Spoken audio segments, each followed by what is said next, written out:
Scientific claims and disinformation is something that, in many ways, threatens all of us and puts our country at risk. This morning, the Senate confirmed Tulsi Gabbard as Director of National Intelligence. I voted no on her confirmation. Ms. Gabbard has none of the relevant qualifications or intelligence experience sufficient for this role. And officials from both sides of the aisle have raised concerns about her ability to provide the president with impartial analysis as the nation's top intelligence officer. Ms. Gabbard has frequently parroted Russian disinformation. She repeated Russia's erroneous justification for its brutal invasion of Ukraine. She criticized Kyiv's democratic government, a steadfast partner of the United States. And she spread repeatedly falsehoods about her own involvement in bioweapon research in Ukraine. Now, let's be clear about what this means. An American adversary invades another democracy, and Ms. Gabbard actively pushes their narrative. Either she cannot distinguish fact from fiction, or she intentionally chooses to promote false claims. Either scenario should be disqualifying for a cabinet official, let alone one who is responsible for ensuring the president has accurate and timely intelligence. As they say, he who stands for nothing will fall for anything. Regardless of her intentions or what she actually believes, her readiness to champion clear disinformation undermines our national security and puts American service members at risk. As Director of National Intelligence, Ms. Gabbard will have full visibility to every threat that the military and civilian personnel performing these vital missions in Colorado, across the country, and around the world, that they're working tirelessly to address.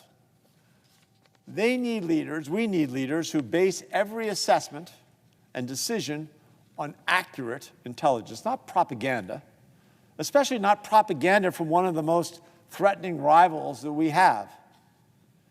President Trump's nominee to the Department of Health and Human Services, Robert F. Kennedy Jr., is another clear example of someone willing to overlook facts and science when it's convenient. He has a wide following, and many people look to him for guidance and for leadership.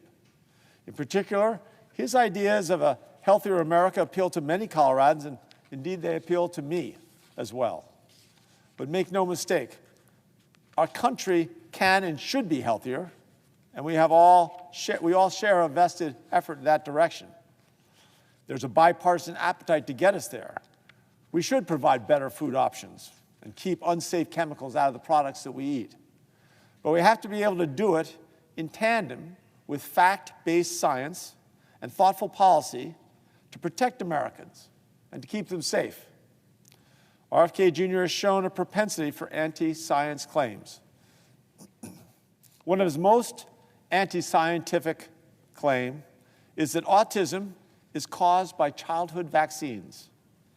This is a claim that's been spread through many communities for decades. And it's all based on a single paper published back in 1998. That paper was retracted years ago, and there have been hundreds of studies on the non-existent link between autism and the measles vaccine ever since. They have all, I repeat, they have all found zero connection between vaccines and the cause of autism. Let me be clear. Every single one found zero connection. It's settled science. Vaccines are not only extremely safe, they're extremely effective. Every year they save millions of lives all around the globe.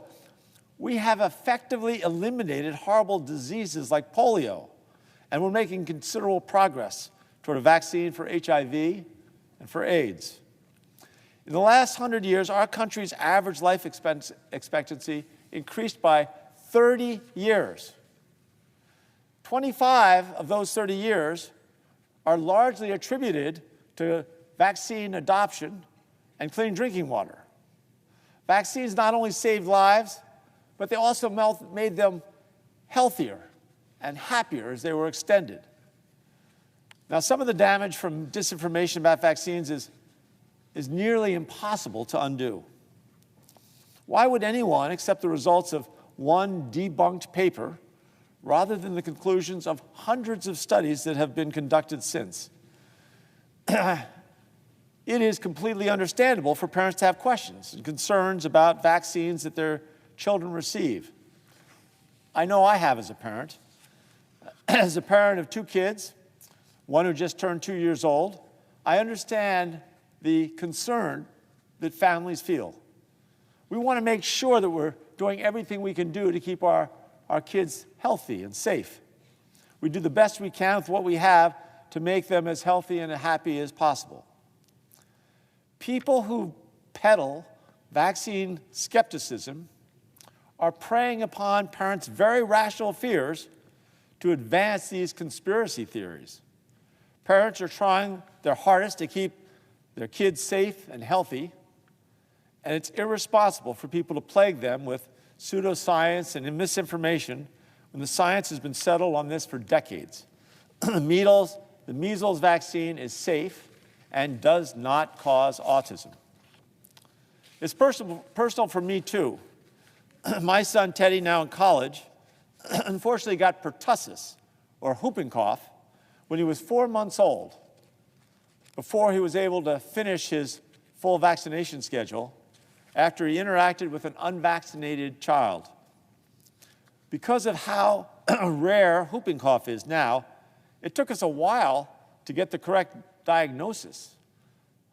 Finally, when we got him into Children's Hospital, I remember staying up all night, 2 nights in a row, to blast little puffs of oxygen into his coughing face to snap him out of those coughs about every 10 minutes and to prevent his oxygen blood levels from dropping too low.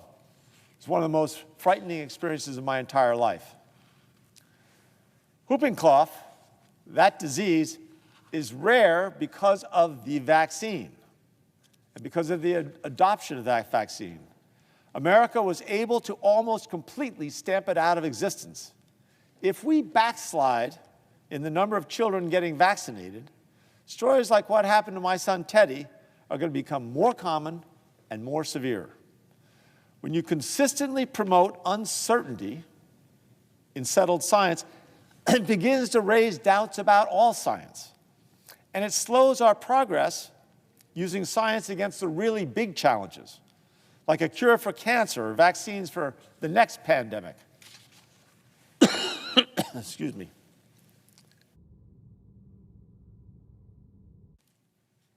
In President Trump's first full term and at the height of the COVID-19 pandemic, Operation Warp Speed helped bring vaccines to the public in record time.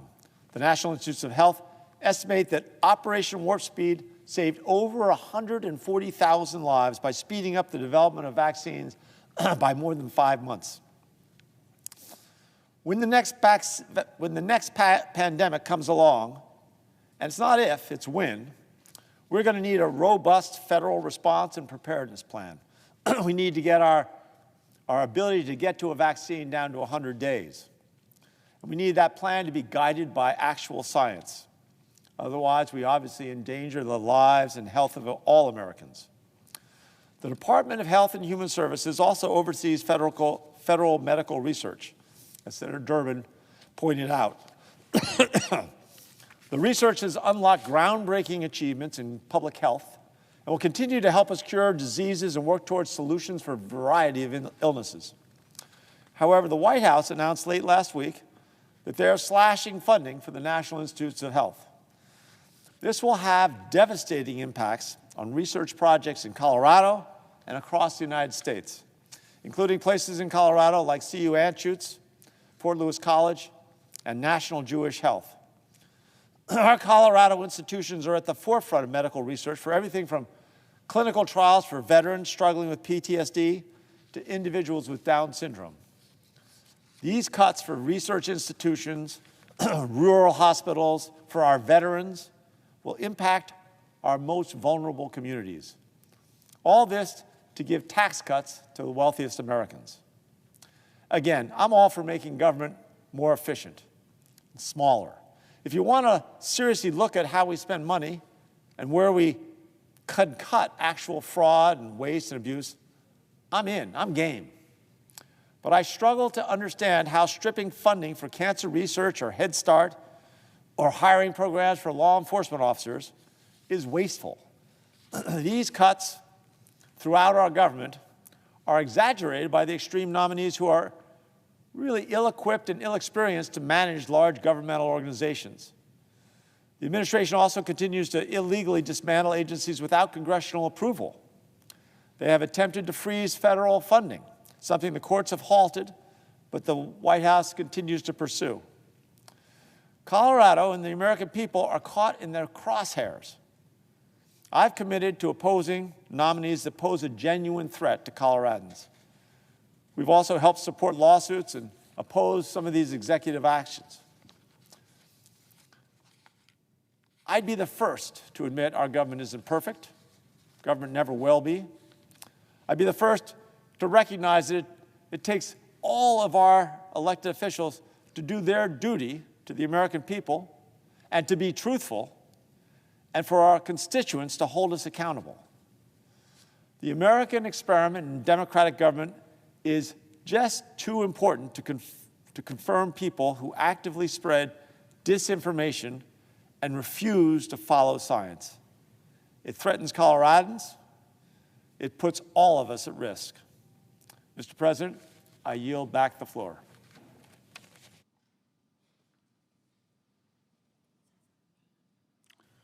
The Senator from Maine. Mr. President, I'd like to begin my remarks this afternoon by talking a little bit about the Constitution. I spent some time last week talking about the Constitution and our failure to observe that the constitutional fundamental structure of the division of power between the Congress and the executive is being violated, and the Congress is allowing it to happen. Another provision of the Constitution is the provision in Article 1 about advise and consent. It's a fundamental check and balance built into the Constitution by the framers for a reason. It wasn't a throwaway line or a few sentences that were put in because they wanted to fill the paragraph out. Again, it's part of this structure that was designed to protect us from tyranny. And the structure involved the division of power, the separation of power, because the framers knew that if all power was concentrated in a single individual or a single institution, that institution or that individual would inevitably abuse our people. That's human nature. That's 1,000 years of human nature. All power corrupts, and absolute power corrupts absolutely. So the advise and consent provision was in the Constitution for a reason. It was in there for a reason in order to provide a check on the executive and the people who were going to be put in charge of running the administration. By the way, I want to stop for a minute and focus on the word administration and the word executive, because it really goes to the discussion we're having in this city, or in this country right now, about how our government is supposed to work. The executive comes from the word execute. And the word execute means put into action. It doesn't mean initiate the action, it means put it into action. The same for the term administration. There's a reason we call it the administration. They are to administer the laws. In fact, the obligation on the president in Article 2 is to see that the laws are faithfully executed. And it does not give the president the power to ignore laws or to decide which laws he or she thinks are okay, to ignore the responsibility and constitutional authority of the Congress to define spending. It does not give the president that power, although the fellow we approved for the Office of Management and Budget last week thinks he has that power, or this president or any president has that power. That's absolutely antithetical to the whole concept of the Constitution as established by the framers. So, administration means administer the laws. The executive means execute the laws, not make them. We make the laws here. And the administration is to faithfully execute those laws. Now let's talk about advise and consent. Advise and consent means we have a responsibility, a constitutional responsibility, to consider each of the president's nominees for these important jobs. This isn't something that we may do or occasionally do. This is a fundamental part of our job. We take an oath when we come here to defend the Constitution against all enemies, foreign and domestic. I think it's interesting. They knew in 1787 that there was a potential for domestic enemies of the Constitution. So we have an obligation to take, advise, and consent seriously. Now, I'm a former governor, as is the presiding officer.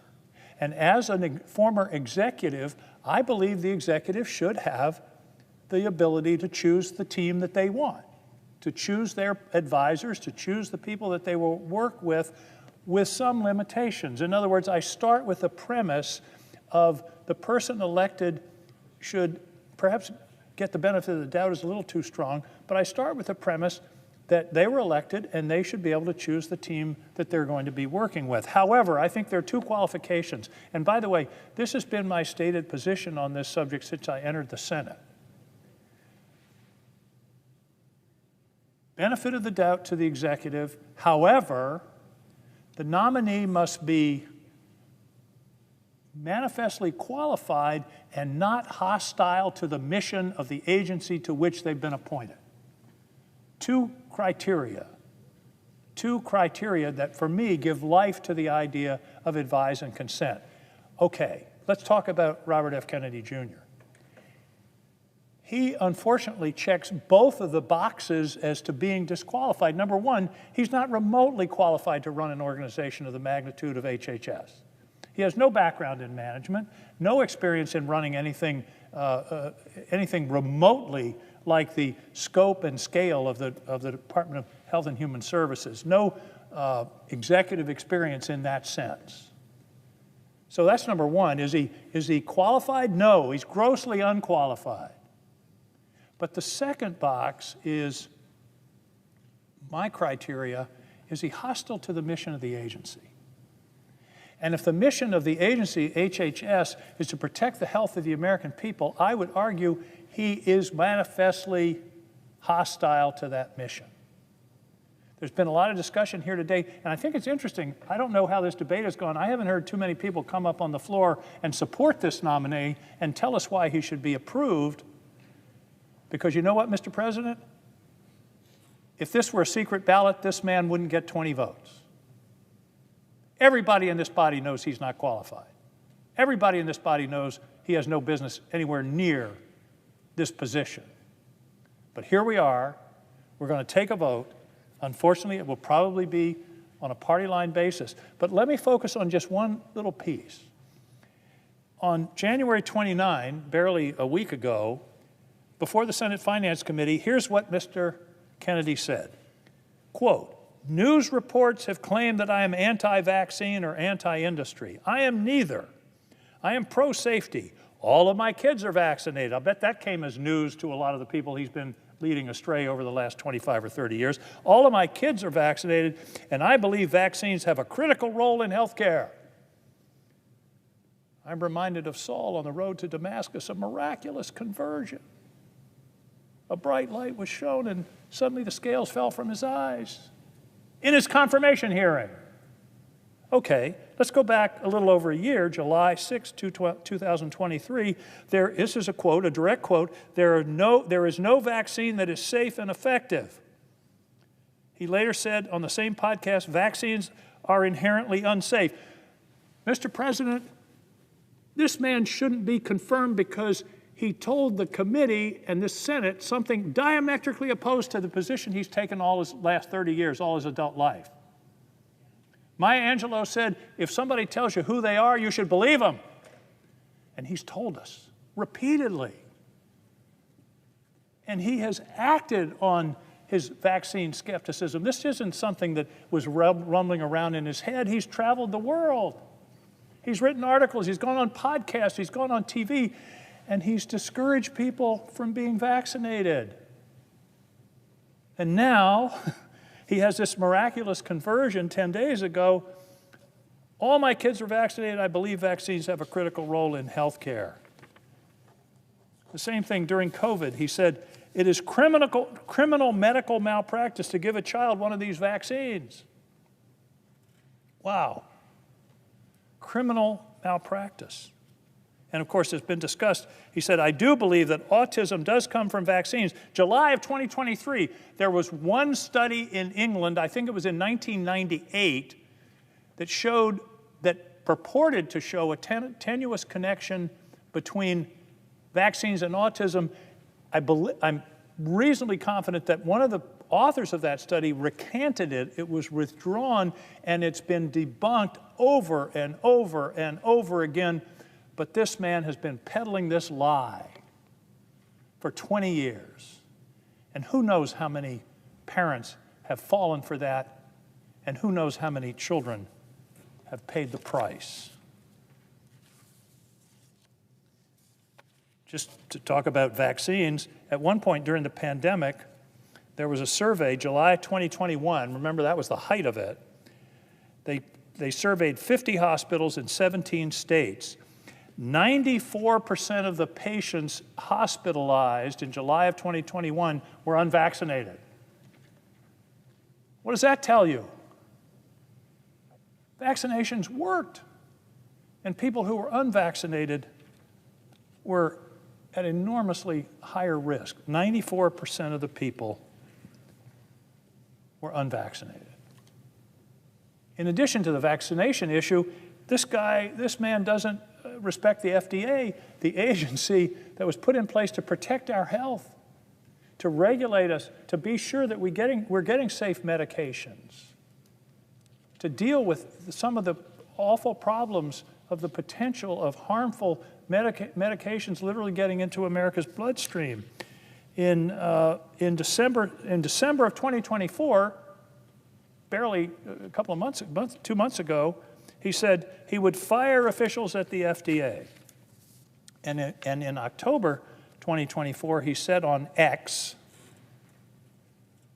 FDA's war on public health is about to end. If you work for the FDA and are part of this corrupt system, I have 2 messages for you. Prepare your records and pack your bags. He didn't say a certain office in the FDA or a certain part of the FDA, or maybe there was one provision or part that he didn't think was helpful. He said, if you work for the FDA, that's everybody. Preserve your records and pack your bags. This man is not only unqualified, he's anti-qualified. He's a danger. We have physicians in the Senate. I believe that the Hippocratic Oath, do no harm, should apply to Senate votes. You should not be voting for somebody who you know is going to do harm to the public health. So this is it's really a kind of surreal debate, because everybody in this chamber knows this man should not be Secretary of Health and Human Services. Now, I want to end with a personal story. One of the few advantages of being older is that you have a long memory. And in 1952, I was entering the 3rd grade at MacArthur School in Alexandria, Virginia. And in my class in the 3rd grade was a kid named Butch. And he was horribly twisted into a wheelchair. I don't think I'd ever seen a wheelchair when I was going into the 3rd grade. But he was there, and here it is. I'm not even going to say how many years later, but I can close my eyes and see Butch in that chair. Polio was what he had. He was in pain daily. He could barely make himself understood. His arms were crossed, his legs were bent grotesquely in the wheelchair. And 3 years later, the Salk vaccine began what turned out to be the elimination of polio. Where would we be as a country if this man had been the head of the, at that time it was HEW, and somehow put a stop to this vaccine, which I believe he has said even the polio vaccine should be rescinded, which has saved millions of lives around the world. Where would we be? I can't escape the memory of that boy in that wheelchair. I can't escape the memory of my parents not letting me go to the public swimming pool because of the fear of polio, not being able to go out and play in a summer in Virginia because of the fear of polio that stalked the land. The former Republican leader was a victim of polio. The former President, Franklin D. Roosevelt, was a victim of polio, and it was the vaccine that ended it.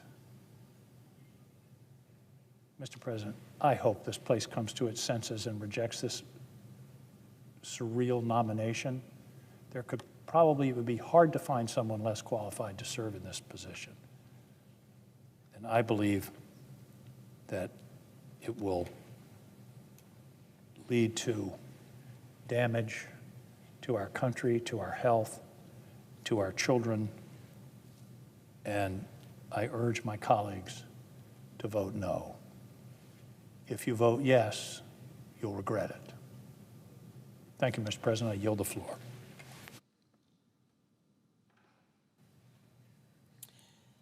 Mr. President. The senator from Minnesota. Thank you, Mr. President. Before I begin, I want to ask unanimous consent that the following fellows in my office be granted floor privileges for the remainder of the first session of the 119th Congress. Mary Fernandez, Sarah Goldman, Adam Haas, and Alyssa Rudelis. Without objection. Thank you, Mr. President. I want to just first comment on how much I appreciated the comments of my colleague from Maine, Senator King, both in your elucidation of the deep challenges of the Robert Kennedy Jr. nomination, but also your close look at what it means, what the difference is between the legislative branch and the executive branch, and the role that we have in this body to provide advice and consent. And I appreciated what you were saying about how, kind of what your North Star is when you look at these nominations. And I would say I agree with you that I do believe that incoming presidents should be able to surround themselves with people who they trust. And that, of course, we may strongly disagree with the president.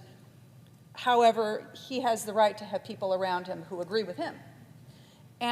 But I think that there's something that you said, Senator King, that was extremely important. I also look at these nominations in terms of whether I believe they have the base level qualifications to do the job. And then the second thing that I ask myself is, can I trust these individuals? Can I trust Robert Kennedy to follow the law?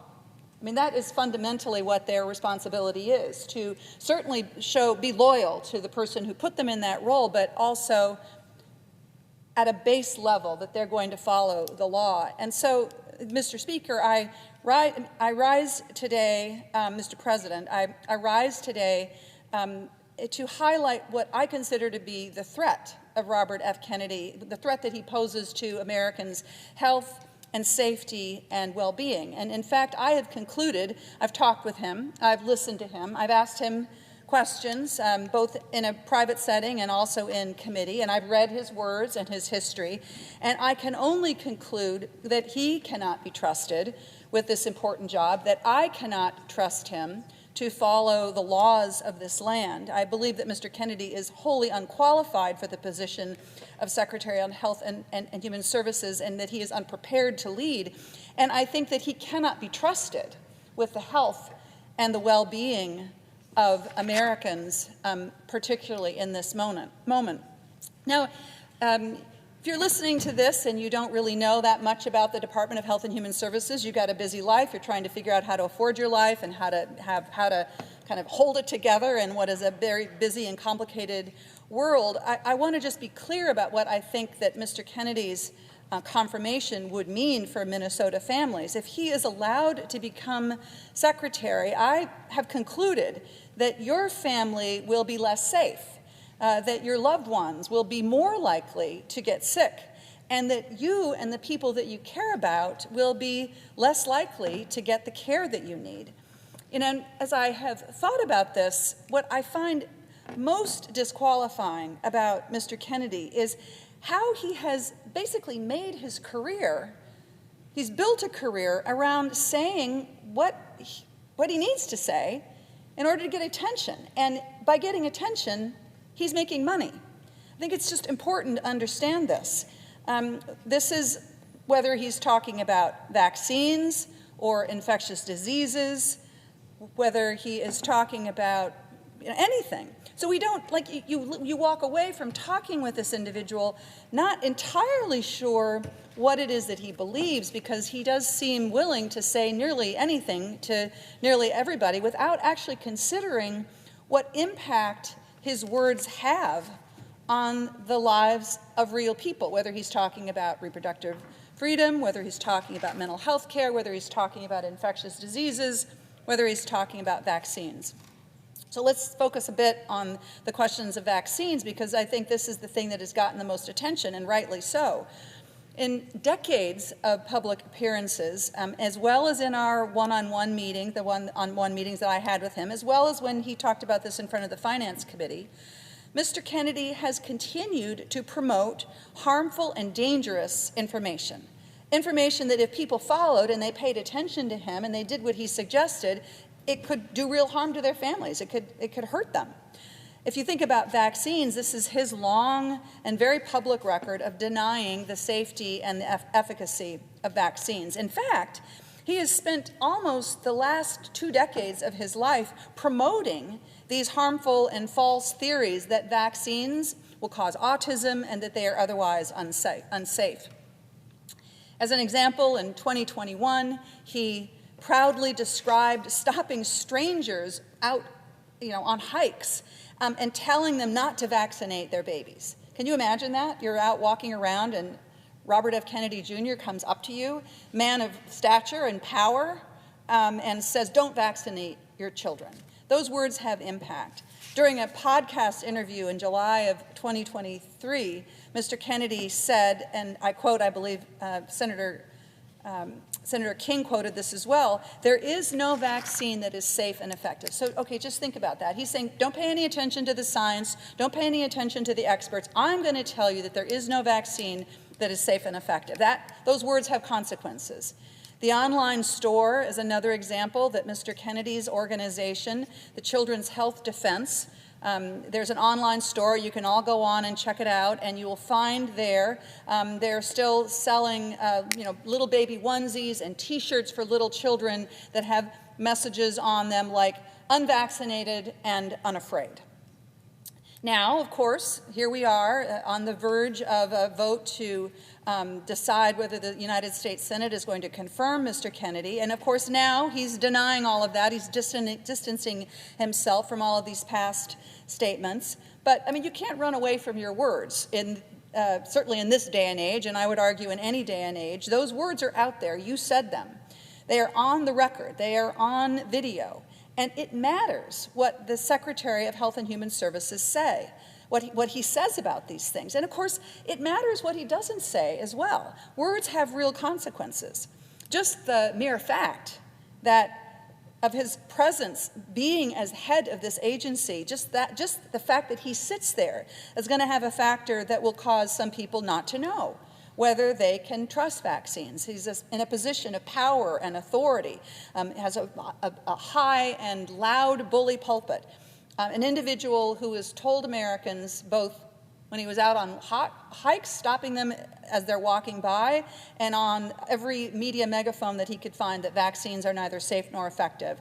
And yet, here he is about to assume, lest my colleagues come to their senses, he's about to assume the highest, you could argue, public health job that affects the health of all of our families. This is an unbelievable, an unacceptable risk to the health and safety of Americans. I also wanted to highlight for my colleagues an exchange that I had with Mr. Kennedy when he came before the Finance Committee where I serve. I wanted to ask him about statements that he had made about Americans and antidepressants.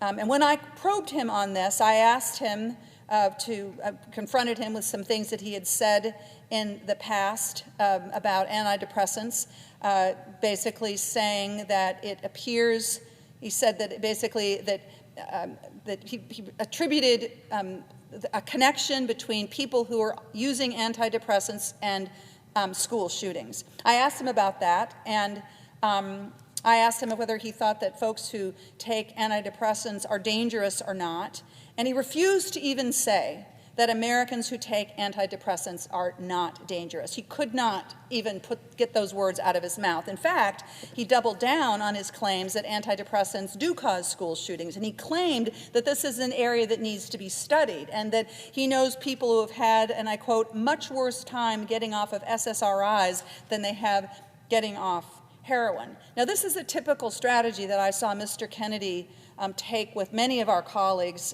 both on the HELP committee and on the finance committee. When confronted with the facts and asked whether he believed the science and the facts, he would always say some version of, show me the data, show me the information.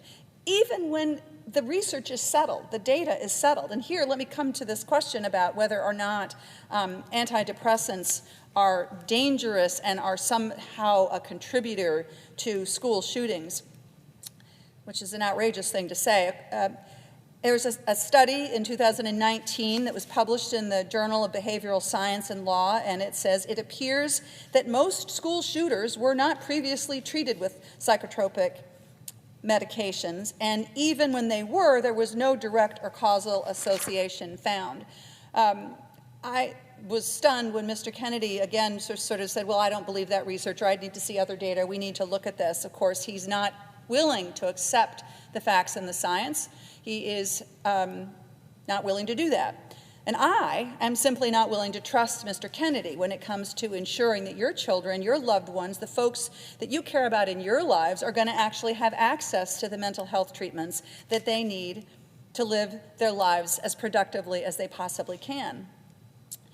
It also, I think, is worth noting, Mr. President, that these comments that Mr. Kennedy is making, linking antidepressants to school shootings, what it does, of course, is it perpetuates the stigma that so many Americans who struggle with mental illness, mental health, so many of those Americans struggle with the stigma, and those who, they already feel that, and yet here is potentially the next head of the Health and Human Services who is perpetuating this stigma in a very real way. I have seen this in my own life. I have seen people who have been bowed down by this feeling that they can't talk about their challenges with their mental health because people are going to think less of them. It is a stigma that I have spent my time in the Senate working in a bipartisan way to try and break down. And so to see it perpetuated in this way by Mr. Kennedy is just such a clear reason why he cannot be trusted. The rigorous peer-reviewed research on SSRIs, common form of antidepressant, is not only the science that is the science that Mr. Kennedy has willingly chosen to ignore, but it's not the only science that he has willfully chosen to ignore. Mr. Kennedy said during his confirmation hearings that if President Trump directed him to go after mifepristone, one of the key drugs that is used in medication abortion, he would do whatever the president ordered, even though this is a medication that has been proven safe and effective for more than 2 decades. Yet Mr. Kennedy said that he would follow the guidance of the president and not the law when it comes to the safety of mifepristone. And in fact, as my colleague Senator Hassan made so abundantly clear in the committee, over 40 safety studies have demonstrated what Mr. Kennedy was not willing to see, which is that there is clear evidence that this medication is safe. On reproductive freedom, Mr. Kennedy has proven himself wholly untrustworthy, repeatedly flip-flopping on his position, depending on who he's talking to. Now, this is something that many of us have seen in our lives, the person who will say one thing to one person and another thing to another person, all with the goal, it seems, of winning friends and influencing people. But this is not the kind of character that you want to see in this most important job of the federal government, leading the Department of Health and Human Services. Here's just a bit of an example of how this has played out with Mr. Kennedy on the issue of reproductive freedom and abortion rights. On the morning of August 13th, 2023, Mr. Kennedy said, and I quote, "I believe a decision to abort a child should be up to the woman during the first 3 months of life." Now, People may agree or disagree with this view, but it's clear what he's saying here. Next day, the very same day, his campaign followed up by saying that his position on abortion is that it is always the woman's right to choose, and that he does not support legislation banning abortion. So on the same day, two different positions. And then on May 19th, 2024, a few months later, in a podcast interview, he said, I wouldn't leave it up to the states. This is a quote. I wouldn't leave it up to the states. My belief is that we should leave it up to the woman. We shouldn't have government involved, even if it's full term. Okay, so there's a completely different view. And then the very next day, he tweeted, abortion should be legal up to a certain number of weeks and restricted thereafter. Mr. Kennedy seems to change his mind so often that we don't know what he actually thinks, what he actually stands for. But when you're the Secretary of Health and Human Services, you have to stand up for something. You have to stand up for the laws of the land. And what is clear through all of this back and forth, it is clear to me, is that the Trump administration and Mr. Kennedy are more than willing to restrict or even ban access to medication abortion, despite the fact that they've been determined to be safe and effective, and that he and Mr. are in fact dangerous to a woman's access to medication abortion. And I want people just to think about this for a minute. If you live in a state like mine in Minnesota, where the state has determined that abortion should be accessible, that this is a decision that is up for people to be able to make on their own without government interference, and roughly 60%, maybe a bit more now, of abortions are done through medication abortion. Robert F. Kennedy Jr. and Donald Trump are going to affect your rights in Minnesota if they take away the right to mifepristone, just as much as they affect the rights of somebody who's living in Texas or any of our states. Mr. President, I want to change topic to discuss a bit the question of infectious diseases and how Mr. Kennedy has taken similarly unfounded positions that are not based on the science at all. On infectious diseases, he has taken positions that I think could put Minnesota families at risk. Here's an example of that. At a Children's Health Defense Conference in November of 2023, the anti-vax organization, this is the anti-vax organization that Mr. Kennedy led for the last 7 years, Mr. Kennedy said, and I quote, that he's going to say to the NIH scientists, God bless you all, thank you for public service, we're going to give infectious diseases a break for about 8 years. Now, Mr. Kennedy and President Trump may want to give infectious diseases a break for the next 8 years, but I'm pretty sure that infectious diseases are not going to give the United States of America a break for the next 8 years. Across the country, here's a classic example of that. Across the country, we are facing a very real public health threat from avian flu. In Minnesota, farmers and producers know this better than anywhere. Although it's certainly not affecting only Minnesota, it's affecting many of our states. So this is an infectious disease that is infecting flocks of wild birds and also domesticated poultry. And nearly 150 million chickens across the United States have had to be culled, to be euthanized to prevent the spread of the virus. And in the last year, bird flu has jumped from poultry to livestock, often to dairy cows, and then from livestock to humans. Often the individuals that are working in livestock operations. So this is something that we have to take seriously. This is important for us to pay attention to. We need surveillance. We need to be working on treatments. We need to be evaluating whether, finding a pathway potentially to some sort of a vaccine. Avian flu is not going to take an 8-year break. It's already infecting chickens and livestock, and it is already infecting Americans. And I know that in Minnesota, people want somebody leading the Department of Health and Human Services who's paying attention to this and wants to be on top of this. you know, one of the things that's sort of incredible when you dive into the things that Mr. Kennedy has written is that it's not even really clear if Mr. Kennedy believes that germs cause disease. And I mean, if you read his words on this, you come away with a very concerning perspective. For 6 pages in one of his recent books, just as an example, he extols the virtue of something that's called the miasma theory, while simultaneously casting doubt on the basic and well-accepted scientific evidence that germs cause disease.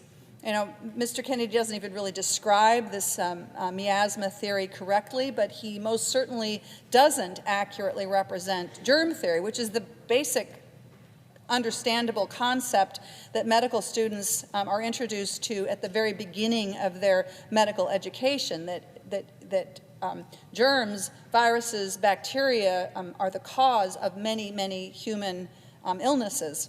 You know, and this is the kind of stuff that if it were coming from the Secretary of Health and Human Services, people are going to listen to this. And I just think about the chilling effects that this could have on the health care that people are able to seek and receive, particularly if Mr. Kennedy is going to be dialing back or stopping the research on infectious diseases that is the lifeblood of the United States public health work that we do. At the Finance Committee, and then the next day at the Help Committee, my colleagues and I gave Mr. Kennedy opportunity after opportunity to dispel the false and misleading claim he has spread for decades, and to distance himself from these past positions. And we gave him the chance to tell Americans that he would keep them and their children safe, and that he wouldn't threaten their access to treatments or to cures or to care, and that he believed that the research is out there, that he believed the research that is out there and accessible to anybody and everybody who wants to see it, the research that is taught in medical schools, the research that is followed by the National Institute of Health, and he couldn't do it. He couldn't tell us, he couldn't just say that vaccines don't cause autism. He couldn't just tell us that antidepressants don't cause school shootings. He couldn't just tell us that he will make sure that America's health insurance is protected. I mean, he could barely, in his conversations and the questions that he was asked, Mr. President, he could barely articulate that he understood the difference between Medicare and Medicaid. Instead, what happened is that Mr. Kennedy repeatedly talked about following the good science, the science that is good. But the science that he relies on is not good. And in so many circumstances, he quotes science or studies that have been disproven. The studies that he has referenced have been withdrawn, or they don't say what he claims or purports to say that they do. Most of all, what happens is that this has the potential to hold our researchers and our scientific community back from making the real progress that we need to make when it comes to medicine and disease and treating ailments. Think about the progress that we could one day make to help cure cancer, to prevent Alzheimer's.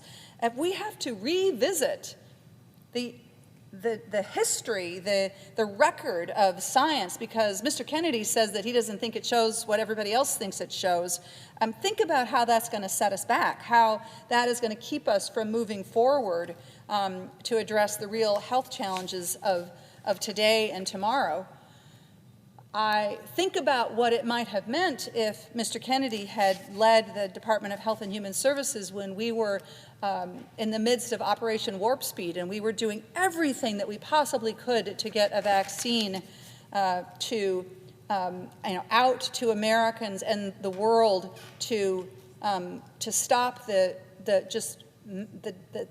millions of deaths that were happening because of the COVID-19 virus. What would have happened if Mr. Kennedy, sitting in that position of authority, had said, I don't believe this science, I think we need to do more, I don't think that any vaccine is safe and effective, and therefore I want to call this vaccine back. And in fact, That is what Mr. Kennedy did. He submitted a call to the Department of Health and Human Services in the early days of the vaccine, saying that he thought that it should be pulled back from the market. Think about what impact that could have had on all of our families if he had been in a position of authority and had been able to accomplish that.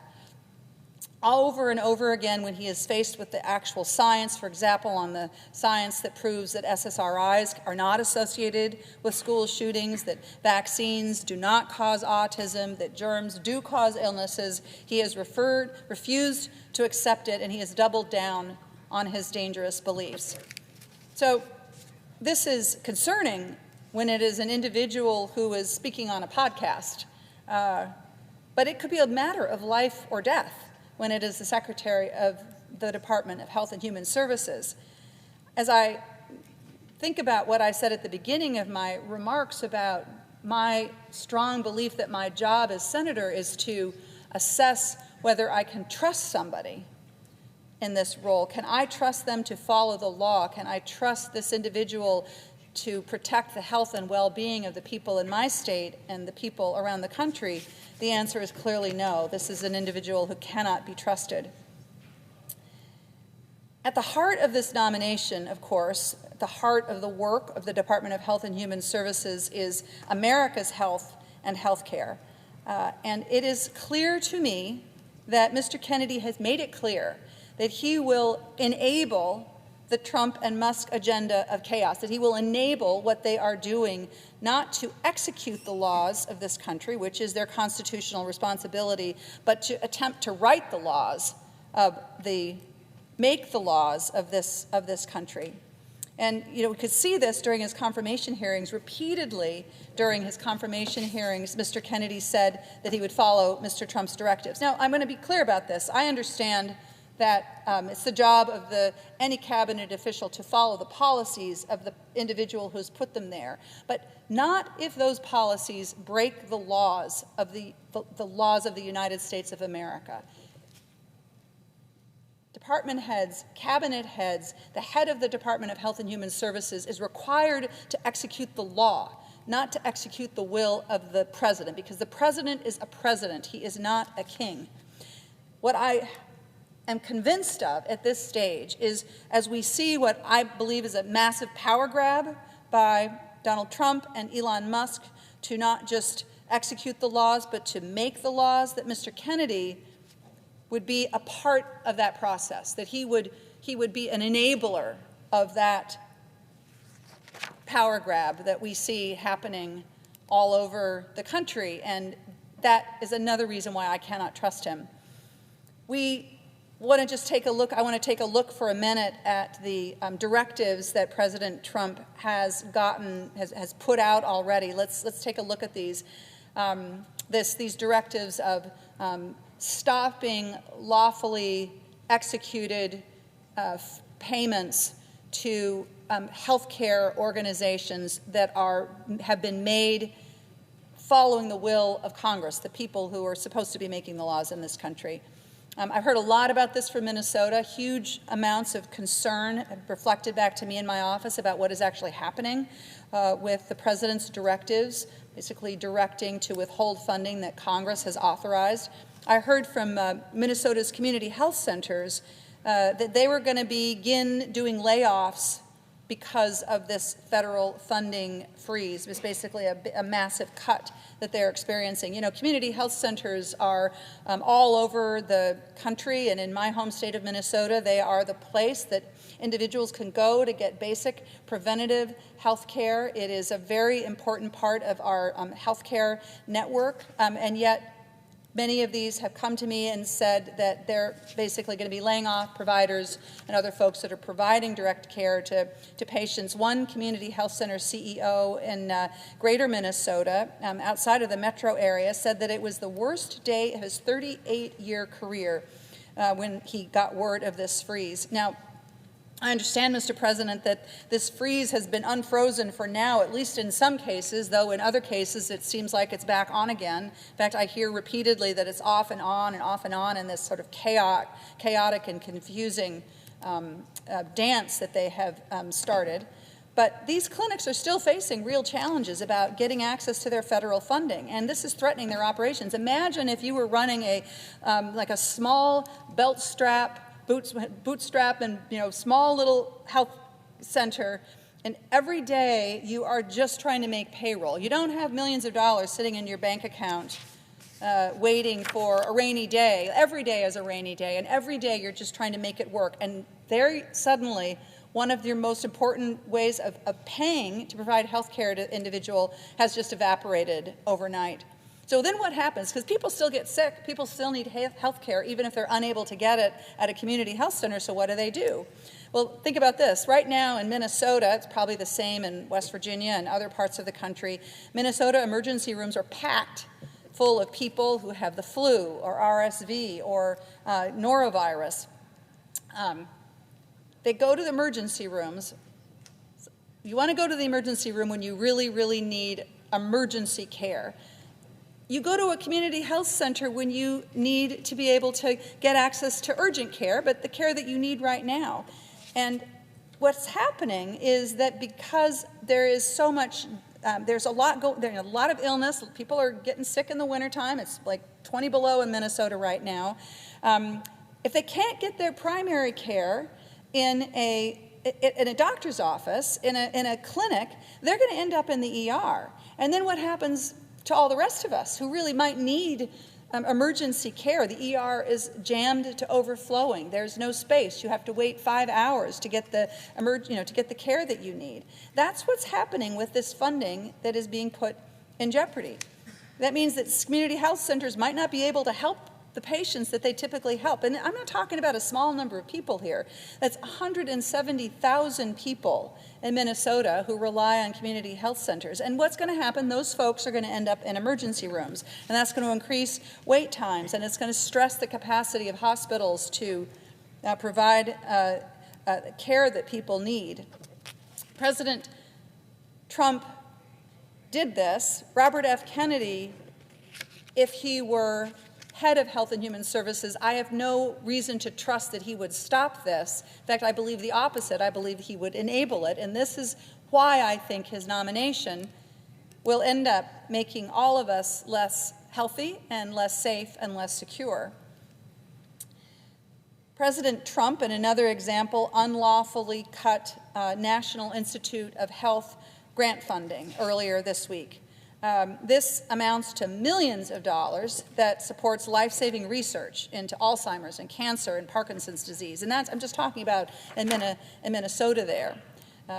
This was retroactive. It happened overnight. Hospitals are left struggling. Big research hospitals like the University of Minnesota and the Mayo Clinic are suddenly looking at massive cuts to their research. They have trials for important, treatments and cures for serious diseases that are suddenly thrown into chaos.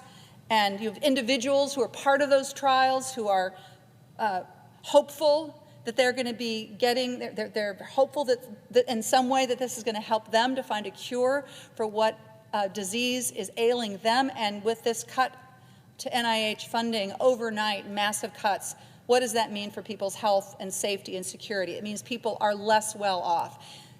National Institute of Health is under the umbrella of the Department of Health and Human Services, the organization that Mr. Kennedy is asking Congress to provide advice and consent on. Again, I have no confidence. In fact, I am sure that Mr. Kennedy would be an enabler to President Trump's power grab here and his undermining, along with Elon Musk, his undermining of this extremely important research that keeps all of us, helps us be healthy, helps us find the treatments and the cures for diseases that are a threat to all of us. So I see my colleague from Massachusetts is here. I know she has an important perspective on this, with Massachusetts being another, as is Minnesota, is another center of research and education and medical education. And I suspect that we agree with one another when it comes to the threat that Robert F. Kennedy poses to all of our health and well-being. And so with that, Mr. President, I will yield the floor to my colleague from Massachusetts. Mr. President. The senator from Massachusetts. Thank you, Mr. President. And I want to say thanks to the senator from Minnesota for her leadership on this point. I know that the great research institutions in Minnesota that count on her support are out there fighting, thanks to Donald Trump, as they are in Massachusetts. And the people all around this country who rely on those research institutions, who are looking for those cures, for those better treatments, for those opportunities in their lives that right now Donald Trump and his co-president Elon Musk seem to want to cut off. So we will stay in this fight. We will indeed. I am here today because Americans didn't vote to bring back measles. Americans didn't vote to bring back polio. Americans didn't vote to bring back dangerous diseases that we thought we had wiped out decades ago. Americans didn't vote to get rid of critical vaccines that we know, based on science, we know save lives. But that is what Robert Kennedy Jr.'s vision would mean for Americans. That is the vision that Donald Trump will empower him to carry out. Kennedy not only worked to undercut vaccines at home and abroad, he's made a lot of money doing it. In fact, Kennedy has made millions off peddling harmful conspiracy theories that hurt real people. He opposed the life-saving COVID vaccine just 6 months into the pandemic, and he set himself up so that he and his family could make millions more from putting Americans' health at risk. One thing is very clear. We cannot trust Robert Kennedy to make health care decisions that will affect every person in this country. Right now, millions of Americans are sitting down for dinner with their kids. And I hope we just think for a minute about what RFK Jr.'s plans would mean for them. Will their teeth decay because Kennedy took fluoride out of the water based on some conspiracy theory? Will they have to worry about getting measles at school because Kennedy is spreading anti-vax conspiracies on government letterhead? Will parents have to risk their kids getting polio and maybe dying by sending them to daycare because Kennedy used his HHS rules to open the door to a flood of bogus lawsuits that forced manufacturers to pull the vaccines? Look, here's the thing. Robert Kennedy has spent years on an anti-vaccine crusade, spreading baseless conspiracy theories under the guise of protecting children. So we don't need to guess the level of harm he will cause. His past already tells us everything we need to know. In July 2018, 2 children died immediately after receiving a measles vaccine that nurses had incorrectly mixed with a muscle relaxant. Within weeks, the Samoan Health Ministry publicly confirmed the nursing error and charged the nurses with manslaughter. Nevertheless, leading anti-vaccine groups, including Kennedy's own organization, Children's Health Defense, exploited public fears to question the reports and spread baseless claims. On August 5th, 2018, Kennedy's organization, Children's Health Defense, posted on Facebook, and I will quote the post, quote, "Were these once healthy children the only 2 to receive MMR that day? If not, why were they the only ones to die? Research needs to determine susceptibility so that no child is ever injured." Del Bigtree, Kennedy's partner and former campaign manager, also released a video linking the tragedy to false claims about measles and telling his followers to, quote, "Share it with everyone you know. This is how we are changing the world." Now, amidst public distrust and a paused vaccine program in Samoa, the vaccination rates plummeted. About 10 months later, once the Samoan government had finally stood up against the disinformation and resumed the vaccine program, Kennedy visited the island to meet with the Prime Minister. Later, recognizing the blowback that comes with how much went wrong when a conspiracy theory cost people their lives, Kennedy has since denied that his visit had anything to do with vaccines and said that anything suggesting otherwise was, quote, an industry propaganda trope. In other words, totally false. Industry propaganda trope. Kennedy lied. A blog post that Kennedy himself wrote in 2021 admits that he went to Samoa to meet with the Prime Minister, who wanted to discuss the possibility of, quote, measuring health outcomes following the natural experiment created by the nation's respite from vaccines. Think about what that means. Another way to say it is that Kennedy was interested in taking advantage of how the vaccination rate had plummeted, caused by misinformation, so that they could conduct uncontrolled trials on whether unvaccinated kids were healthier than vaccinated kids, a conspiracy theory that he had widely spread.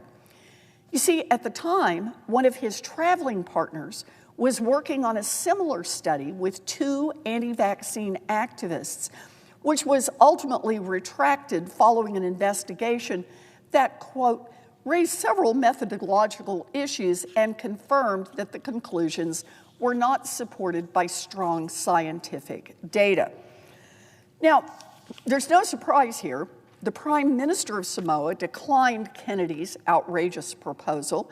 He didn't want his country to be Kennedy's guinea pig. He didn't want unvaccinated children to be studied to see what happened to them when measles or other diseases broke out. But that didn't stop Kennedy from spreading his message. On this trip to Samoa, he met with various anti-vaccine influencers, one of whom said the meeting was, quote, profoundly monumental for the movement. A few months after Kennedy left, in October 2019, the vaccination rate in Samoa hit an historic low of 31%, down from 74% the prior year. And no surprise, a massive measles outbreak erupted.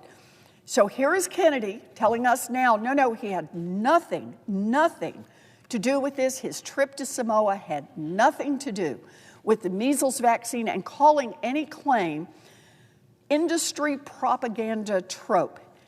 And yet, he himself posted a blog about meeting with the Prime Minister and talking about a study to measure health outcomes following a natural experiment of studying children, some with no vaccination and some that were vaccinated. And the anti-vax groups he met with talked about how profoundly important it is. Then Mr. Kennedy leaves, vaccination rates drop down to 31%. The measles outbreak was truly tragic. In total, more than 70 children died, right up until a door-to-door vaccination campaign brought the disaster to an end. As HHS Secretary, Kennedy would be responsible for whether we keep our children vaccinated or subject them to, in his words, the same natural experiment that he was interested in testing in Samoa. Is that really what we want for our kids? Is that what we want for our elderly parents? That is a living nightmare, and it could truly be our reality with Kennedy heading up the Department of Health and Human Services. And all the while that this is going on, while Kennedy is promoting this anti-vax theory, he and his family are profiting off the plan. Now, I've been sounding the alarm about Kennedy since the minute Donald Trump announced that he would nominate him for HHS secretary. It's not just that he is unqualified. His long history of promoting anti-science conspiracy theories make him disqualified. This is a man who claimed, quote, "There is no vaccine that is safe and effective." No vaccine. He said that the polio vaccine, quote, "killed many, many more people than polio ever did." Now, Kennedy came to our committee and said, "Don't worry." He swears he is not anti-vaccine, but he has spent years on an anti-vaccine crusade, spreading baseless conspiracy theories under the guise of protecting children and making millions of dollars in the process. And when, in Senate hearings, he was confronted with his own words, he simply denied saying them. Denied saying them, despite the videotapes, the transcripts, the blog posts, and the people who heard them. Kennedy thinks he knows what he needs to say to try to get the job that will put him in charge of our vaccine program. So he says he didn't say exactly what he said. Kennedy's actions speak louder than his latest words.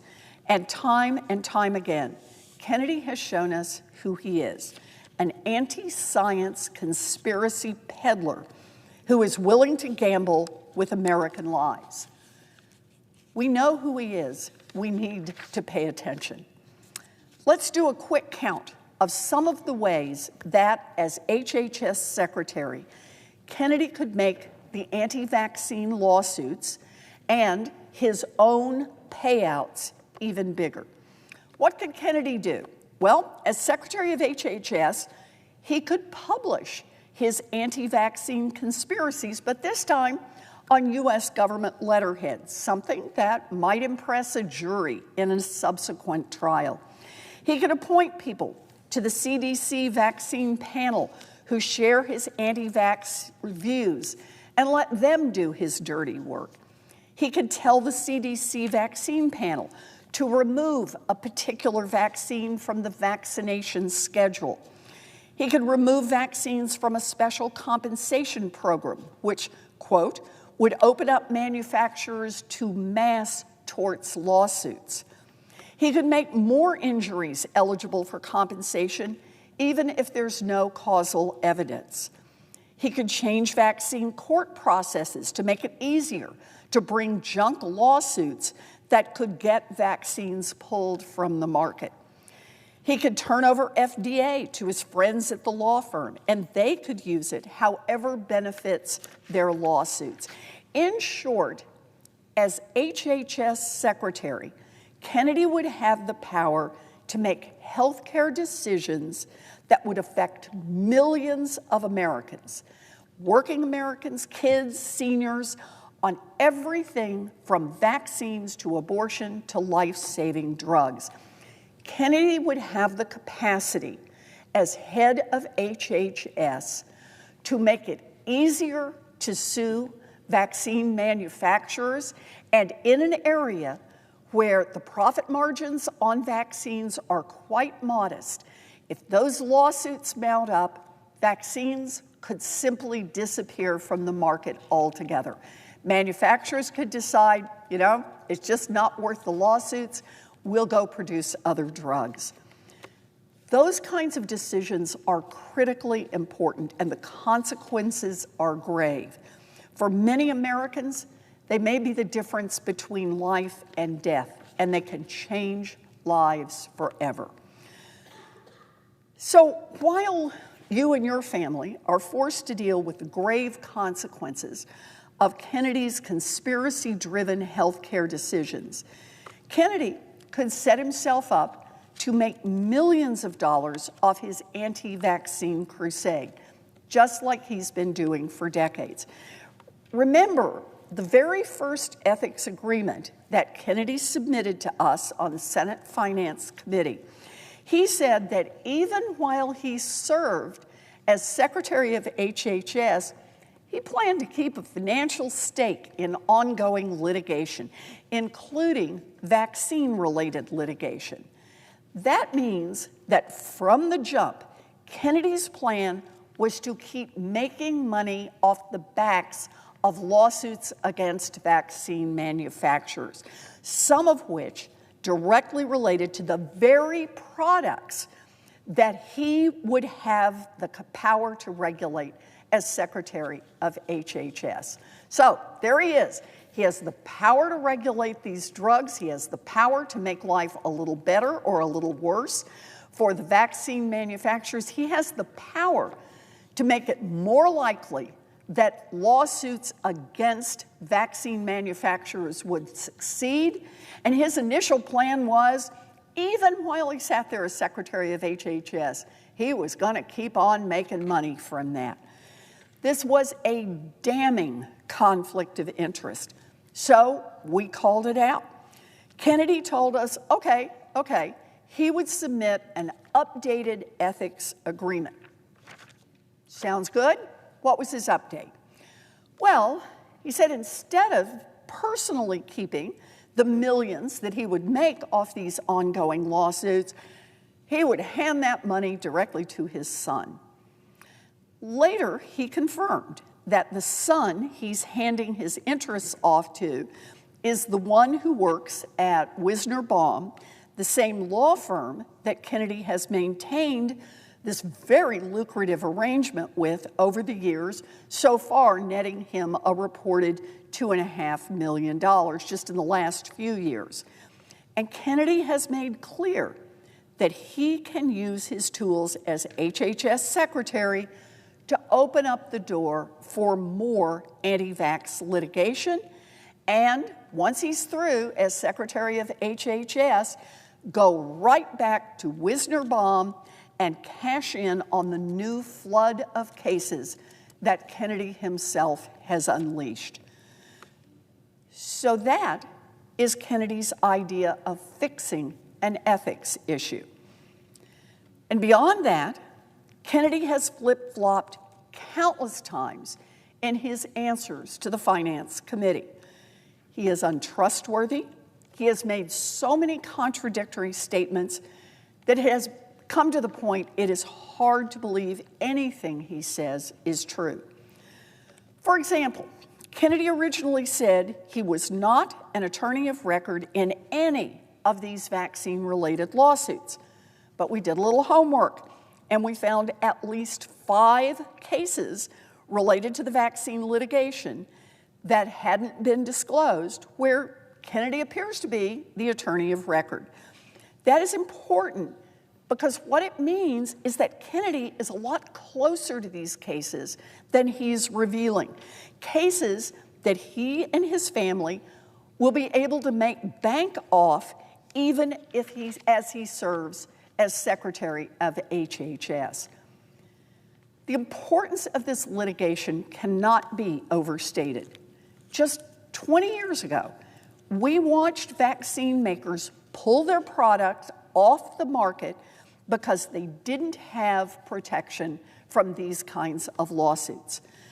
The consequence of Kennedy's ability to make those lawsuits easier is also the ability to shut down access and manufacturing for vaccines for every one of us. And I think that is a terrible mistake. Kennedy claims that he is taking on Big Pharma, but that is the lie he is peddling to hide his conflicts. I pressed him on real ways to take on the industry, including using march-in on Big Pharma's patents when they use taxpayer funds to bring drugs to market and then turn around and jack up prices on hardworking Americans, and by having the government negotiate prices directly with Big Pharma on behalf of Medicare beneficiaries. But Kennedy, after talking a big game about taking on Big Pharma, said, nah, he doesn't support march-in rights. And no, he didn't want to commit to defending Medicare price negotiations, two proven methods to take on the drug industry and put money back into Americans' pockets. So whose side is he on? Well, one thing for sure, RFK Jr. is on the side of his own bottom line. He has also refused to share a list of cases that he stands to benefit from. Now, I told you, he said, nope, he was not attorney of record on any cases. We dug around and we found 5. How many more are there? Well, here's what Kennedy said when we said, just give us a list of the cases that you're participating in so we can take a look at the possible conflicts. His answer, the list is so long and the conflicts so clear that evidently it would be more damning than what we already know. Kennedy's list of ethics issues and financial issues are a mile long, and there's still too much that he refuses to reveal. Think about this. He's already told us enough about his conflicts, about how he planned to keep making money, even while he was Secretary of HHS. He revealed all that right up front. Said, yep, I'm going to make money while I'm Secretary of HHS.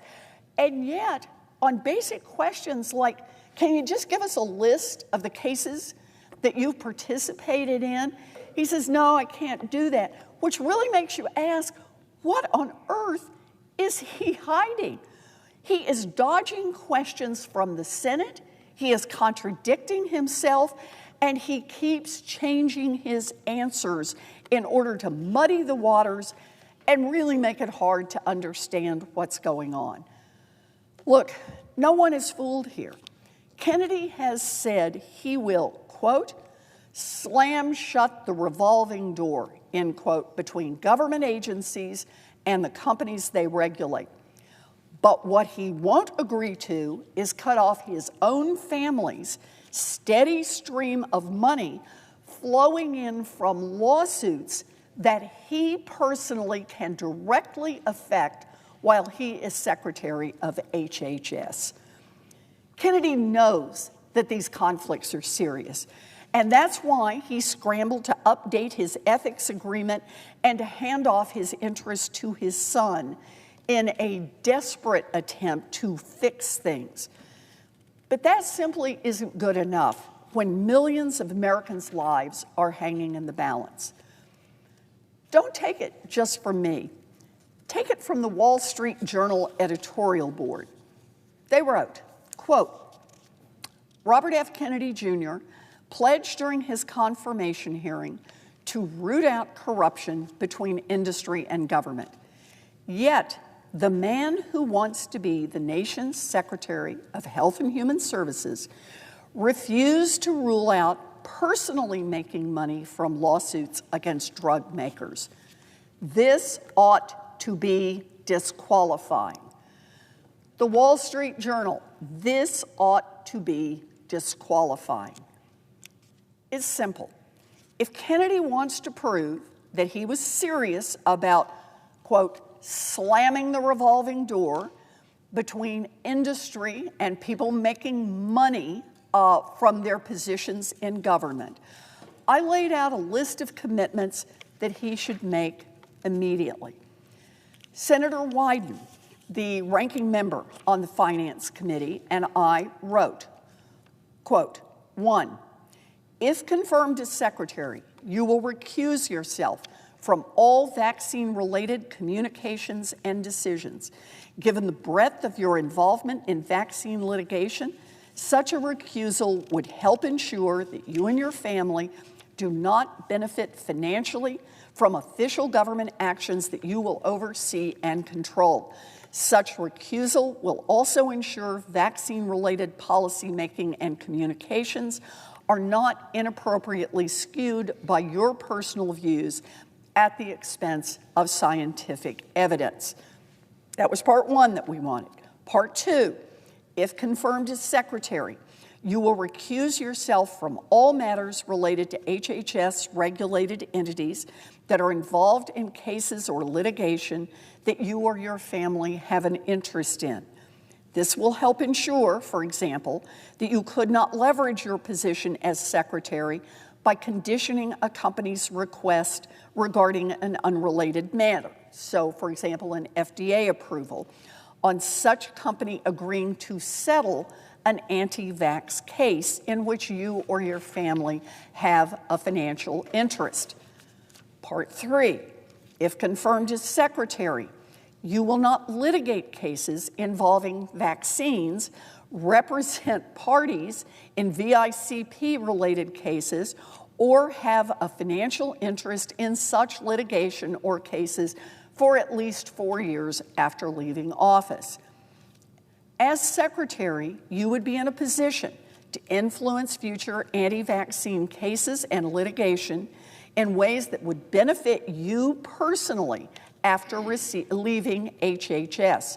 For example, you could direct the CDC to remove a vaccine from the vaccine schedule, change vaccine labeling requirements, or make procedures in special vaccine court more advantageous for the plaintiffs.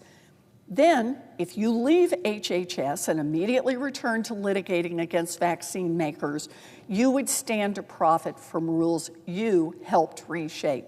This commitment would further mitigate the appearance of a conflict of interest while you are in office. These commitments will help ensure that you do not have a direct or indirect financial incentive to interfere with HHS's vaccine proceedings or other matters involving the manufacture of Gardasil or any other HHS-regulated entity. In other words, Senator Wyden and I laid out a path where he truly could avoid the conflicts of interest. If he wants to serve his country and not his own pocketbook, we've shown him a way that he can do this. Now, Senator Kaine and I followed up on this and wrote to Kennedy, quote, at your Senate confirmation hearing, you pledged to, quote, remove the financial conflicts of interest in HHS agencies, close quote. Continuing back with our letter, you should start by mitigating your own conflicts of interest, including by, 1, relinquishing your direct and indirect financial interests in matters over which you will have power at HHS.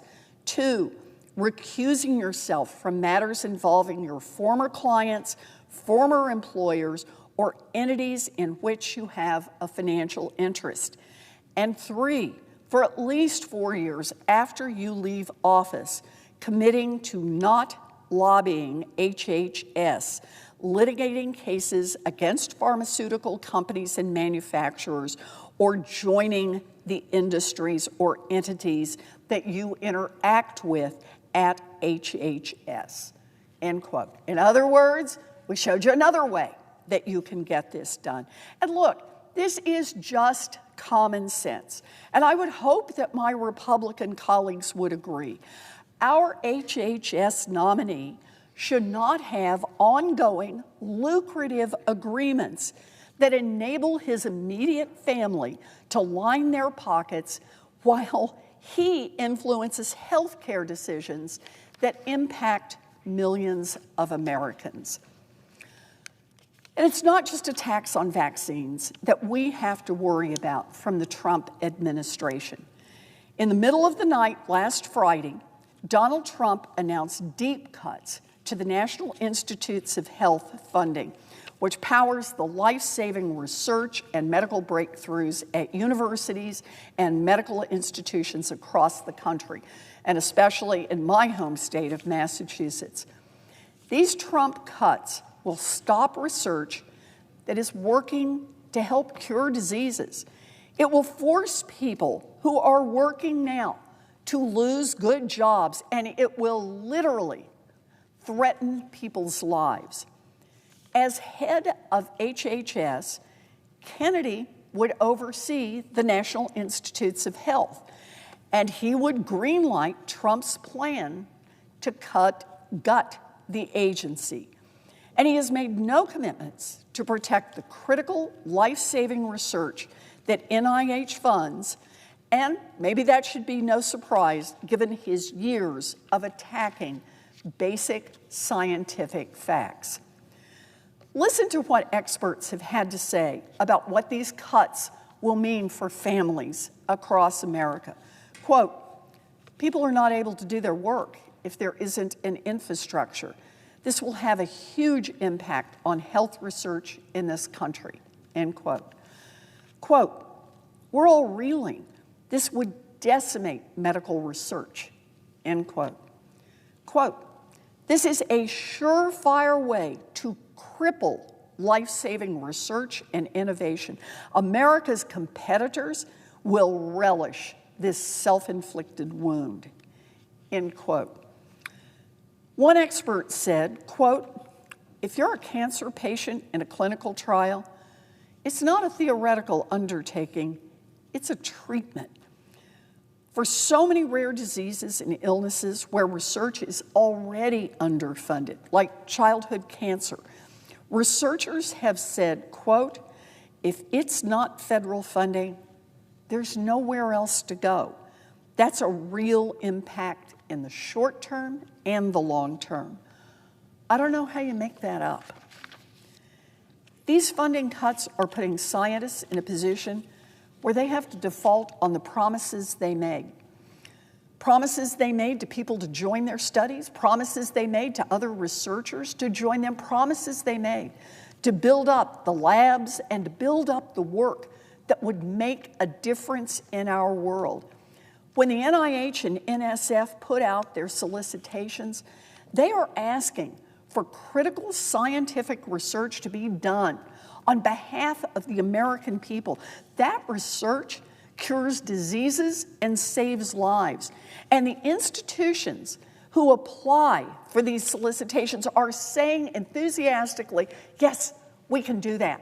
Yes, we share that dream. Yes, we believe that we can make a better product, that we can make a better medicine, that we can make a better treatment for people who are suffering, and we want to be part of that. And now, here we are, in chaos and confusion, and the United States government is trying to break that contract. Americans will suffer because of it. This is Trump's plan for Americans' health, and Kennedy will be a rubber stamp for whatever Donald Trump wants to do. Let's talk just a little bit more about that COVID vaccine. Remember how in the dead of the pandemic, hundreds of millions of Americans were counting on that vaccine as the light at the end of the tunnel? And how when we were shut away from our friends and family and trying to keep ourselves and our communities safe, that vaccine allowed us to come together again? How that vaccine saved countless more lives that otherwise would have been lost to COVID? Well, just make sure you know, Kennedy tried to stop you and your family from having access to the COVID vaccine. I'll just read a little portion of one of the articles from last month on this. Quote, Robert F. Kennedy Jr., President-elect Donald Trump's choice to lead the nation's health agencies, formally asked the Food and Drug Administration to revoke authorization of all COVID vaccines during a deadly phase of the pandemic when thousands of Americans were still dying every week. Mr. Kennedy filed a petition with the FDA in May 2021, demanding that officials rescind authorization for the shots and refrain from approving any COVID vaccine in the interim.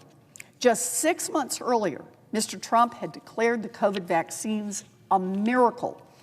At the time Mr. Kennedy filed the petition, half of American adults were receiving their shots. Schools were starting to reopen, and churches were filling. Estimates had begun to show that the rapid rollout of COVID vaccines had already saved 140,000 lives in the United States. The petition was filed on behalf of the nonprofit that Mr. Kennedy founded and led, Children's Health Defense, which we've talked about earlier. It claimed the risks of vaccines outweighed the benefits and that the vaccines weren't necessary because good treatments were available, including ivermectin and, I just can't believe this, hydroxychloroquine, which had already been deemed ineffective against the virus. The petition received little notice when it was filed. Mr. Kennedy was then on the fringes of the public health establishment, and the agency denied it within months. Public health experts told about the filing said it was truly shocking. You know, I want to underscore this one because Mr. Kennedy is saying now, not only is he saying he's not an anti-vaxxer, he's saying he wants you to still be able to vaccinate your children if you want to do that. And yet, look at Mr. Kennedy's own actions. Mr. Kennedy tried to stop all of us, everyone in America, from getting access to the COVID vaccine. He cites junk science. It was already known to be junk science at the time that he cites it. He cites junk science in order to say not just that he doesn't want to take the vaccine, or not just that he doesn't want to give it to his kids, but he doesn't want anybody in America to be able to get that. So that's the man that the Republicans will be voting on to decide whether or not he makes healthcare policy in the United States. Someone who is continuing to line his own pocket with lawsuits against vaccine manufacturers, and someone who has tried to stop at least one vaccine from being distributed to anyone, anywhere in America. Look, when Kennedy says he doesn't believe in vaccines, which he has said many times, believe him. When his attempt at fixing his ethics issue is passing his stake to his son, believe him. When he says he will do whatever Donald Trump wants on abortion, believe him. Don't say no one will let him go that far, because they will let him go that far. Republicans voting for Kennedy know exactly who they are voting for. Someone who spreads baseless conspiracy theories, someone who profits off making our kids sicker, someone who will do whatever Donald Trump tells him to do, whether it's cutting off cancer research funding or banning abortion medication. Let us be very clear. When it comes to your health and your well-being and the health and well-being of your friends, your family, your community, Kennedy is disqualified, dangerous, and cannot be given the power to make critical health care decisions. I urge my colleagues to vote no on his nomination. And I see that Senator Kaine is here. Senator Kaine has been a tireless partner in the fight to help protect the nation's health care system. And I appreciate your being here tonight, Senator Kaine. Thank you. Mr. President. The senator from Virginia. Mr. President, I rise, and I'm so happy that I follow my colleague from Massachusetts. I will build upon some of the points that she has made, but we have served as colleagues together on the Health, Education, Labor, Pension Committee during earlier terms of Congress, and you won't find a better champion for the health of the American public than Senator Warren. I stand to continue the dialogue about Robert F. Kennedy Jr. and his unfitness for the position to which he's been nominated, Secretary of Health and Human Services. And I'll give you the punchline, Mr. President, but then go into it in some detail. I don't believe Mr. Kennedy can separate fact from fiction. I don't believe Mr. Kennedy can separate conspiracy from content. Now, you wouldn't want someone suffering from that challenge in any position of leadership at any level of government, local, state, or federal. But this particular position the Secretary of Health and Human Services, one of the most important positions in the nation as it respects people's physical and mental health, is exactly the wrong kind of a position for someone who can't tell fact from fiction or content from conspiracy. Because the American public need to be able to rely on HHS and other critical agencies for information that is not just about the state of their savings account or housing costs. This is about life and death. This is about life and death. I want to talk about two elements of Robert F. Kennedy Jr. My colleagues have been going into many of them that lead me to the conclusion that here's a guy who can't separate fact from fiction or conspiracy from content. And the first was ably described by Senator Warren, and that is Mr. Kennedy's skepticism about vaccines. Now, I know many of my colleagues have trod this ground during speeches today, so I'm not going to go into the breadth of his vaccine skepticism. I'm going to talk about one vaccine in particular that is made in Virginia, Gardasil. I represent the Commonwealth of Virginia. There is a facility in Elkton, Virginia, in the Shenandoah Valley near Harrisonburg that makes Gardasil, the vaccine that has been effective, significantly effective in preventing and reducing the incidence of cervical cancer.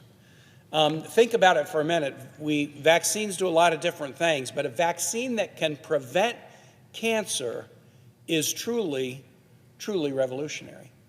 Cervical cancer and other associated cancers, very significant challenges to men and women.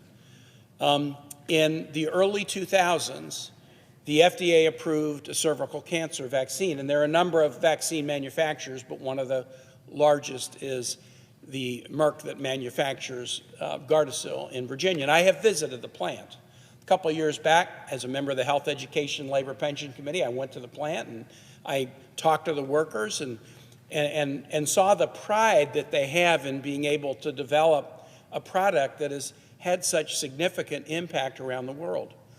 When I was governor of Virginia with 2 Republican houses, we acted to have a mandate around Gardasil vaccination, around cervical cancer vaccination. There are other cancer vaccine manufacturers as well. And by making it mandatory, we enable people to access it for free. We allow any parent or student who doesn't want to receive the vaccine to opt out with no excuse. But we have made it widely available in Virginia. We're one of 3 states to have done this, and it has had a tremendous positive benefit on folks' health. So this is a relatively new vaccine. I mean, it started and got approval and began to be deployed significantly about 15 years ago. And even in 15 years, the results have been remarkable. And I want to just share with my colleagues and with the public some of the results of between 15 and 20 years of HPV cervical cancer vaccination. And I'll give you results from many countries and from many research institutions and hospitals to show you that this is not a question of significant medical controversy. A publication that is one of the signature publications, healthcare publications in England, is called The Lancet. And there was an article in The Lancet in February of 2020 titled "The Impact of HPV Vaccination and Cervical Screening on Cervical Cancer Elimination." This particular article summarized a study that looked at data from 78 countries. The researchers that examined this data were from England, China, France, Canada, and Switzerland.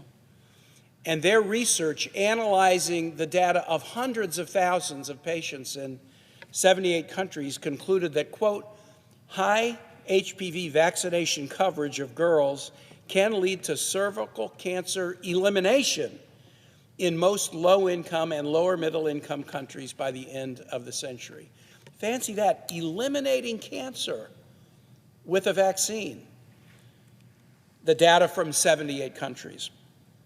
The U.S. Centers for Disease Control and Prevention website, cdc.gov, has a section, The Impact of the HPV Vaccine.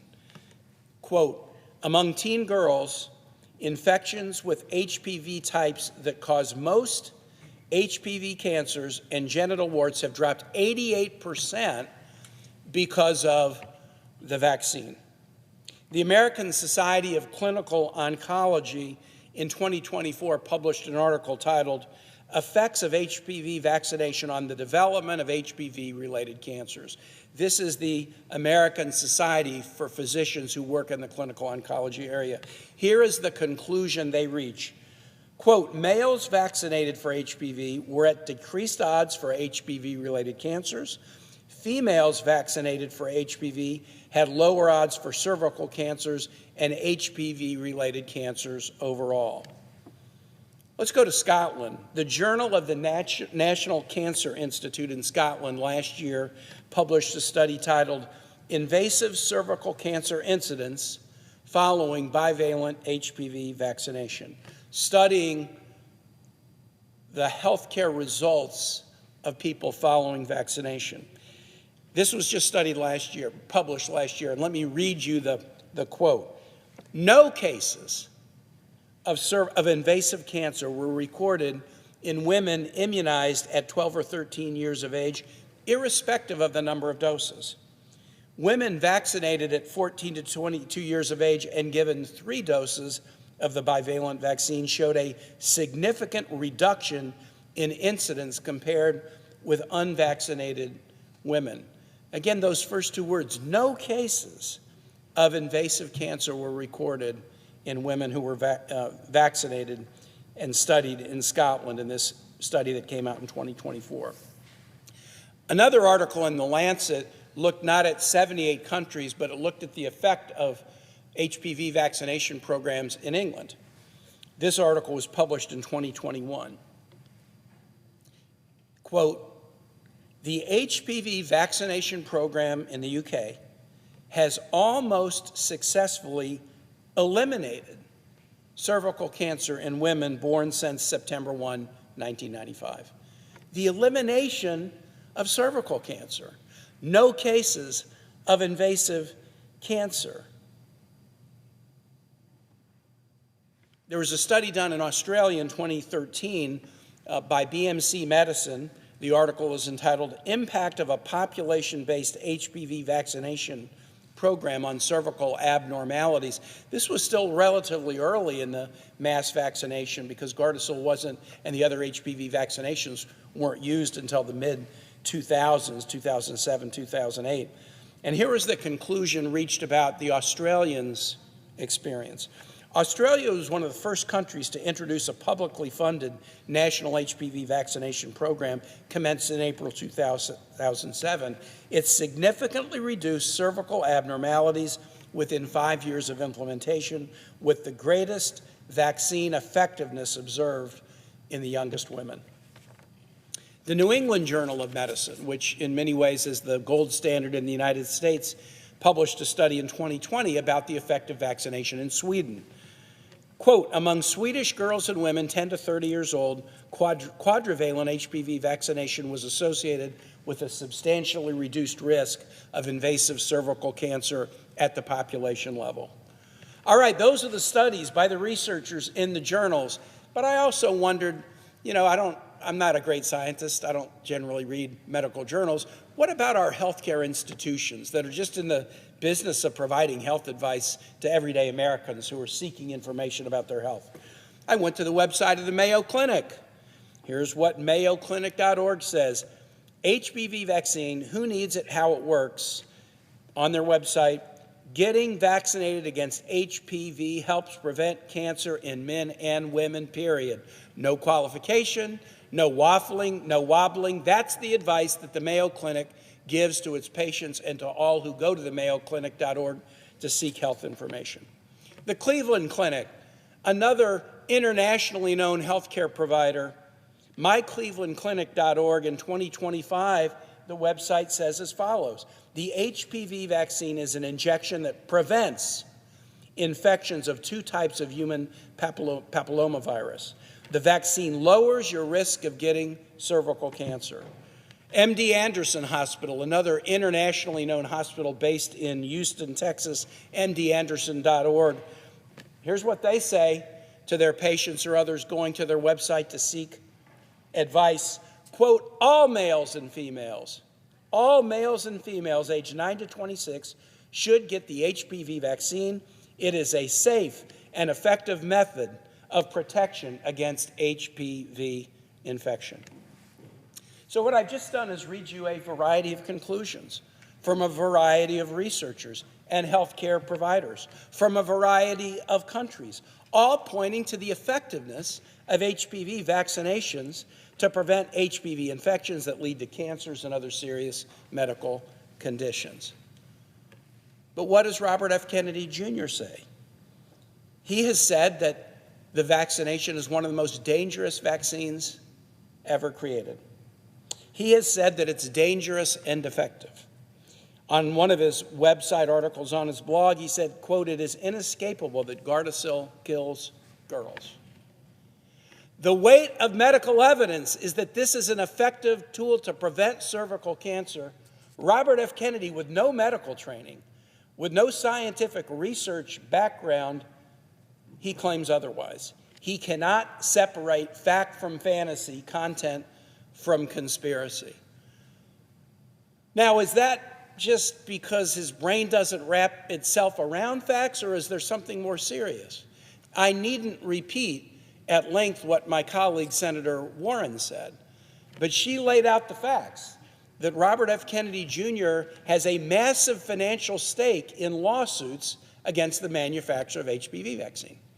In fact, he disclosed it on his ethics form that if there are recoveries against HPV vaccine manufacturers in lawsuits, he's entitled to 10% of the recovery in massive class action lawsuits.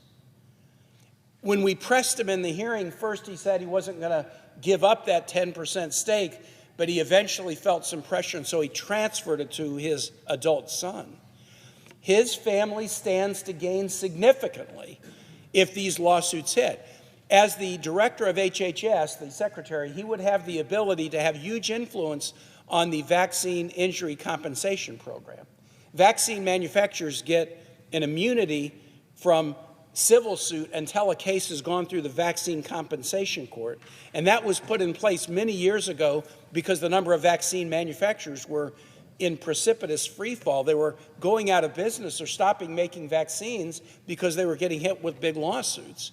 And so there is a special court that focuses these any arguments against vaccine in these courts.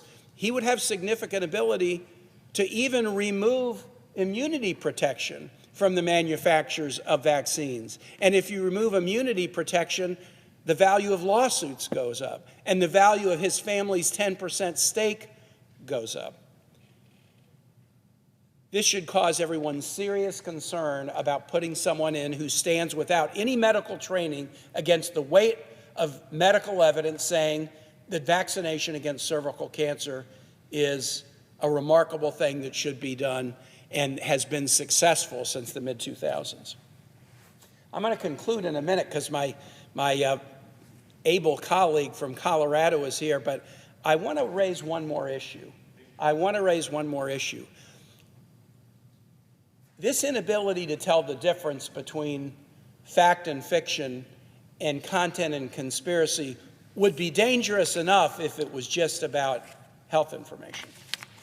If it was just about vaccines, that in and of itself should disqualify Robert F. Kennedy Jr. from being an HHS secretary. But this individual's inability to tell the difference between fact and fiction and between conspiracy and content is not limited just to health. In July of 2024,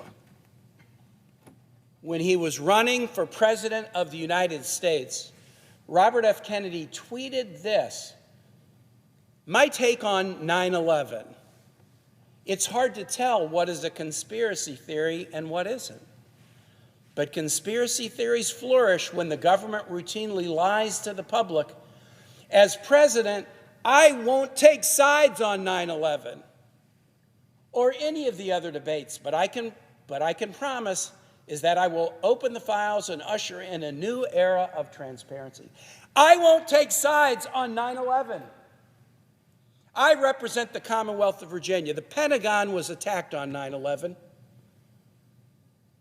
The World Trade Center in New York was attacked on 9/11. A plane went down in a farm field in Pennsylvania on 9/11. A lot of Virginia families lost loved ones that day. I know people who were in the Pentagon at 9/11 who had to race through a burning building to go to the child care center to make sure they could get their child out and that their child was safe. I don't take it very well when someone says they won't take sides about 9/11.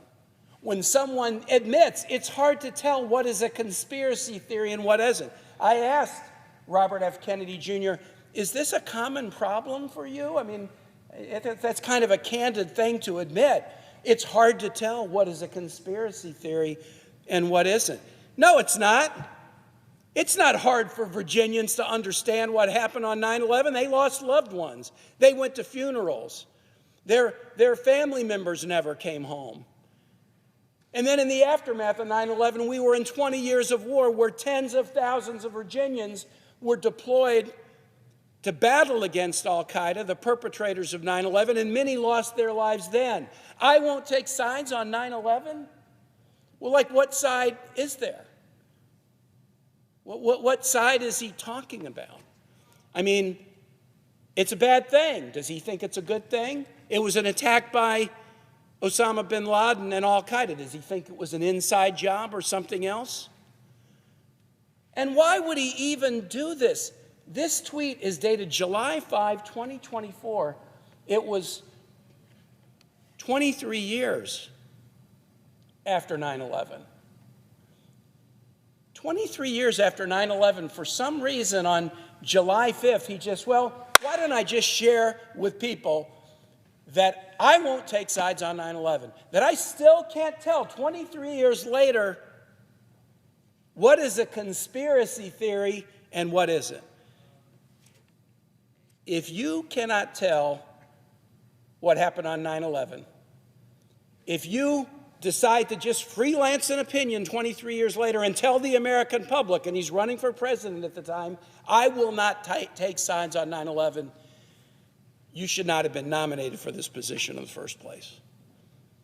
And I am finding it very hard to believe that my colleagues in this body, who I've sat with on the Armed Services Committee, who I've sat with on the Foreign Relations Committee, who have invested their time and energy in making investments to battle terrorism around the world, to battle al-Qaeda and other terrorist groups, the group that perpetrated the 9/11 attack. My colleagues many of my colleagues served in the military and were deployed in the war on terror in the aftermath of 9/11. They're now going to be okay with a guy who says he won't take sides on 9/11? Who says he can't tell the difference between what is a conspiracy theory and what isn't? This is a very, very dangerous vote that we will cast tomorrow. Of any position in the federal government that needs somebody who can tell the difference between fact and fiction, conspiracy and content, HHS Secretary is that position. And Robert F. Kennedy Jr. so badly flunks the test of what is needed: careful, reasoned information that people can count on, that I urge my colleagues, even if you voted in a committee, even if you voted on a procedural resolution to move this to the floor, stop now. You can still stop now. Don't hurt this country. Don't hurt the health of this country by putting someone in office who can't even understand what happened on 9/11. With that, Mr. President, I yield the floor.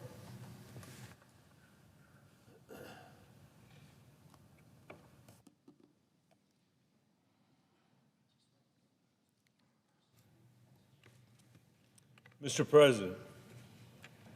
The senator from Colorado. Thank you, Mr. President, and I'd like to take this opportunity to welcome the President to the U.S. Senate. I hadn't had a chance really to do that as you sit in the chair. We're now going to get somebody else, but thank you for being here. And I also want to thank my colleague, from the Commonwealth of Virginia, Senator Kaine, for his heartfelt remarks. You know, I think we are through the looking glass in many ways, and there's a pattern here that is reflected in what you were talking about, this idea of being able to tell the difference between fact and fiction. Fact and fiction. I mean, I know that when you were the mayor of Richmond, it probably was pretty important for people that were working with you to know the difference between fact and fiction. When you were the governor of the Commonwealth of Virginia, it probably was pretty important for you to do that as well.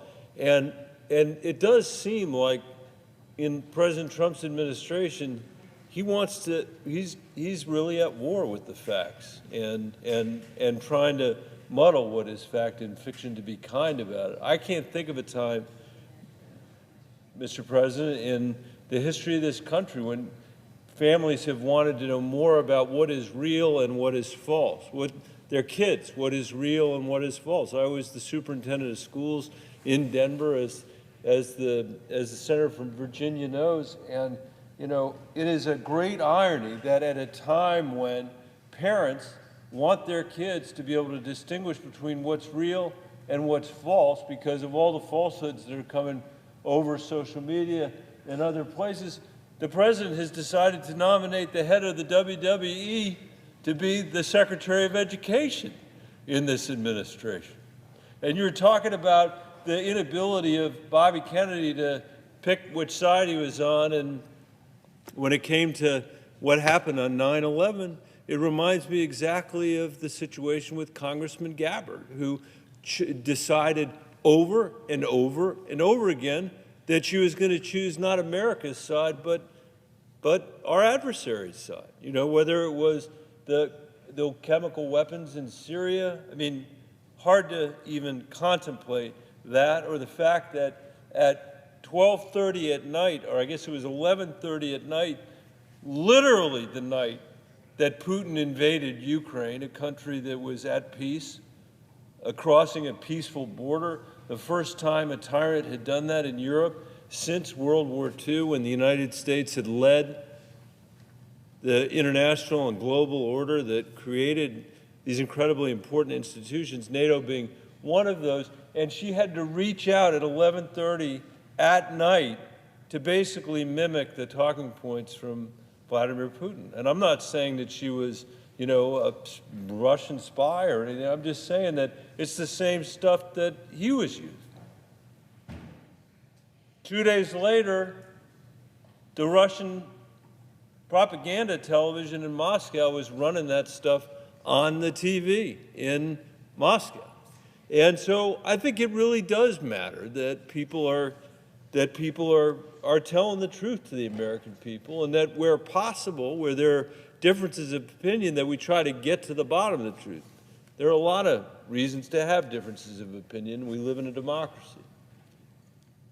And we have the freedom to have differences of opinion. We have freedom to have different understanding of the facts, but we need to be pretty certain about that when it comes to public health, when it comes to health care in this country.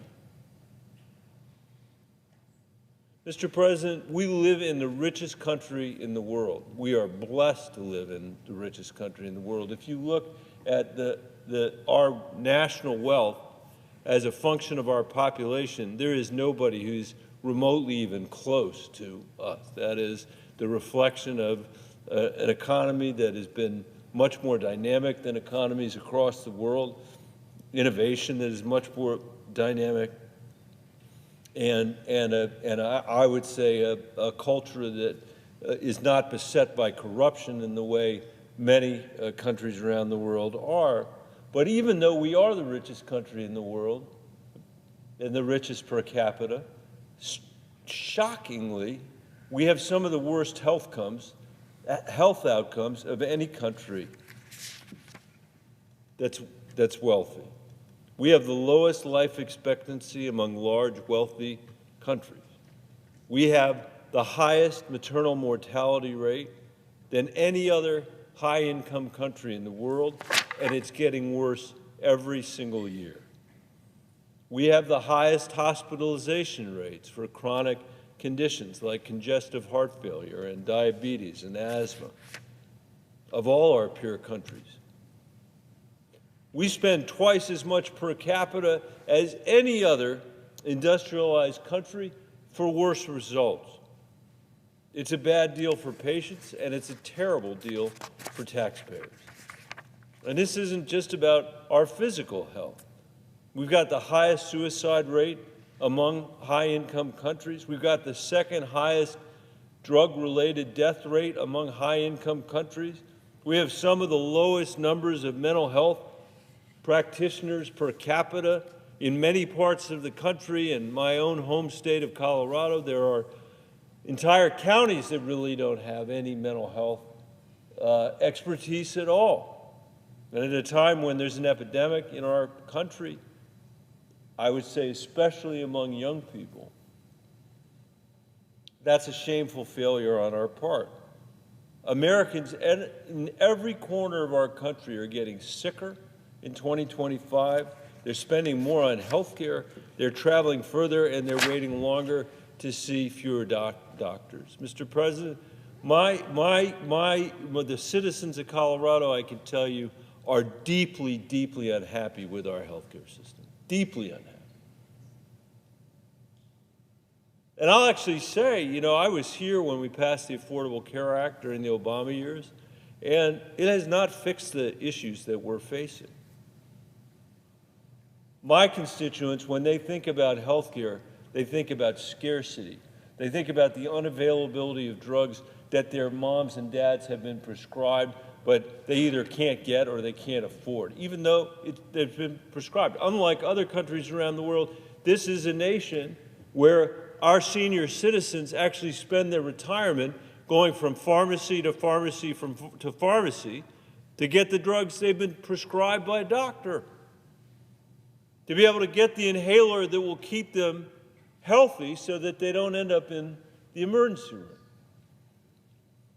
This is a country, unlike our competitors, where it is very common for moms and dads to spend 2 hours or 3 hours or 4 hours on the phone with an insurance company denying their claim, their legitimate claim for their kid.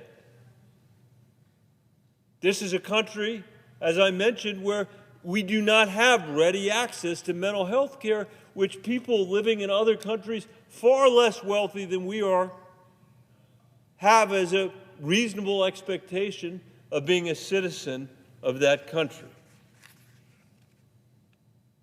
And when we're in the midst of a physical and mental health care crisis like this, unlike many of the other cabinet positions we're going to fill, and for some of them it's true as well, the Secretary of Health and Human Services is a job of life and death.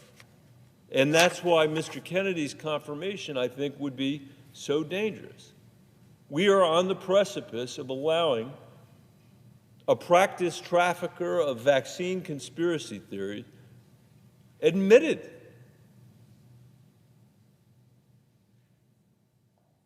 of these theories to administer health care to over 29 million children in America who receive routine life-saving vaccines through Medicaid, a man who has made his fame and fortune by treating our most vulnerable children as his personal science experiment. Mr. Kennedy has peddled bulk science that claims vaccines cause autism, showing confusion and fear and causing heartbreak among parents who are now afraid to vaccinate their kids because they're so worried that it's going to cause autism, that they won't have a vaccine for their kid for fear of autism. But the failure to get that vaccine means their kids are exposed to profoundly important childhood and serious childhood illnesses. And he makes his claims with incredible conviction. He's not shy about it. He claimed that the measles vaccines, quote, poisoned an entire generation of children, and went further to say that the only thing that cures measles is nutrition and clean water. Before the measles vaccine was developed in the 1960s, hundreds of American kids died every year. And measles is a completely preventable disease with 2 vaccines administered in childhood. Without it, measles can spread like wildfire, leaving behind serious complications like blindness and encephalitis. We don't know that, we don't remember that, because the pages that are on this floor can't remember a time when we weren't having measles vaccine in the United States of America. It'd be a very different world if we hadn't had them, but we do. Doctors in sub-Saharan Africa, where measles run rampant, describe watching children die from this preventable disease in dire warnings they're now sending to the United States. The CDC warns that kindergarten MMR vaccine rates have dropped below the 95% threshold needed to prevent worldwide measles outbreaks. As I stand here tonight, Mr. President, as you sit here tonight, 5 states have reported measles cases. An outbreak in Gaines County, Texas, has rapidly grown to 24 reported cases, all of them unvaccinated children. 9 are in the hospital. 9 of these children are in the hospital. Vaccine exemptions in Gaines County are among the highest in the state of Texas. 7.5% of Gaines County kindergartners have vaccine exemptions. That's almost 20%. It's not just Mr. Kennedy's vaccine conspiracies that are grave concern, however. He has spent 50 years muddying the water of scientific consensus with half-truths and misinformation and bad science. In his hearing before the Finance Committee, Mr. Kennedy showed an alarming inability to answer simple questions about his past statements. He appeared to have selective memory regarding some of his most outlandish claims. I asked him, Mr. President, point blank about his claims that COVID-19 was a genetically engineered bioweapon. These are his words, genetically engineered bioweapon that targets black and white people but spared Ashkenazi Jews and Chinese people. He never denied this, never denied that he said it, and instead pointed to a debunked theory study as a flimsy proof of his claims. I asked him further, based on what he had said, again quoting him, did you say Lyme disease is a highly likely militarily engineered bioweapon? To this he answered, I probably did. I probably did say that Lyme disease was a militarily bioengineered weapon. How can we consider someone for the highest health office in the country who believes that America's own military engineered Lyme disease and uses it as a weapon against us? What could go wrong? He said on his podcast that exposure to pesticides could cause children to become transgender, a statement he claims not to remember, but he said it's on the record. He insisted he forgot, writing in his own book, that it's, quote, undeniable that African AIDS is an entirely different disease from Western AIDS, and could provide no explanation for this false statement either. Mr. Kennedy likes to talk about the need for more research. In fact, that was his answer to many of my colleagues' questions. He even told me to look at an NIH study when I asked him about some of his unfounded claims about COVID-19. Now, the NIH, as you know, is under attack tonight as we're here, and all Mr. Kennedy has to say about that is that he'll look into that. The NIH is the gold standard worldwide for scientific research and innovation.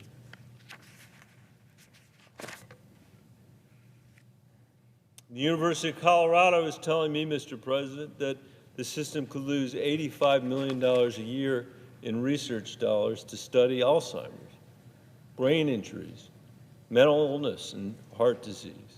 They've confirmed Mr. Kennedy would oversee NIH.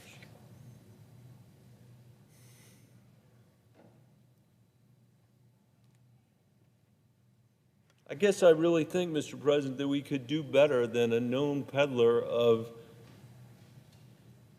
junk science to run the most important medical research in the country.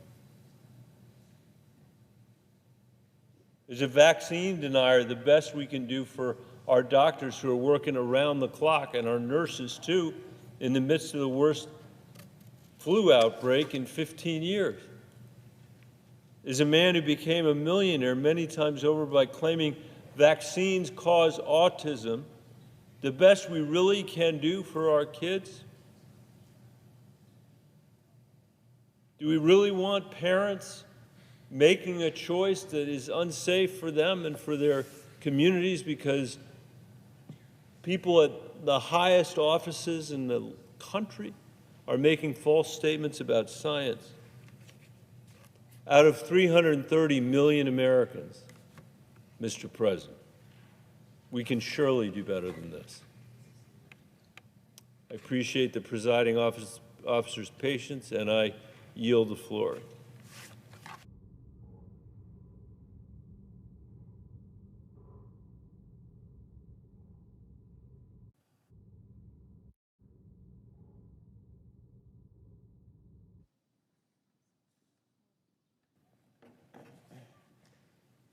Mr. President.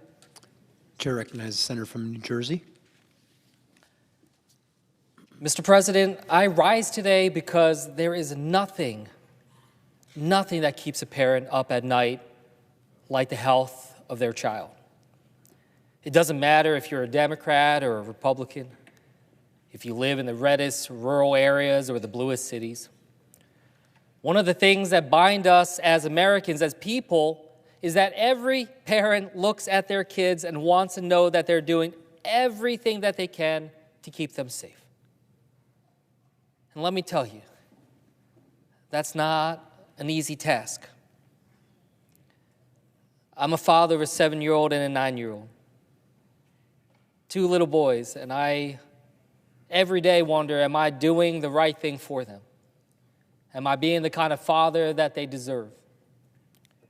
Am I looking out and being thoughtful about what they eat, about whether or not I'm keeping up with their health and that they're exercising? And like most families, I can tell you it's tough to know that you're always doing the best thing for your kids. But like most families, we do what we can. My wife and I, we try our very best. But we don't have all of the answers. I mean, how many parents out there, when your kid gets sick and it's too late in the night to find a way to call the doctor or the nurse, you're trying to figure out where to turn to for information? Where do we go when it is that we feel like we reach the limits of our own personal knowledge and we need to find a place that we can trust?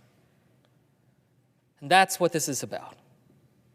It's about knowing that there's someone you can trust when you feel like you don't know where else to turn. That someone can have your back and that you can trust that they have your best interest at heart. When we think about our doctors, when we think about our nurses, our health professionals, when we think about those making decisions in this great nation of over 330 million people about our health care, we want to trust those individuals, these people that are making these decisions. And I know for the people in New Jersey, over 9 million people there in the state of New Jersey, they are wondering who they can trust. We live in tough times. In fact, we live in the time of the greatest amount of distrust that we've ever seen in modern history of this country. And that is most pronounced, most clear when it comes to our health. And one of those people we need to trust the most in our country is the person who runs the Department of Health and Human Services. Mr. President, I rise today because I have met with Robert F. Kennedy Jr. I have questioned Mr. Kennedy in committee. I have read his statements and examined his record. And I want to say here on the floor of the Senate that he is not someone I can trust with my kids' health. And in good conscience, I cannot vote for him. If I cannot trust him with the health of my own kids, how can I ask the families of the 9 million other New Jerseyans to go to do it? Or for families across our country to trust this man? I've had the chance to be able to meet him, talk to him in person, ask him questions. That is more than most ever anyone in my own state is going to have a chance to talk to him. And I took that as a deep responsibility to try to use that time and that opportunity to try to deduce whether or not this man rises to the level of trust that I think the people of New Jersey and this country deserve. And I've come to the conclusion that I cannot support Mr. Kennedy to lead an agency in charge of our nation's health. And he has too often diminished that trust in the very health care that he would be in charge of, and too often has spread disinformation about the diseases and challenges and threats that we face. Now, what you would hear from his supporters is a story of an advocate for change. They'll tell you that he's fighting against a broken system, that he simply wants to make America healthy. And look, I think all of us hopefully can say that we want to make America healthy, that we care about the health of Americans across this nation. And I don't think anyone in this chamber would disagree that there are broken problems that we face when it comes to our health care, to our government, to so many aspects of our society. But unfortunately, like most things coming out of this current administration, what we are seeing is corruption and conspiracy disguised as false promises of change. It's important that we take this moment to call it out and to expose it, to explain to the American people why this is a position. The Secretary of Health and Human Services is a position where trust is so important. Because if he's confirmed, Mr. Kennedy will have an incredible platform, well beyond the strong platform that he already has developed, a bully pulpit. But this would be an official platform of the United States, of our government, paid for by the taxpayers, to shape the health of my children and yours. Let's begin with the agency he's nominated to lead. HHS employs more than 80,000 people across the United States and around the world. Their mission is simple: to enhance the health and well-being of all Americans. And to put that another way, their job is to make it easier for parents to sleep at night by making sure their kids can stay healthy. Now, I'm not going to go over every single one of the 13 operating divisions of HHS, but let me name a few that you've probably heard of. The Centers for Disease Control and Prevention. They are on the front lines of preventing the next pandemic. The Centers for Medicare and Medicaid Services. They operate Medicare, Medicaid, the Children's Health Insurance Program, otherwise known as CHIP, and the health insurance marketplaces. All of these provide health care for more than 100 million Americans, including my mother and my father, who are under Medicare. That's about 1 in 3 people under the services of the Centers for Medicare and Medicaid Services. Then there is the Food and Drug Administration, or the FDA. You probably know them because when there's some sort of outbreak that impacts the food supply, they issue the recalls. But they do a lot of other stuff too, from improving new medicines to countering bioterrorism. Now, those are 3 of the divisions you've heard of. Maybe you haven't heard of the National Institutes for Health, an agency that sits at the cutting edge of medical research, not just in this nation, but around the world. Or the Substance Abuse and Mental Health Services Administration, an agency that does work to combat the real addiction and mental health crisis our country is facing. The Lakewood Community Service Corporation in Lakewood, New Jersey received a $2.5 million grant to improve mental health care in one of our state's fastest growing services. Cape May County Council on Alcoholism and Drug Abuse received a $300,000 grant to tackle substance abuse issues in South Jersey. Both important causes that my colleagues from both sides of the aisle can agree to support. And then finally, there's the Administration for Children and Families. And whether you heard of it or not, you or someone you know probably is touched by it. It's the second largest agency in HHS, and it's the agency that manages temporary assistance for needy families, Head Start, child care, and foster care programs. I wanted to outline all this because I want you to understand the enormity of the task ahead of the next HHS secretary. This is not just someone who can walk in and just say, we need to be healthy again. This is someone who will be tasked with operating programs on a day-to-day basis that mean the very life and death of over a third of all Americans. So when I say that trust is important, it's not just a buzzword. Who do you trust with your health? Who do you trust with your children's health? Who do you trust with your parents' health as they age and face challenges of physical and cognitive decline? Let's look at some of the things that show why we should not trust Mr. Kennedy. One of the first things that many parents have to deal with, vaccines. A lot of us have had to hold our kids through those vaccines. When we talk to our pediatricians, people we trust, and they talk to us about the importance of making sure that our kids are protected. Mr. Kennedy has used his stature to push lawsuits that he personally stands to profit from, including over a common vaccine given to children.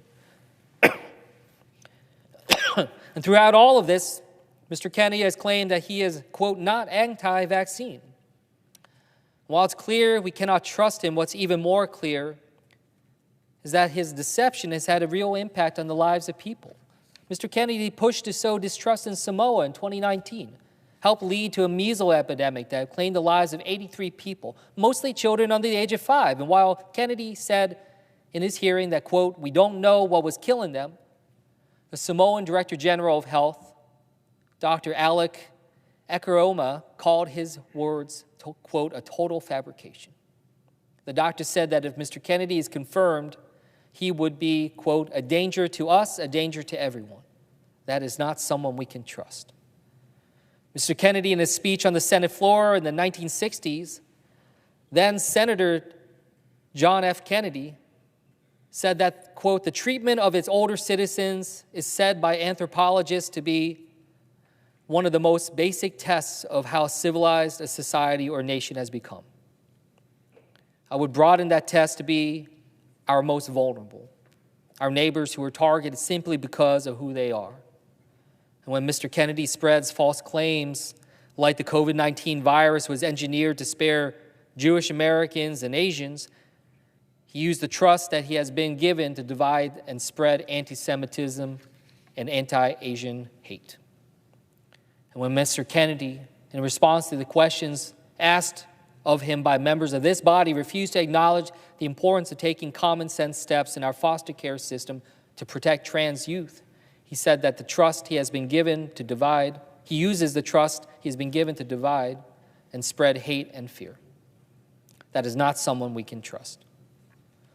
Mr. President, my reasons for opposing Mr. Kennedy's nomination doesn't just come from the concerns I have for my children. It comes from an understanding I have from my parents. A little over 50 years ago, my parents came to America from South Korea to start a better life. They did so by working to keep Americans healthy. My father earned a PhD and became a genetic researcher trying to cure cancer and Alzheimer's. My mother worked as a nurse in hospital systems across New Jersey. They worked hard to earn the trust of people around them, their colleagues, their patients, that they had worked on every single day. But also the trust that they had in the people around them for their own health. My father was a polio survivor. My mother struggled with Lyme disease. They've had their fair share of health struggles. And through them, I've seen a common denominator that our public health system only works when we have people working together with trust, and that we, the public, in turn, trust them. But then when I hear Mr. Kennedy say this about Lyme disease, He said, quote, "Another thing that keeps us from enjoying the outdoors and keeps us locked inside, and the idea that this may have been, is highly likely to have been a military weapon. Now, we cannot say 100% for sure, but we do know that they were experimenting with ticks there." Now, the American Lyme Disease Foundation wrote, quote, "Some claims that Lyme disease was introduced into the northeastern region of the United States by a man-made strain that escaped from a high contaminant biological warfare lab on Plum Island. Said that there is ample evidence to indicate that both the ticks as well as the bacteria causing Lyme disease were present in the United States well before the Plum Island facility was ever established. And according to Washington Post, an article written by a professor, Sam Telfer, said, quote, "It's an old conspiracy theory, enjoying a resurgence with lots of sensational headlines and tweets. Even Congress has ordered that the Pentagon must reveal whether it weaponized ticks, and it is not true." When it came to the disease of polio that disabled my father since he was a baby, Mr. Kennedy had this to say about the vaccine that nearly eradicated polio from the face of this planet. He said the vaccine, for a period of time, may have led to cancers due to a contamination with the virus that, quote, "killed many, many, many, many, many more people than polio ever did." So with the polio vaccine, he said, did it cause more deaths than it averted? I would say, I don't know. And he said this just a year and a half ago, where a large study was published that concluded that polio vaccine under concern was not associated with increased rates of cancer. Another study showed that the virus of concern was killed by the same process used to inactivate the polio virus.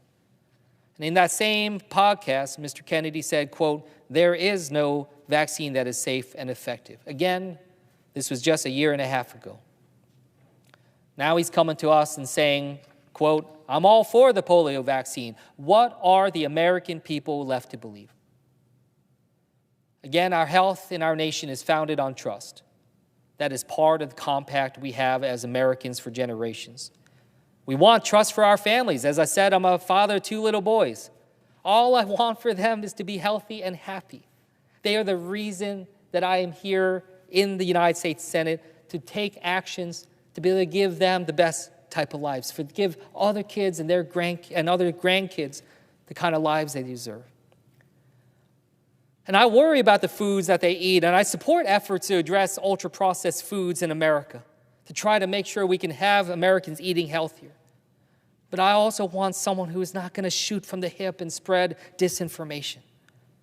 Our healthcare is far from perfect, and we do need major reforms to get it in a place where it can better serve the American people. We do need massive changes in the way our healthcare, childcare, elder care, and nutrition systems are run, but not without trust. We need research, more and more research to understand safety and to power the innovation that will come up with the cures and the medicine of the future. But this week we see efforts to undertake massive cuts at NIH, cuts that would set back the very research we need to keep improving our health.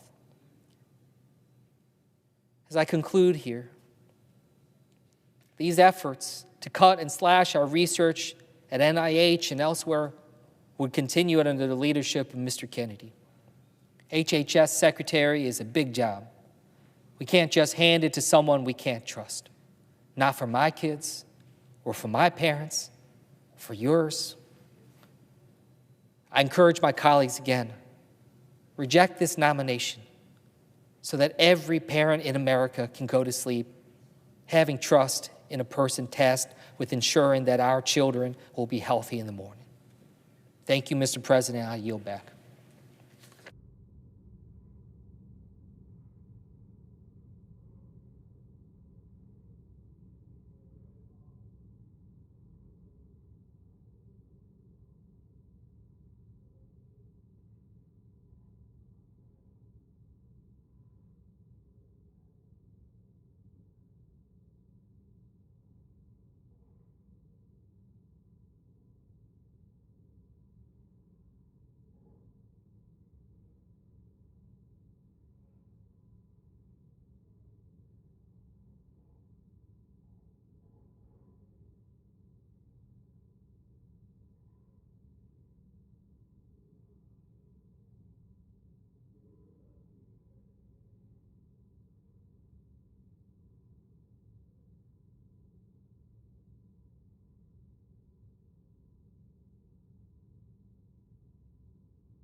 Mr. President. Chair recognizes the Majority Leader. Thank you, Mr. President. Mr. President, I ask unanimous consent that notwithstanding Rule 22, the post-cloture time with respect to the Kennedy nomination expire at 10:30 a.m. Thursday, February the 13th. I further ask that following disposition of the Kennedy nomination, the cloture motion with respect to the Rollins nomination be withdrawn and Senate vote on confirmation of the Rollins nomination with no intervening action or debate. Further, following disposition of the Rollins nomination, the Senate resume consideration of the Lutnick nomination and the Senate vote on the motion to invoke cloture on the Lutnick nomination at 1:45 p.m. And if cloture is invoked on the Lutnick nomination, all time be considered expired, and the Senate vote on the motion to invoke cloture on the Loeffler nomination. And if cloture is invoked on the Loeffler nomination, all post-cloture time be expired, and the Senate vote on confirmation of the Loeffler and Lutnick nominations at a time to be determined by the Majority Leader in consultation with the Democrat Leader no earlier than Tuesday, February the 18th. Without objection. Mr. President, I ask unanimous consent that the Senate resume legislative session and be in a period of morning business for debate only, with senators permitted to speak therein for up to 10 minutes each. Without objection. Mr. President, I have 7 requests for committees to meet during today's session of the Senate. They have the approval of the majority and minority leaders. Duly noted. Mr. President, I ask unanimous consent that the Committee on the Judiciary be discharged from further consideration of Senate Bill 32 and the Senate proceed to its immediate consideration. The clerk will report. S32, a bill to clarify where court may be held for certain district courts in Texas and California. Without objection, the committee is discharged. The Senate will proceed to the measure. Mr. President, I ask unanimous consent that the bill be considered read a third time and passed, and that the motion to reconsider be considered made and laid upon the table. Without objection. Mr. President, I ask unanimous consent that when the Senate completes its business today, it stand adjourned until 9:30 a.m. on Thursday, February the 13th, that following the prayer and pledge, the journal proceedings be approved today, at the morning hour be deemed expired, the time for the 2 leaders be reserved for their use later in the day, morning business be closed, and the Senate proceed to executive session and resume executive calendar number 17 under the previous order. Finally, that if any nominations are confirmed during Thursday's session, the motion to reconsider be considered made and laid upon the table, and the President be immediately notified of the Senate's action. Without objection. Mr. President, if there's no further business to come before the Senate, I ask that it stand adjourned under the previous order following the remarks of my colleagues. Without objection.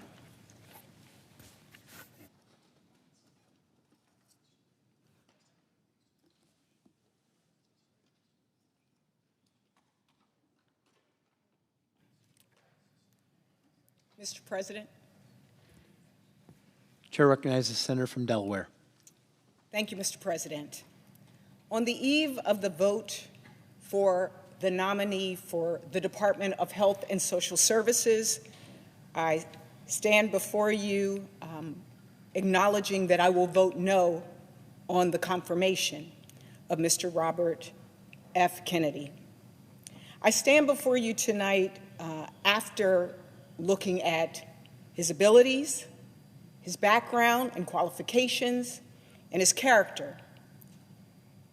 For me, I listen to my constituents and the calls that we have received into our office. And I've read articles, I've looked at petitions and lawsuits, listened to podcasts, even watched a video that he produced. There were inconsistencies in his positions. And so that's one reason that I could say no to this candidate. Even as the former Deputy Secretary of Health and Social Services from Delaware, I thought about the potential for another pandemic in our country, and would he be ready for the job? I thought about the fact that I come from a state that's also an agriculture state, and we are right now dealing with issues and concerns and fears about avian flu. Would he be ready for the job? I thought about senior citizens in my state who are on Medicare, and children with special needs who may be on Medicaid, and the fact that in our hearing and also in my one-on-one conversation with him, he confused the two. Even within a week's time, did not learn the differences between the two. That was concerning enough.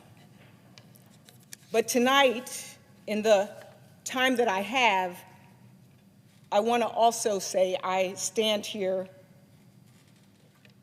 as a grandmother. And I think about my granddaughter, Lennox, and her ability to, number one, be safe in school because she's vaccinated and she is with other children who are vaccinated and no longer have to worry about things like polio. I think about her ability to have reproductive freedom over her own life when Mr. Kennedy has changed his positions so many times on where he stands on reproductive freedom and the right for her to choose what she wants for her life. But I think one of the most troubling things that took place during our meeting was that he was not familiar with the Emergency Medical Treatment and Labor Act, EMTALA. While we literally have a crisis in maternal mortality, it is important to me that the person who holds this job understands those basic things, Medicare, Medicaid, EMTALA, and that we face a challenge for women's lives being saved. I asked him specifically if he agreed about making sure that if someone was having complications during their pregnancy, that they should get the care that they need. This is both something that is being experienced across the country, but it's also personal for me. A few years ago, after my son and daughter-in-law went through so much to get pregnant through IVF, Christmas morning, I remember beginning to make the family dinner. And I got a call from my daughter-in-law saying, "Mom, something's wrong. My water broke." She was only about 5 months pregnant, and she went to a hospital. And I got to that hospital, and because I knew from my former jobs of the statistics, particularly for Black women and maternal deaths, I saw her sitting in a wheelchair in the waiting room, not being attended. The hospital ended up telling her she needed to go home and just basically waited out. For that whole month afterwards, my son and my daughter-in-law stayed in my house. They slept in my bed. We supported each other. But because of the miracle of IVF, they were able to conceive again. And 2 years ago this weekend, I became a grandmother of my granddaughter, Lennox. Tonight, I stand here on behalf of the children who want and need to be healthy. I stand here on behalf of the women across the country who need to know that there is a cabinet secretary who understands the need for emergency care, who understands the rights of women to make choices with their doctors and their families, and if they have a pastor or a rabbi, with their rabbi and their pastor. As someone who has focused much of my career on health and social services and dealing with health disparities, it is important that we do better as a country with our health status and that we are healthier. But I go back to the beginning. Does the candidate have the qualifications, the background, the character, and the ability? For this candidate, unfortunately, the answer is no. And tonight, I stand here for all of the children of our country, all of the families of our country, and I will be voting no on this nomination. I yield back.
Mr. President, Chair recognizes the senator from Nevada. just verifying, we are not in a quorum call, correct? No. Thank you. Mr. President, so I am joining my Democratic colleagues on the Senate floor today because we have pledged to Americans that we will always stand up and fight for affordable, quality health care. And right now, Donald Trump and his Republican allies in Congress are trying to dismantle health care access for Nevadans and Americans across the country. And as we speak, Republicans are working out a way to pass their budget through Congress and slash Medicaid to pay for tax cuts for Trump's ultra-wealthy friends. Their budget for these billionaire tax cuts was just released this morning, and they want to give away trillions of dollars to the richest Americans and add about $3 trillion to our national debt in exchange for nearly $1 trillion in health care cuts for working families. And you can bet Medicaid will be one of their biggest targets. It's absolutely outrageous. And it's important that we shine a light to the American public so they know what is going on. Right now, the Senate is considering the nomination of Robert F. Kennedy, Jr. to lead the Department of Health and Human Services, who has made it clear that he will be a rubber stamp for Donald Trump, even if it hurts Nevadans. This isn't fear-mongering or speaking in hypotheticals. Donald Trump has been coming after critical health care since his first term in office. Every annual budget proposal Trump had in his first term, from 2017 through 2020, included huge cuts to Medicaid. And when Republicans in Congress tried to repeal and replace the Affordable Care Act, President Trump was on board with every plan they came up with that slashed Medicaid in the process. And I'll tell you what, Democrats stood up to him every time. But even after multiple failed attempts, it doesn't seem like President Trump has learned that Americans don't want him to roll back Medicaid. His Project 2025 manifesto calls for the Centers for Medicare and Medicaid Services to impose lifetime caps on Medicaid. What does that mean? That means a person can only receive Medicaid benefits for a limited period of time, no matter their income or their health care needs. That would leave about 92,800 Nevadans who are low income and depend on Medicaid for health care at risk of losing their coverage. We know RFK Jr. will just let this happen if he becomes the Secretary for Health and Human Services. Now, HHS oversees the Centers for Medicare and Medicaid Services, which means Mr. Kennedy would have control over what happens with these essential health care programs. Now, what's ironic is that Mr. Kennedy doesn't seem to even know the difference between Medicare and Medicaid. He confused the two multiple times during his confirmation hearing before the Senate Finance Committee. And also during that hearing, he made it very clear to me, and he made it very clear to the general public who was watching, that he would refuse to even tell me he wouldn't be a rubber stamp for this administration, that he could have an independent thought and fight for any harm that would occur to Nevadans or across this country. He would stand up with them. He made it very clear he would not, that he would stand with Donald Trump. Now, I cannot support someone who would let Donald Trump give his billionaire friends, tax cuts at the expense of Nevadans' health care. And I know some of my colleagues on the other side of the aisle have argued that their plan to cut Medicaid is about getting rid of waste and fraud. Well, listen, I'm all for reducing government waste and fraud and streamlining our bureaucracy. I will tell you, I served for 8 years as the Attorney General in the state of Nevada, and during that period of time, the Medicaid fraud unit was in my office. And we prosecuted and we went after individuals and we held people accountable for that waste and fraud in the Medicaid program. So I am all about addressing waste and fraud. In fact, I know that my Democratic colleagues and I have offered to work in a bipartisan way to cut wasteful spending. Instead, however, Trump and Republican leadership want to gut Medicaid, which millions of Americans depend on to access health care. And it's just wrong.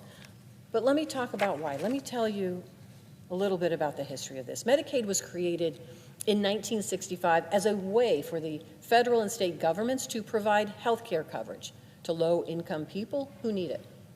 That includes children, pregnant women, seniors, people with disabilities, and adults across the United States. It helps veterans, new moms and their babies, rural hospitals, primary care providers, mental health care workers, and more. And as of June 2024, 788,481 Nevadans were enrolled in Medicaid and its initiatives like the Children's Health Insurance Program, or CHIP. And nearly 800,000 people in Nevada, and that's just Nevada, depend on Medicaid to keep themselves and their families healthy. This includes 1 in 6 adults, 3 out of 8 children, 4 in 7 nursing home residents, and 1/3 of people with disabilities. 43% of our births are covered by Medicaid.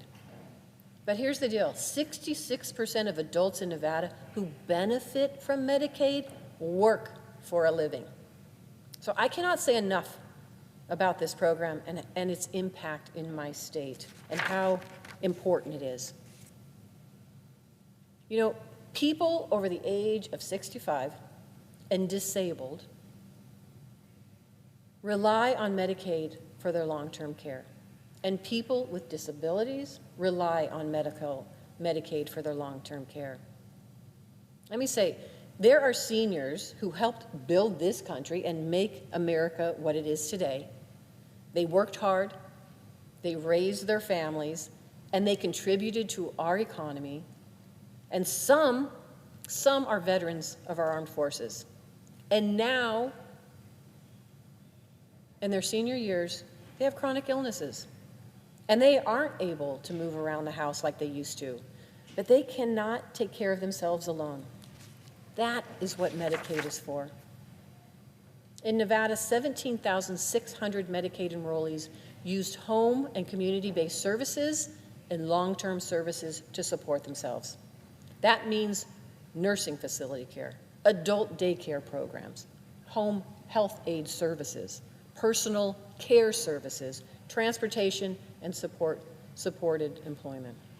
It is a common misconception that Medicare, and private insurance covers long-term nursing facility care or home care. They just don't. That's Medicaid. And that's what Donald Trump and Republican leadership and RFK Jr. want to cut. To thank our seniors for everything they've done for our country, they want to roll back the health care benefits that are giving them the dignity that they deserve in their retirement. But that's not all.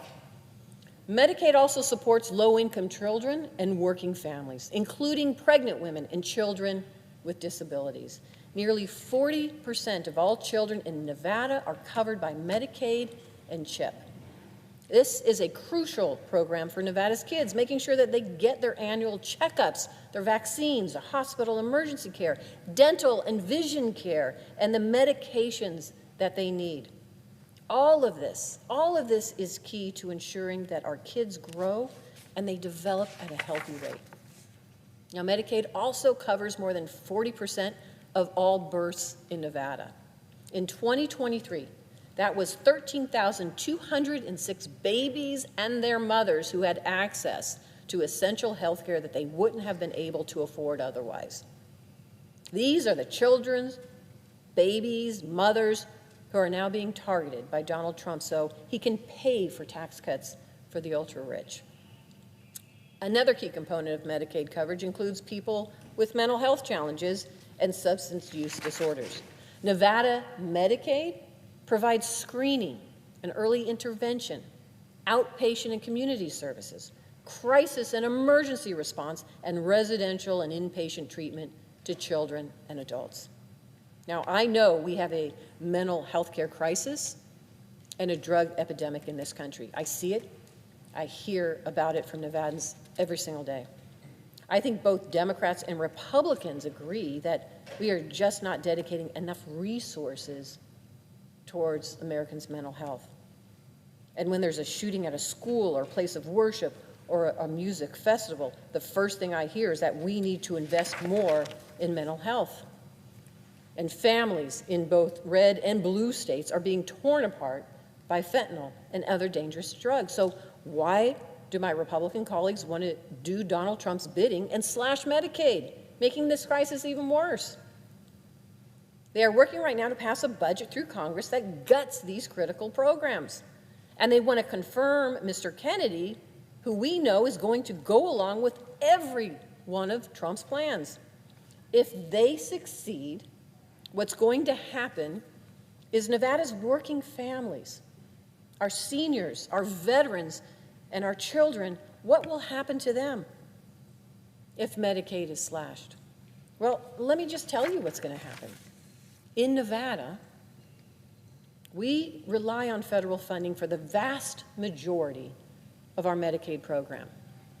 Without it, policymakers in my state will be forced to cut coverage and leave hundreds of thousands of Nevadans uninsured without access to affordable, quality health care. I've said it before, nearly 800,000 Nevadans will be in danger now, who have Medicaid now, will be in danger of being kicked off their health insurance. 17,600 seniors and disabled people in Nevada will be at risk of losing their coverage, leaving even more families with nowhere to turn to take care of their elderly loved ones.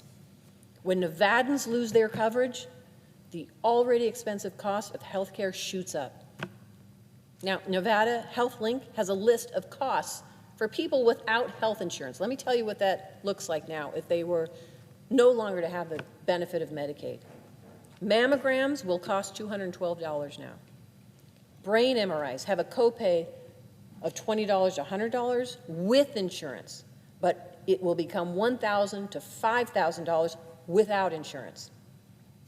A visit to the emergency room will cost Nevadans who are insured a $50 or $150 copay, but Nevadans who don't have insurance could pay as much as $3,000.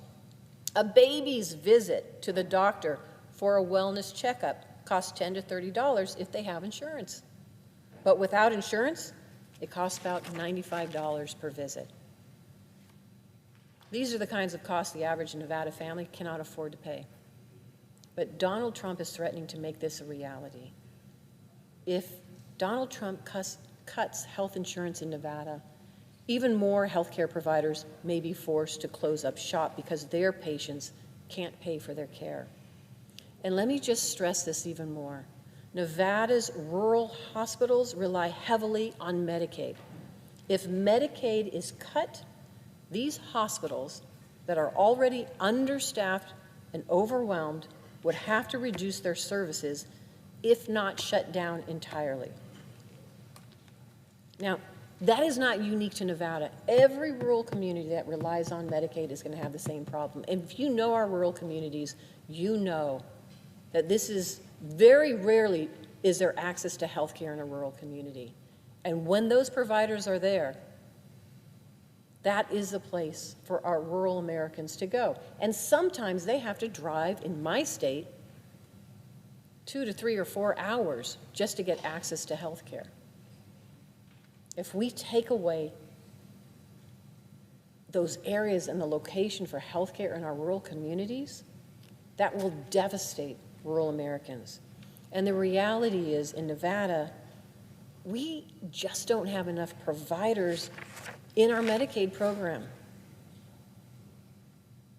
It's one thing to have a clinic to open that door. It's another to have a hospital to be able to open those doors to communities. But if you don't have the providers, that's essentially shutting down health care for individuals and people across this country.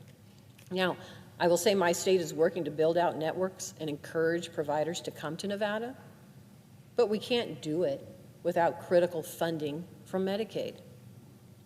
And if Donald Trump cuts Medicaid, one of the first things my state will have to do is cut payment rates for healthcare providers, which will make our shortage of providers even worse.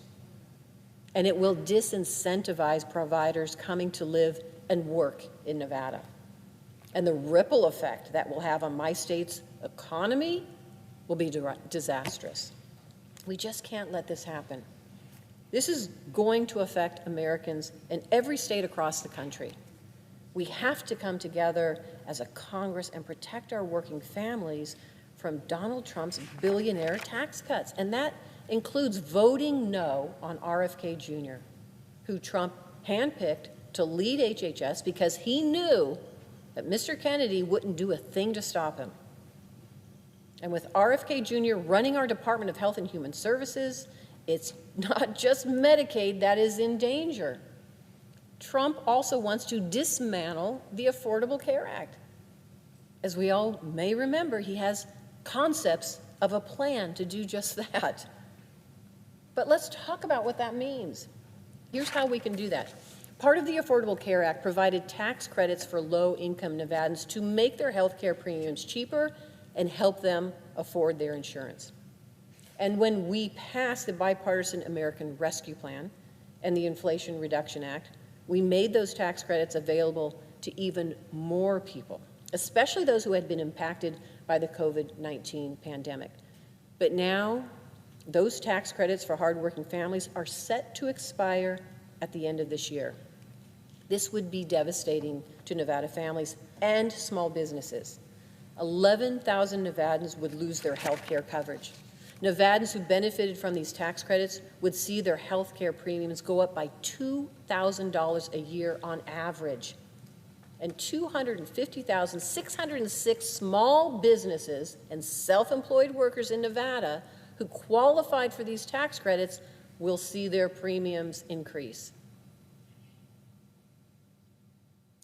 I'll tell you what, my Republican colleagues in the majority now have a decision to make. Instead of letting these tax credits for working families and small businesses expire and throwing thousands of lives into chaos, they could renew them. This should be simple.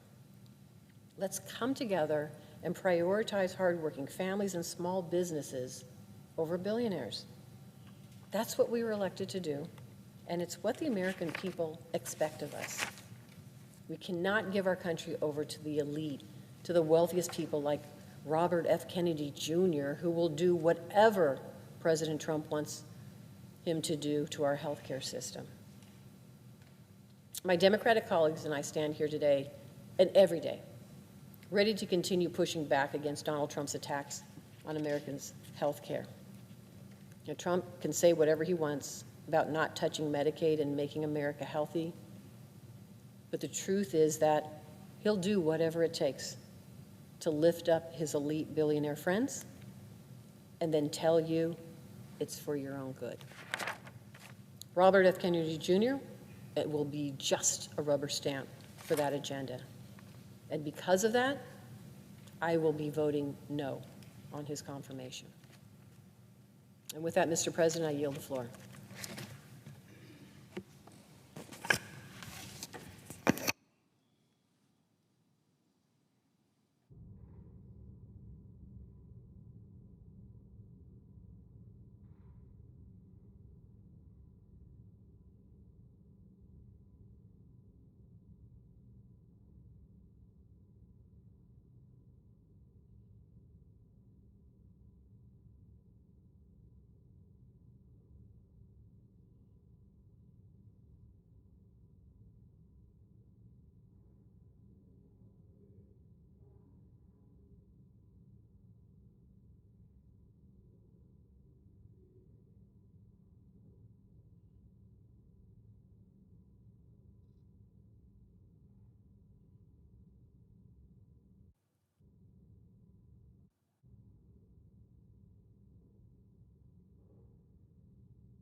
Mr. President. Minority Leader.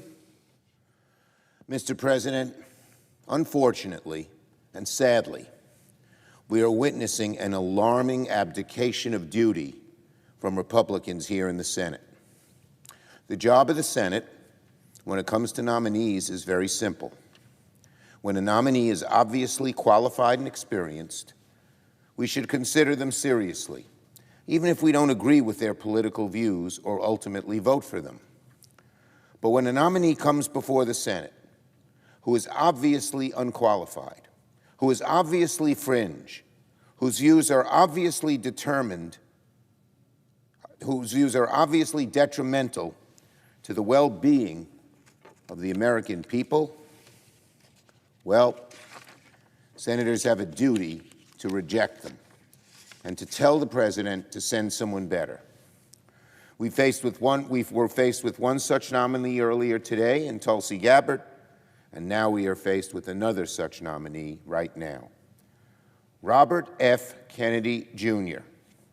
is not remotely qualified to become the next Secretary of Health and Human Services. In fact, I might go further. Robert F. Kennedy might be one of the least qualified people the president could have chosen for the job. It's almost as if Mr. Kennedy's beliefs, history, and background were tailor-made to be the exact opposite of what the job demands. A few weeks ago, it seemed like maybe Senate Republicans would have drawn the line on nominees like Robert F. Kennedy Jr. and Tulsi Gabbard. But the past few days have been a stunning capitulation by Senate Republicans. At this point, they're just rubber stamping people, no matter how fringe they are. If the Senate had a secret ballot, I bet you that Robert F. Kennedy Jr. would never have come close to confirmation. His unfitness for the job are simply too obvious and too glaring. HHS is an agency that depends on science, on evidence, and impartiality to ensure the well-being of over 330 million Americans. HHS ensures we eat safe food, purchase reliable medications, oversee Medicare benefits, and approve the use of life-saving vaccines. Most importantly, a good HHS secretary makes sure the American people have access to affordable, high-quality health care. Mr. Kennedy, unfortunately, is not qualified to oversee any of these things. He is neither a doctor, nor a scientist, nor a public health expert, nor a policy expert of any kind. If Mr. Kennedy is confirmed, given that lack of background, it's my deep fear that he will rubber stamp Donald Trump's war against health care, meaning we will see more of the disastrous funding cuts of the past few weeks, meaning that more people will lose health coverage, meaning that the interests of for-profit corporations and big pharma will come before the needs of working Americans. Now, when I saw Mr. Kennedy and asked him certain views, like on abortion, he said, well, I'm going to defer to the president on something as personal, as heartfelt, as talked over within ourselves even, as abortion. He will follow the whims, the wishes of the president. Well, then how do we know he won't do it on everything else? Even in the places where he might try to tell someone in an interview he's different than the president, how do we know he won't just follow the president, given that he said that on one of the most fundamental views a person can hold? So, Mr. President, I'm so troubled by this nomination. Already, as we have seen, community health centers across the country have been locked out of the funding they need to serve patients. And I fear it will get worse under RFK Jr.'s watch. Already, the CDC has gutted valuable personal health care data from its websites before the court stepped in. As we speak, DOJ has basically hacked into the payment data of the Centers for Medicare and Medicaid Services, which tens of millions of people rely on for secure benefits. I fear all of that will get worse under RFK Jr.'s watch. Now, it would be bad enough that a vote to confirm RFK Jr. is a vote to weaken America's health care system. But it gets even worse when you remember that a vote for RFK Jr. is also a vote to elevate a conspiracy theorist to the top health care job in the country. Mr. Kennedy has made a living not by promoting her public health, but in his later years by actively fighting it. RFK is the face of the modern anti-vaccine movement. He has spent decades profiting off vaccine misinformation, undermining public trust in a medical practice that has saved tens of millions of lives, if not hundreds of millions or more, for more than a century. We need to take a moment to truly reckon with the dangers of putting a vaccine skeptic in charge of HHS. Simply put, weakening vaccine standards could mean more people will die. More people will die. A vaccine skeptic in charge of HHS could defund vaccine awareness campaigns that are led by organizations like the CDC.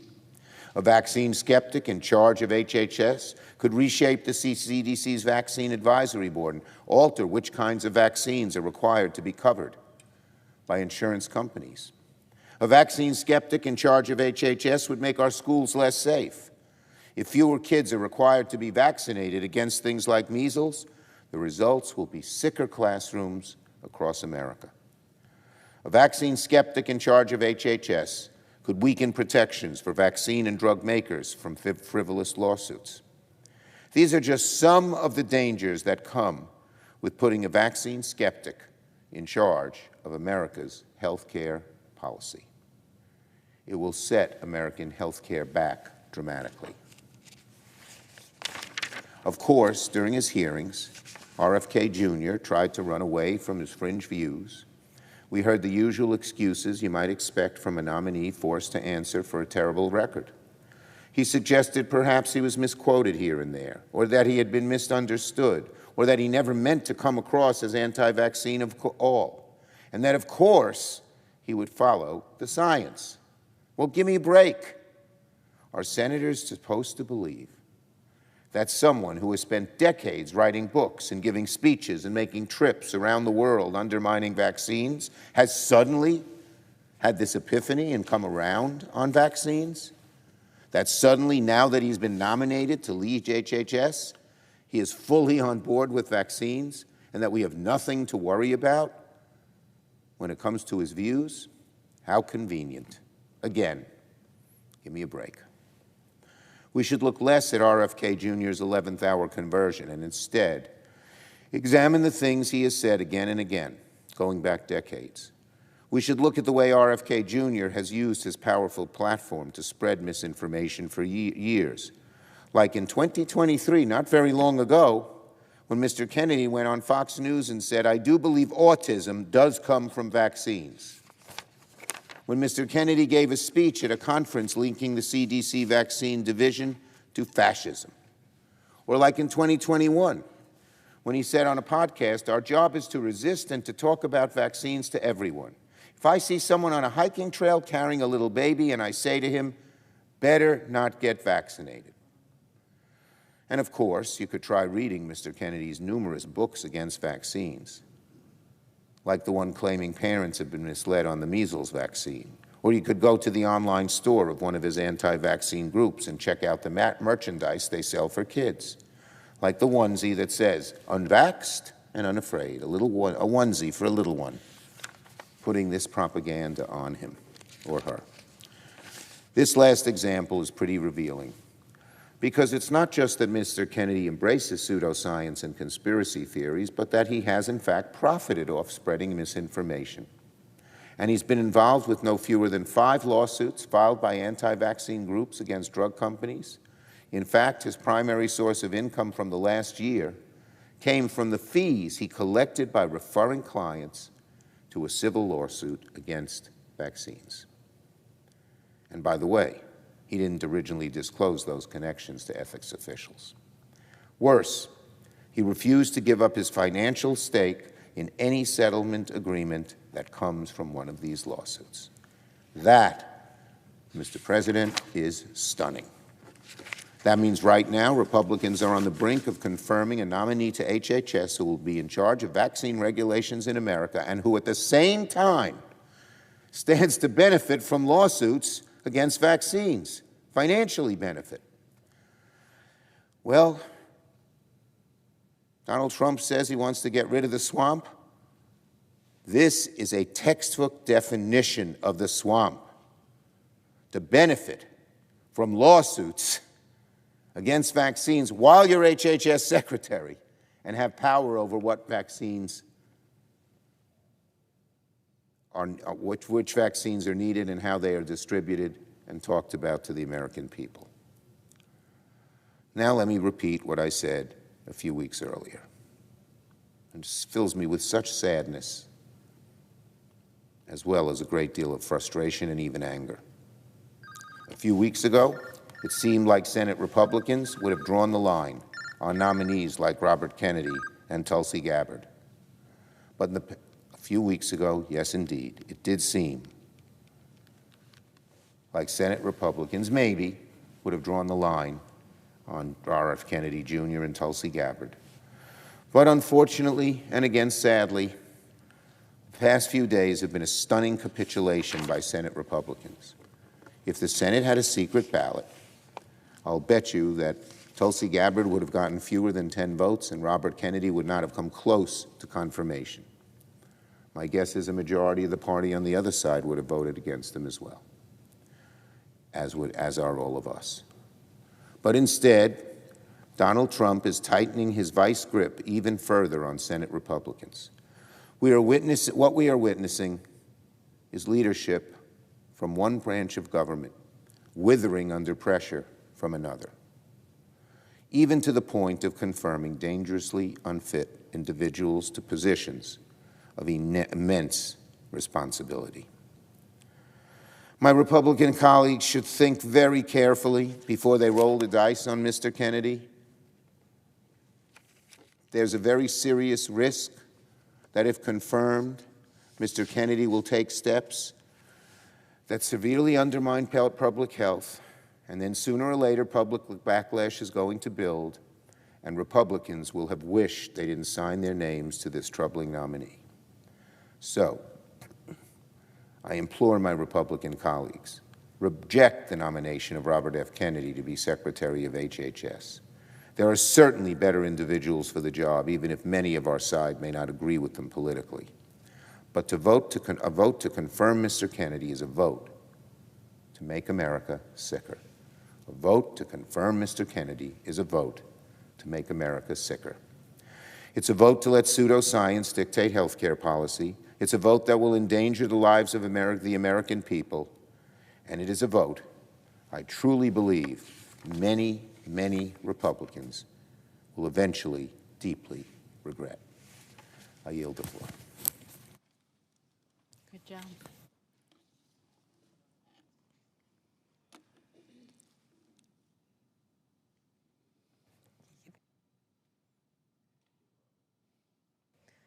Mr. President. Senator from Minnesota.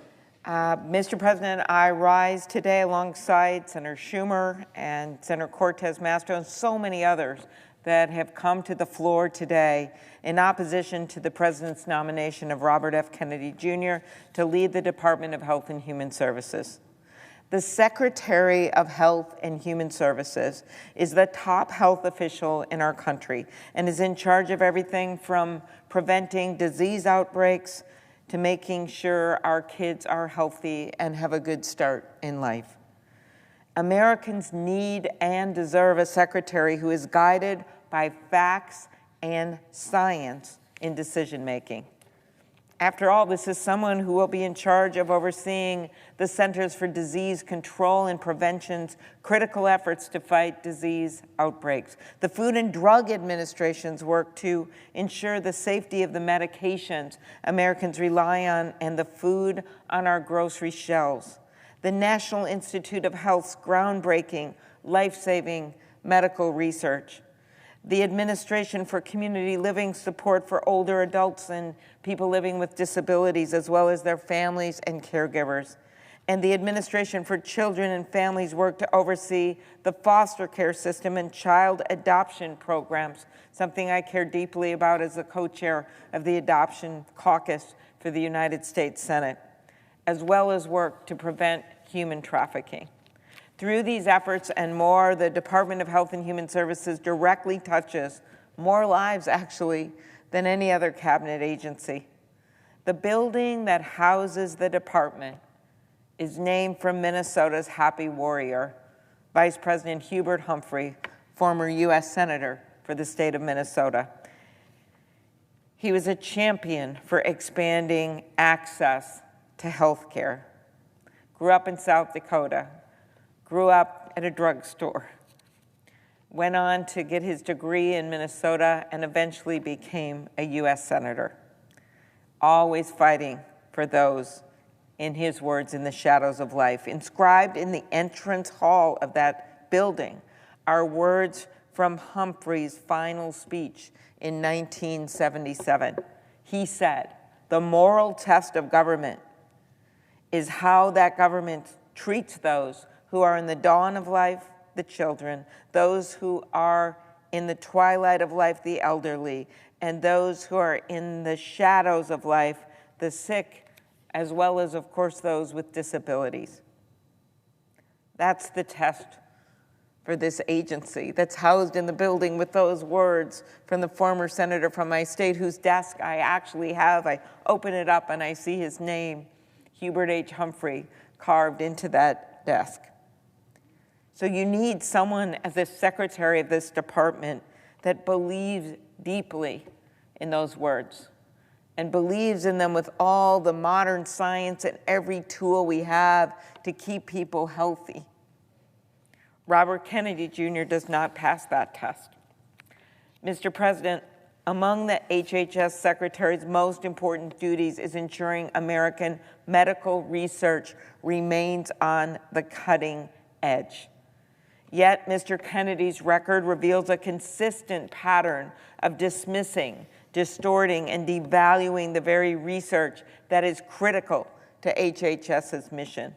Among other things, the Secretary oversees the National Institutes of Health, which for more than a century has been a driving force behind such groundbreaking discoveries as blood tests to detect HIV and hepatitis, the use of lithium to manage bipolar disorder, and the HPV vaccine to prevent cervical cancer. This administration has already displayed open hostility to medical research.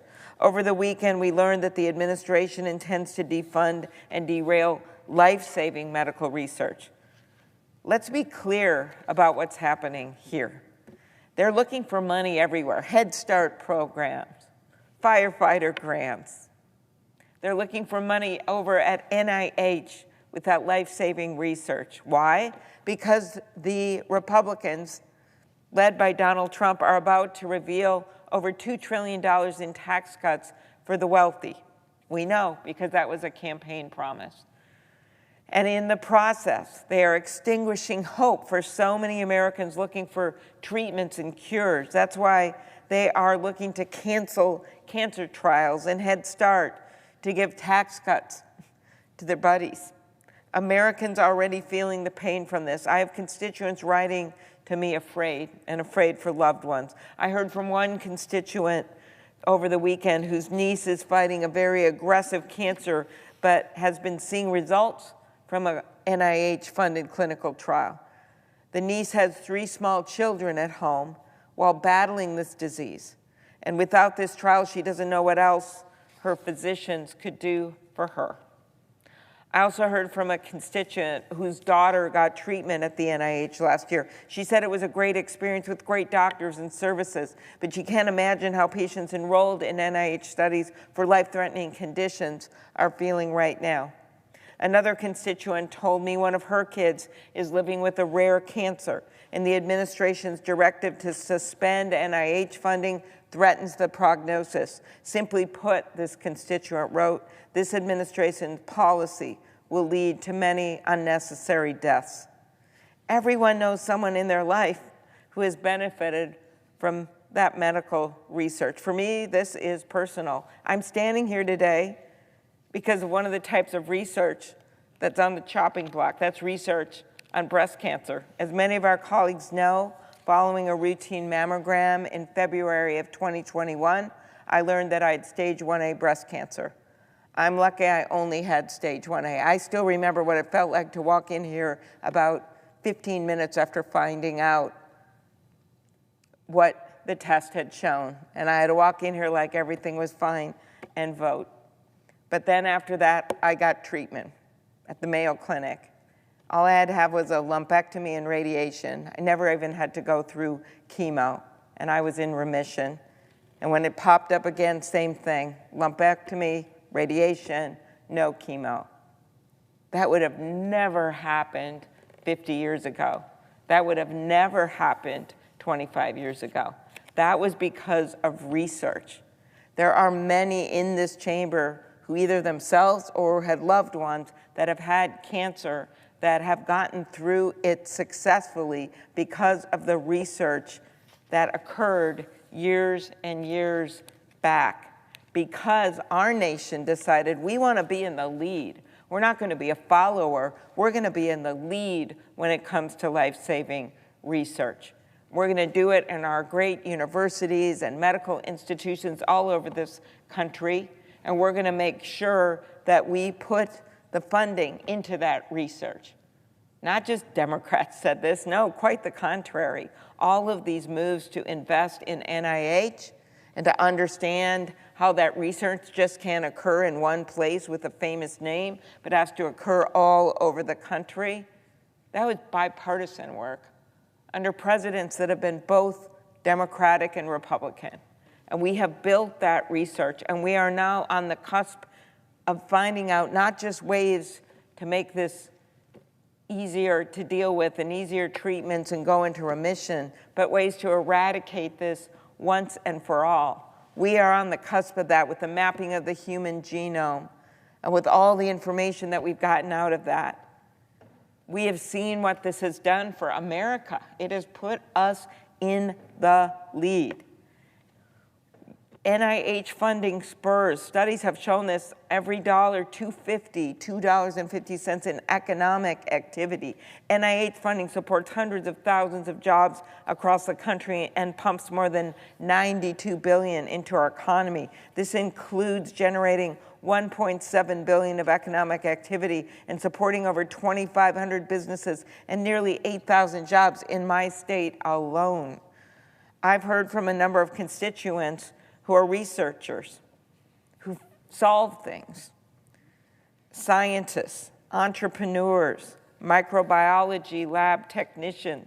One is worried that blocking federal research funding will put the research on hold, prevent her from employing lab personnel. This administration's reckless freeze on NIH funding is a threat to not just jobs, but to those life-saving cures. It will extinguish hopes. It will extinguish what will be lives that will come after that and after that. It will set back American innovation and put us at a competitive disadvantage with countries like China. And this is just the beginning of the assault on healthcare. So it will be the HHS Secretary's job to push back against these attacks.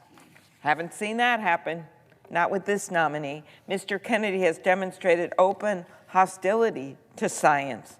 At an event in Arizona days before the president nominated him, Mr. Kennedy said that 600 people are going to, this are his quote, are going to walk into offices at NIH and 600 people are going to leave. On top of his desire to deprive our government of the great work done every day by the men and women who keep Americans healthy, Mr. Kennedy has expressed his intent to roll back the agency's focus on combating infectious diseases and remove funding that improves our understanding of how, why, and where diseases are spreading. Don't take my word for this if you want. Just take his. These are quotes. I'm going to say to NIH scientists, he said, we're going to give infectious disease a break for about 8 years. That's his plan for overseeing the NIH, give infectious disease a break. Well, Mr. President, measles doesn't take a break. Tuberculosis doesn't take a break. Polio doesn't take a break. And the reason we have largely eliminated those diseases in the country is because medical research can never take a break. Unfortunately, Mr. Kennedy's animosity toward the NIH does not come to us in a vacuum. He's long been a vocal opponent of medical research. When influential voices promote the idea that data-backed, evidence-based research is unreliable, it breaks down trust in medicine and public health science as a whole. To place Mr. Kennedy atop our nation's largest public health agency is to provide this voice of constantly questioning science and telling parents they shouldn't get their kids vaccinated. It gives that voice a megaphone. People are welcome to their opinions. Certainly they are in this chamber and walking down the street, and that's fine. This is America. But it is giving this voice that is not based in science a megaphone. For generations, America has led the way on medical research and global health. Our nation's scientists gave the world penicillin, anesthesia, the pacemaker, and more. Mr. Kennedy's nomination puts decades worth of scientific advancement at risk. So much so, in fact, that the Wall Street Journal editorial board, not exactly a bastion of liberalism, called it a threat to American medical innovation. Of course, Mr. Kennedy's opposition to science is hardly a secret. Over the years, he has repeatedly chosen to ignore scientific evidence in favor of conspiracy theories, most notably those involving vaccines. Let me be absolutely clear on this. Vaccines are among the greatest achievement of modern science, and the evidence supporting their safety is overwhelming. Vaccines have saved 154 million lives over the last half century. That's about 6 lives every minute, and each life saved gains an average of 66 years of health. In spite of that, Mr. Kennedy has long promoted baseless theories about vaccines, including most notably during the pandemic. During a period in our nation and world history when trust in science was more important than ever, Mr. Kennedy instead chose to stir up doubts about life-saving vaccines. Mr. Kennedy actively sought to halt the rollout of the vaccines just 6 months after President Trump, the same president who has now nominated him to oversee healthcare in our country, declared the vaccines a miracle. That's from President Trump. You all remember those days when we were trying to get the vaccines out as soon as possible. In May 2021, Mr. Kennedy filed a petition with the FDA demanding that the agency end authorization for the vaccines and avoid approving any future COVID vaccine. Mr. Kennedy's denial of basic science goes beyond his opinions on vaccines. He has on numerous occasions spread misinformation about the origins of diseases, claiming without evidence that humans rather than bacteria or viruses cause infectious diseases. For example, he has claimed that Lyme disease, which is spread by ticks, big deal in Minnesota, he claims it was created by the US military in a lab on Long Island in the 1950s.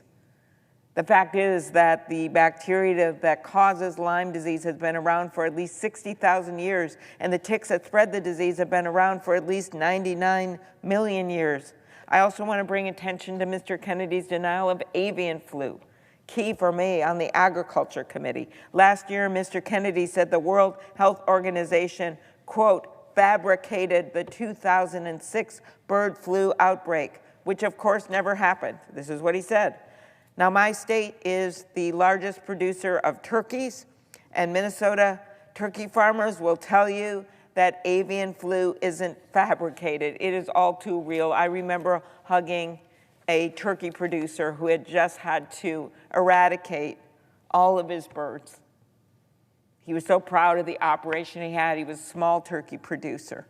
And just like that, because of the avian flu, he had to eradicate and kill those birds. I've heard from one constituent who teaches farm business management at a rural Minnesota community college. Several of his students are turkey farmers, and they've seen firsthand the devastating impact of that bird flu virus when it comes in.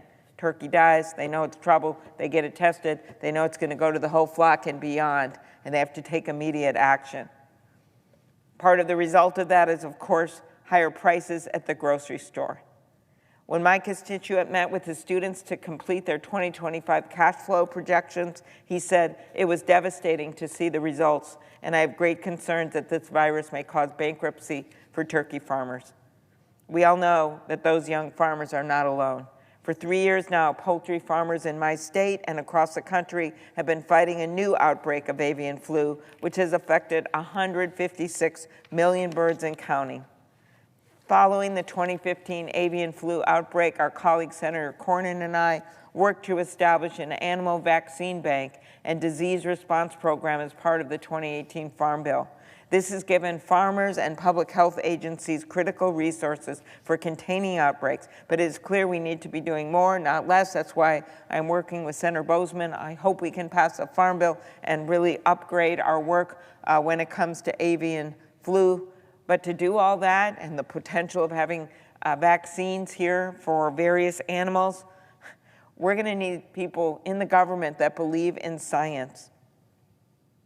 Placing Mr. Kennedy in charge of public health in our country could unravel that progress and more. He has already said he didn't believe in the avian flu, that it was somehow manufactured. What more evidence do you need, I say to my colleagues across the aisle? Facts are the foundation of medical science, and our next HHS secretary must commit to making decisions based on facts, not personal beliefs. I also have concerns that Mr. Kennedy will be a rubber stamp for the administration's plans to undo the progress that we've made on bringing down the sky-high cost of prescription drugs. For decades, big pharma companies had a sweetheart deal written into law that allowed them to charge our seniors whatever they wanted for life-saving prescription drugs. That was unacceptable, and along with my colleagues, we successfully led the legislation to end it. Taking on the big drug companies wasn't easy. I did it for years and years and years. They had 3 lobbyists for every member of Congress and spent hundreds of millions of dollars. I'm sure many watching tonight have seen those ads trying to stop us. That was a great deal they got written into law. I don't know how they got it, but they got it. And then we said, wait a minute, why are these drugs in other industrialized nations, why are they half the price of the drugs that we have in America? especially when we paid for a lot of the research with our taxpayer money. And then we found out, well, for the biggest drug buying group in the country for prescription drugs, our seniors, they get locked in profits on that. Not like the VA where they can actually negotiate for our brave veterans, but when it comes to all the seniors, no negotiation was allowed. The power of over 50 million American seniors negotiating, that's a pretty strong block. And finally, our constituents finally said enough is enough. Major issues when people were running for office, and together we ended Big Pharma's sweetheart deal, Democrats only, in the Inflation Reduction Act, and gave Medicare the power to negotiate better prices for prescription drugs. So what was the result of that? Well, already the last administration negotiated the first 10 drugs, blockbuster drugs, Eliquis, Xarelto, Januvia, Jardiance. The negotiated prices that they negotiated with Big Pharma, because if Big Pharma didn't negotiate with them, they were going to then not be able to sell their drugs through Medicare. Do you know what prices they got? Big Pharma's still suing. They've lost every single lawsuit saying that we in this body didn't have the power, to stop the sweetheart deal that Congress had given them. Of course we had the power. But you know what happened with those negotiated prices for seniors? They went down on those, just the first 10 blockbuster drugs, 60, 70%. And no one has questioned the statistic that in 1 year, when this takes effect in about a year, 9 million seniors across the country in 1 year, just 1 year, will save $1.5 billion in out-of-pocket costs. That's billion. That's not all we did, because the next drugs are coming down the pike for negotiations. I'll mention that in a minute. And the next ones after that, and the next ones after that. The torch has been passed on to this administration. It's their turn to negotiate and get those 60%, 70%, 80% reductions that Secretary Becerra and the Biden administration were able to get because they were organized, because they knew what they were doing, and they stood tall and they negotiated those prices after we passed the law. What else did we do? Well, the legislation passed under the last administration capped monthly insulin costs for seniors at $35, capped total out-of-pocket drug costs for seniors at $2,000 a year starting this year, and these savings are just the beginning. Last month, the previous administration announced the next 15 drugs Medicare must negotiate. These are more blockbusters: diabetes, weight loss drugs like Ozempic, Rybelsus, Wegovy, which 2.3 million Medicare Part D enrollees take, including thousands of seniors in my state. For these seniors, getting those lower prices, you know how much those drugs cost right now, make a huge difference. Finally, seniors in America, and by the way, it helps non-seniors as well. We already see the insulin prices lowered by the companies, even though the law, I would have liked to pass a law for non-seniors. Our colleagues wouldn't join us in doing that. But the market worked, and they're also getting that $35 per month cap. Think about what these next drugs will mean, though. Minnesotans like Brian. Brian has been paying more than $100 a month for Breo Ellipta, one of the asthma medications covered in last month's announcement for the drugs that the Trump administration. It's now on their plate to negotiate. Brian's been taking that for 20 years. After all that up, $24,000 spent on just one medication. Think about if that was reduced 60 to 70%. That's what they can do if they've got the right HHS secretary. Or Judith, who pays $1,100 a month for Otezla, an arthritis drug, also covered in last month's announcement. That's 2/3 of her Social Security check. Relief could be on the way for Judith, for Brian, and for millions of seniors like them, but only if this administration follows the law and commits to continuing Medicare drug price negotiation. This task, of course, doesn't fall to the Veterans Secretary, doesn't fall to the Commerce Secretary. It is the HHS Secretary. And I know I speak for many of my colleagues when I say I have serious doubts of this nominee when it comes to this. Why? Well, Mr. President, to discuss Mr. Kennedy's testimony before the Finance Committee last week and his responses to questions submitted in writing. He could even have clarified it in writing. What did he say? Our colleague, Senator Cortez Masto, who just spoke, pointed out that the President, our Republican colleagues in Big Pharma, wanted to repeal the law we passed. That's the Inflation Reduction Act. That contains the Medicare negotiation. She asked Mr. Kennedy if he would commit to following the law and negotiating a good deal for our seniors. This is his response. Let me quote. President Trump has asked me to end the chronic disease epidemic and make Americans healthy again. Oh, come on. It's a very straightforward question. Congress passed a law. The former president signed it into law. It is the law that you have to follow, and the law says you have to negotiate these drug prices. And not to mention that your attorney general is going to have to defend the lawsuits that Big Pharma is bringing to try to upend the law that they are losing left and right. And you sure better continue the track record of the Biden administration and win those cases. So when Catherine Cortez Masto received this answer, which was a non-answer, in fact, he actually said something that makes you think, is he really going to follow the law and negotiate a good deal for our seniors? So she asked him to clarify his comments. His response, President Trump asked me to end that. End what? I don't know. Mr. President, that is not leadership. He should have known all about the prescription drug program and Medicare Part D. He is taking over a major agency that does this work for 50 million seniors under Medicare. 50 million seniors. Out-of-pocket savings, $1.5 billion in just 1 year on only the first 10 drugs. Then there's going to be 15 more and 15 more and 15 more.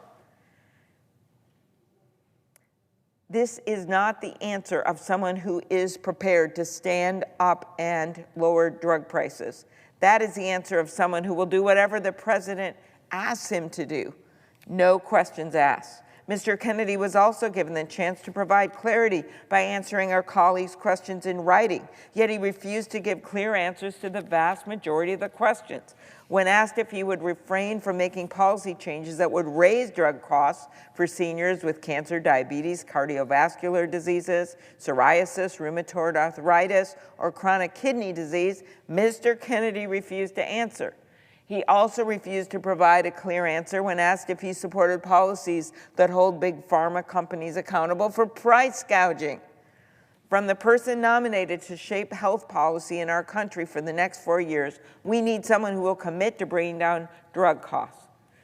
This is particularly important after the actions the administration has taken in the last few weeks. On his first day in office, the president signed an executive order that cut Affordable Care Act enrollment periods short and reversed policies that make it affordable for parents to add their kids to their health insurance. He's also making it harder for 24 million people to keep coverage year to year by revoking automatic re-enrollment in affordable health care plans. The Affordable Care Act is the law of the land, whether the president likes it or not, and the Secretary of Health and Human Services must follow the law, because guess what? The American people like this law. But when Mr. Kennedy was asked about the Affordable Care Act, he attacked it, saying Americans don't like it, instead of promising to uphold the law. The president's efforts to overturn the ACA are only the beginning. He's also taking away new initiatives that are lowering prescription drug prices, including one that offers seniors a flat $2 copay for drugs that treat common chronic conditions. In less than a month, this administration has made clear that it intends to do Big Pharma's bidding, instead of sticking to common sense policies that have brought down healthcare costs. Reversing them won't bring down prices. It will raise them. We have problems with healthcare, access, costs, and the like. So we need someone at the HHS who is actually going to work with us to take this down.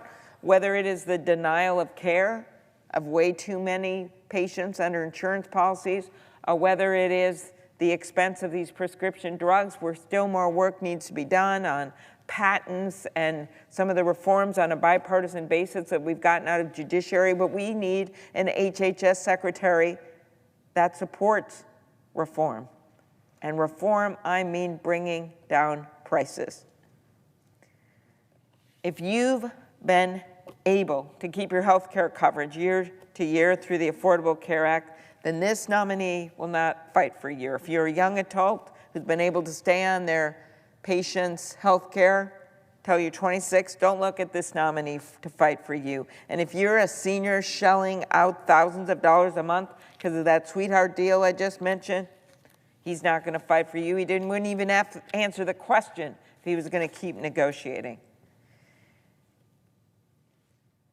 None of this that he has talked about in these hearings, from my perspective, whether it is a rubber stamp for withdrawing the United States from the World Health Organization, whether it is upending the work of the Interagency Autism Coordinating Committee, whether it is what I've just spoken about tonight about not believing in vaccines or in not carrying on the work of negotiating prescription drugs, none of this will bring down healthcare costs. None of this will make Americans healthier.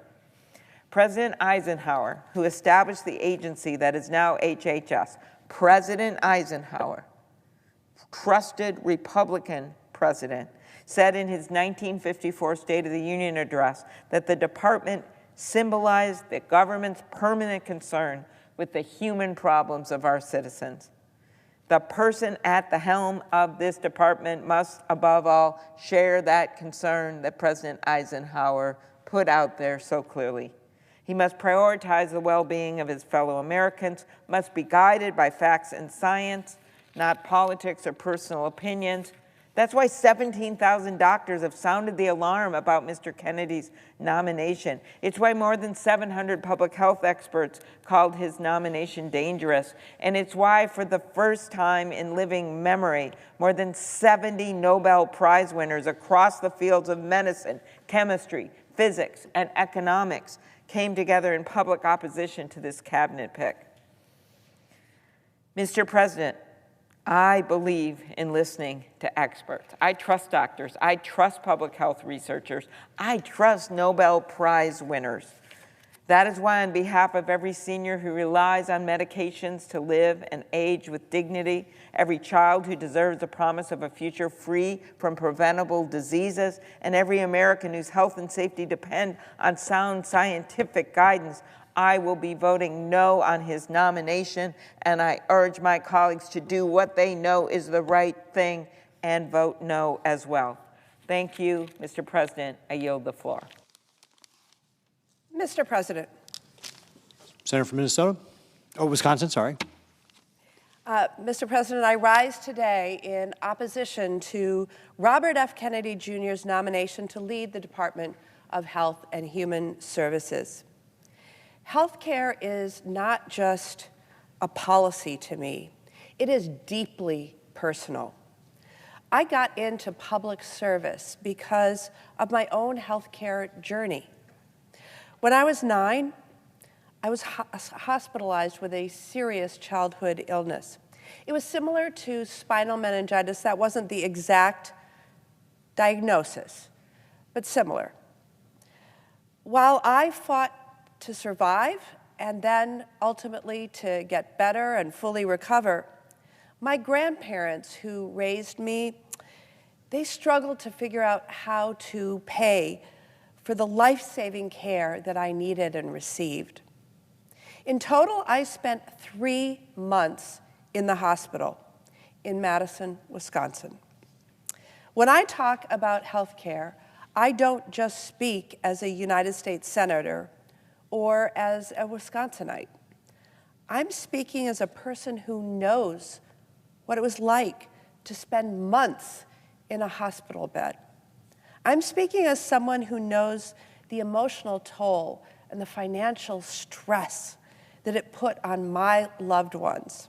I'm speaking as someone who knows firsthand how important it is to protect our children from serious illness and the dire consequences when our children do get sick.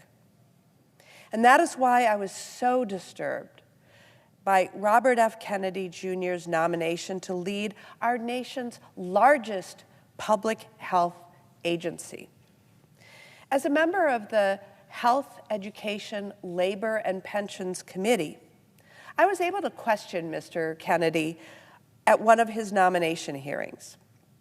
I watched as he over and over again parroted the same answer when pressed about his anti-vaccine views. "Show me the data," he would say. When asked if he still believes that vaccines cause autism, he would not commit. He again said, "Show me the data." Well, Mr. Kennedy has had every opportunity to review the overwhelming consensus of doctors, researchers, and experts that vaccines are safe and effective. He certainly had the opportunity to do so not just before his confirmation hearing, but before spending a decade peddling misinformation and conspiracy theories about vaccines. Apparently, he didn't look at the research before traveling to Samoa to rail against the measles vaccine. Perhaps if he had, the 83 people, primarily infants and children, who died from a subsequent outbreak of measles would still be with us. I think it's clear that he also didn't bother to review the research before spreading misinformation online, with one study finding that among verified Twitter accounts, Mr. Kennedy was by far the top purveyor of vaccine misinformation, garnering more than 3 times as much engagement as the second most retweeted account. Now, we're supposed to believe that if we simply show Mr. Kennedy the research, he'll change his tune.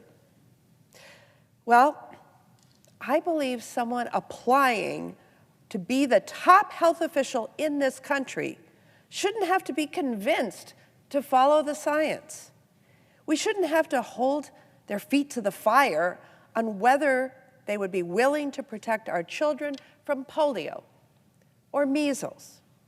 They should already be an expert in the field, not an expert at evading responsibility and spreading conspiracy theories.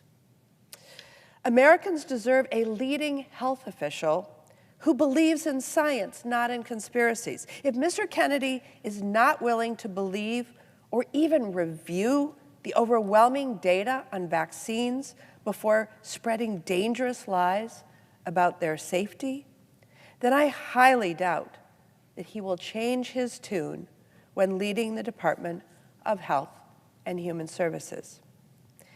And it's not just his statements like, "No vaccine is safe and effective." And by the way, he really did make that statement. I've seen it on a podcast. But he's repeatedly made claims with no evidence. He said Wi-Fi causes cancer. He said antidepressants cause school shootings.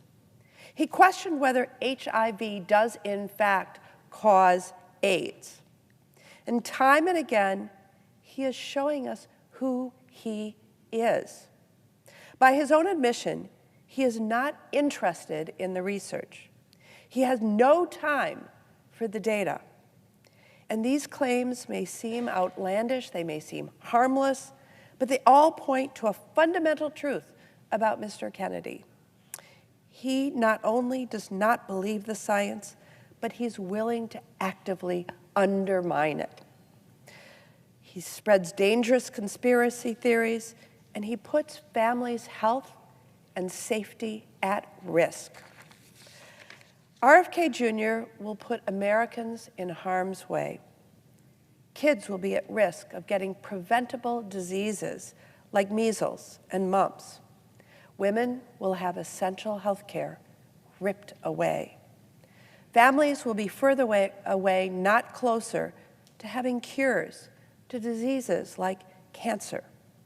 And sadly, the list goes on and on. So I urge my colleagues, especially those who understand how dangerous vaccine skepticism is, to ask themselves a simple question. Will this nominee keep your constituents safe, or will he harm them? For Robert F. Kennedy Jr., the answer is clear. I oppose this nomination on behalf of Wisconsin families and encourage my colleagues to vote no. I yield the floor.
President. The senator from Georgia. Mr. President, I rise tonight in strong opposition to the nomination of Robert F. Kennedy, Jr. to lead the Department of Health and Human Services. It's no overstatement for me to say that it's hard for me to imagine a nominee less qualified that would actually be presented for the job of HHS Secretary. Robert F. Kennedy, not only does he not pass muster, this is not even close. I still can't believe we're even having this discussion. He is a conspiracy theorist who is so focused on his conspiracy theory. When you think of what we need the HHS Secretary to do, Robert F. Kennedy is a hazard to our health. Certainly we can do better than this. He's just manifestly unqualified. I don't know how else to put it. This is not a partisan exercise for me. In fact, some of the nominees that have been presented, I voted for some of them. But I can't vote for Robert F. Kennedy. Not only is he a hazard to our health, not only is he manifestly unqualified, it is clear that he will be a rubber stamp for Washington Republicans and their attempts to raise health care costs for hundreds of thousands of Georgians. He's a threat to public health and the thousands of Centers for Disease Control and Prevention employees who work tirelessly every single day to keep us safe. He supports the administration's gag order that is literally keeping medical professionals from sharing information to get diseases like bird flu under control, cancer researchers from doing their important life-saving work. Who among us has not been touched in some way by cancer? Doctors and their ability and hospitals from accessing resources to lower the maternal mortality rate, which is abysmally high in this country, particularly in a state like Georgia. I will be voting no on Mr. Kennedy's nomination to lead HHS, and I urge my colleagues on both sides of the aisle to somehow find a way to do the right thing and vote no with me. Mr. Kennedy won't work to lower Georgians' health care costs or increase access to health care for my constituents who are caught right now in the health care coverage gap.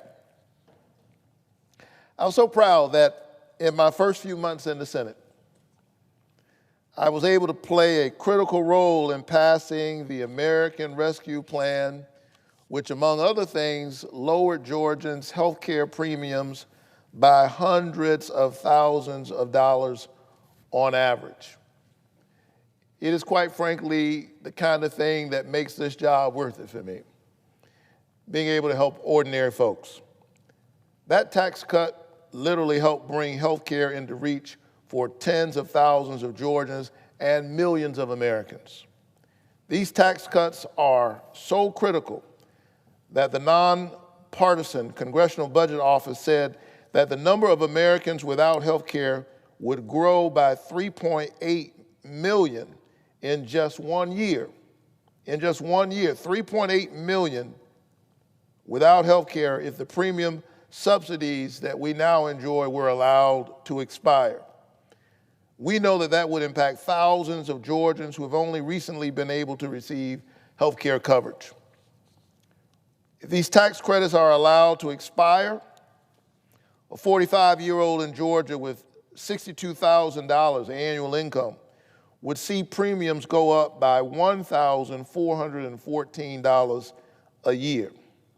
A 60-year-old couple in Georgia with an $82,000 annual income would see their premiums go up by a staggering $18,157 a year. Can you imagine someone making $82,000 a year, 60-year-old couple, and all of a sudden their health insurance for the year goes up by more than $18,000? We know what that is. That's the difference between having health care coverage and not having it at all. Nearly 1/3 of Americans have less than $500 in savings in their bank account. And so these folks don't have that kind of extra dough. They don't have that kind of extra cash on hand to pay for something that is vitally necessary, and we don't know, we never know when we will really need our health insurance. And so every single day as we watch the games that Washington politicians play, for me, this is no game. I often say that if we would center ordinary people, we have a chance at getting the public policy right. If we will center people rather than politics, we might manage to get the right policy. And so as these debates rage on, as nominees like this come before us, I'm thinking about people like my constituent, Cassie Cox. She's from Bainbridge, Georgia. She wasn't able to afford health care on the Affordable Care Act marketplace until the premium tax credit brought health care into reach. And shortly after she became insured, she severely cut her hand, landing her in the emergency room with 35 stitches. With insurance, it still cost her about $300, but she could figure out how to get that done. Had it not been for the tax credits that allowed her to get health care, she could have been in financial ruin from a severe cut of the hand, something that could happen to any one of us at any time. She's one of the hundreds of thousands of Georgians at risk of losing their coverage if these tax credits are allowed to expire. And so I asked the nominee for HHS, what do you think about this? Mr. Kennedy told me when I met him privately in my office that he wanted to work with President Trump to lower health care premiums. I said, good. That's why I was deeply troubled when I questioned Mr. Kennedy on his support for these tax credits. In his hearing in front of the Senate Finance Committee, I asked him, yes or no, Mr. Kennedy, are you aware that the premium subsidies that help save Georgians an average of $531 a month are set to expire at the end of the year? He said, yes, he's aware. Then I asked him yes or no if he supports Congress extending these tax credits, which lower Americans' premiums, something he told me was a priority for him. Suddenly, Mr. Kennedy could not give me a yes or no answer. I wonder why. He told me in private that he cared about health care.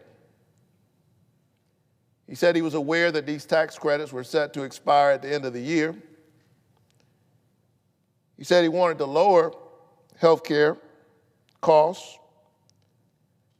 When I asked him whether he would support Congress extending these tax credits, the crusader all of a sudden became politician and couldn't give me a yes or no answer.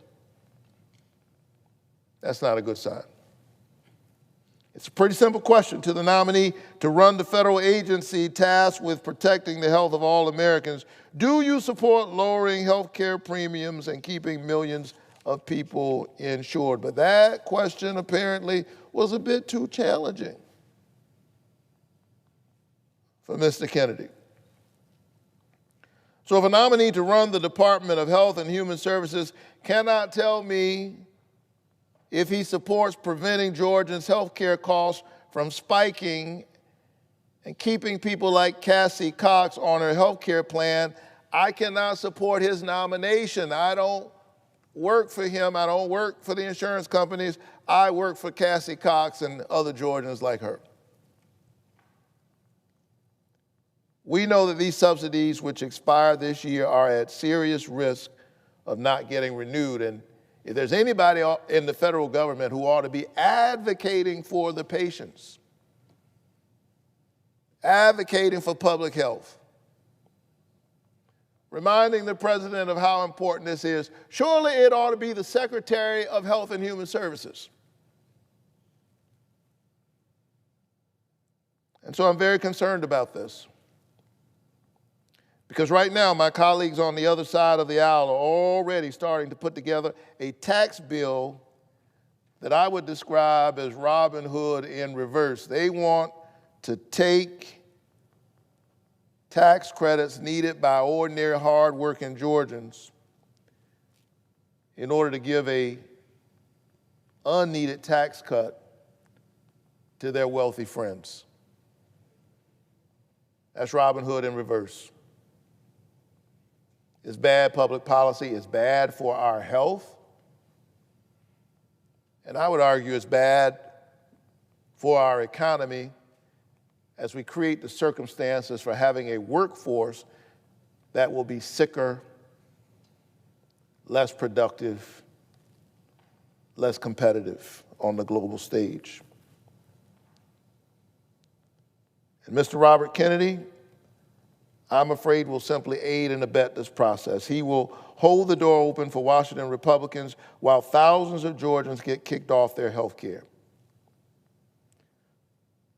For Cassie Cox and for the hundreds of thousands of Georgians who risk losing their health care coverage if premium tax credits are allowed to expire, I'm voting no on Secretary Kennedy's nomination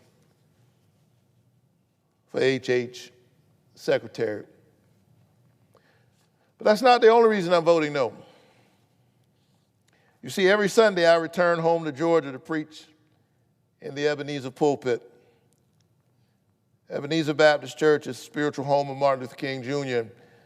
Sometimes folks ask me why I continue to hold that job. Well, I return to Georgia and I return to my church every Sunday because I don't want to spend all my time talking to politicians.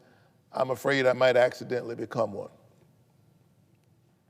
I serve in politics, but in a real sense, I tolerate politics so that I can do the important work for the people. Work that I've tried to do long before I came to the Senate. It was Martin Luther King Jr., after all, the co-pastor of our church, who said that of all the injustices, Dr. King said, of all the injustices, inequality in health care is the most shocking and the most inhumane.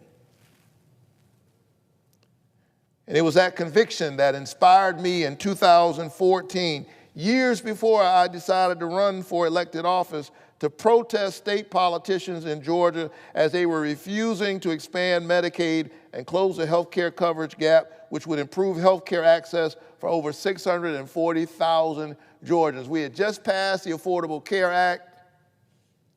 We were caught up in the throes of the debate around that policy.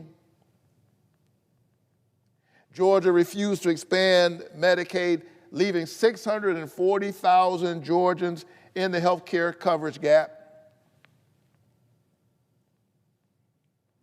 And because I preach every Sunday morning in honor of one who spent much of his ministry, according to the Gospels, healing the sick,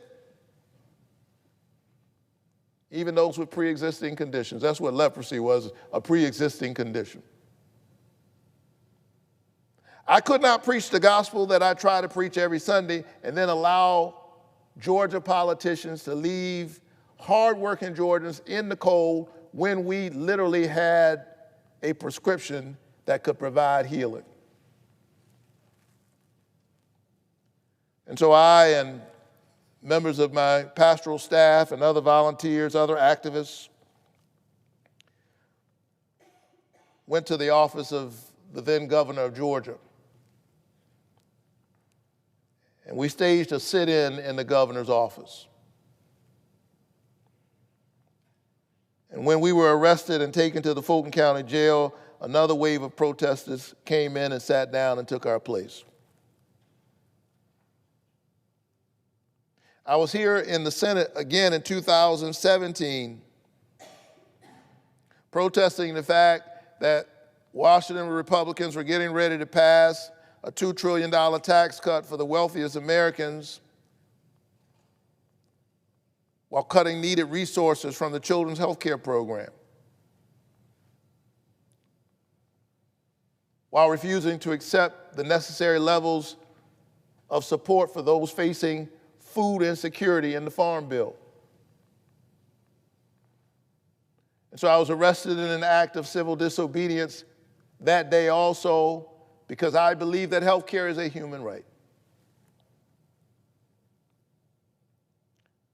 But it is also one of the reasons I decided to go and run for office myself, to move from agitator to legislator, to translate my protests into public policy.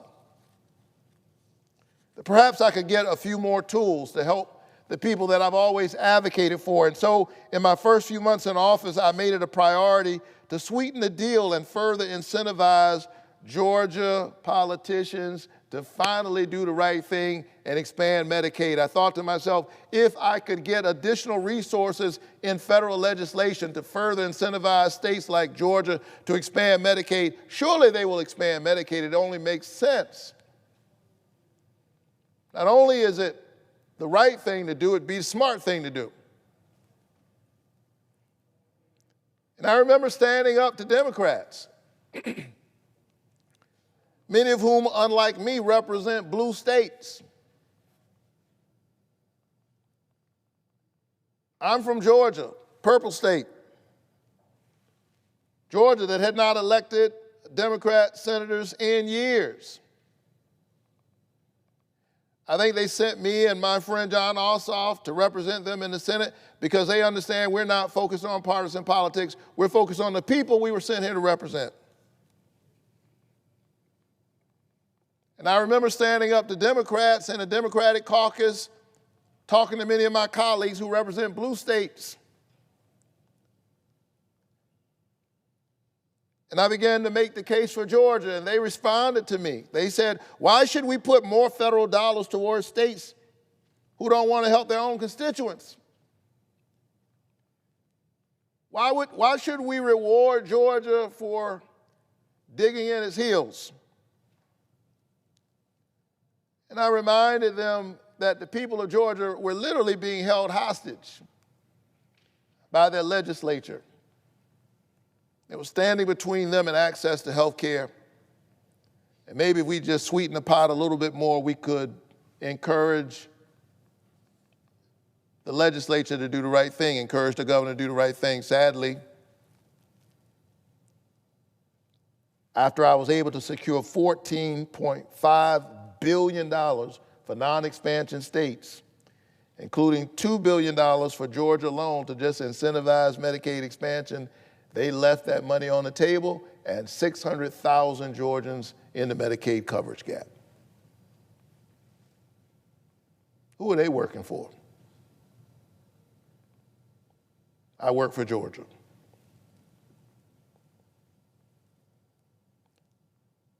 Thankfully, there are some folks who heard it, who heard the call, who responded. The incentives I secured led to North Carolina, for example, recently expanding Medicaid. Even the staunchest opponents of President Obama's signature law could not justify the overwhelming financial incentive to finally close the coverage gap. But Georgia politicians continue to dig in their heels more than a decade after the Affordable Care Act has become settled law. No matter where you are on this side of the debate, on which side you're on the debate about the Affordable Care Act, can you imagine Social Security in 40 states? Can you imagine Medicare or Medicaid in 40 states, and whether you get it or not depends on which state you're in?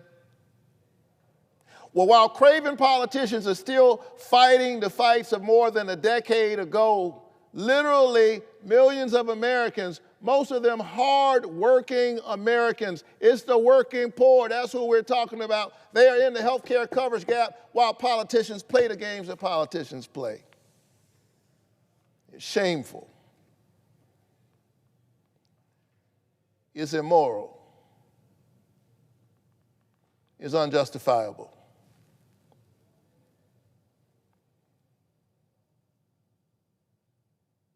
When I think about this, I often think about a woman that I met while doing my work named Heather Payne. I think of Heather from Dalton, Georgia often because here's a woman in the healthcare coverage gap, and guess what she does for a living? She's a traveling nurse. Think about that. She's committed her whole life to making sure that other people have the health care coverage that they need. Her job is health care. She worked throughout COVID as an ER and labor and delivery nurse, yet she often did not have health care coverage herself because she fell into the health care coverage gap. That's who we're talking about, Heather the nurse. She made too much money to qualify for Medicaid, conventional Medicaid, but she could not afford coverage on the marketplace. And so about 2.5 years ago, Heather, who sometimes had health care coverage and sometimes she didn't because she was a traveling nurse, about 2.5 years ago, she noticed something was wrong in her body. And even though she noticed that something was wrong and she was in pain and discomfort, she couldn't go immediately to see a doctor. She literally had to keep working through her pain, working through her discomfort, working through her uncertainty until she could save enough money out of pocket for a visit to a neurologist. And by the time she got to a neurologist months later, the neurologist told her that she had already had a series of small strokes. Now, with the knowledge of what had happened to her, Heather had to continue putting off serious medical procedures because she could not work as an ER nurse anymore, and yet she was still waiting to get approval for disability so she could get Medicaid coverage. Ways in which our system is broken and needs to be reformed.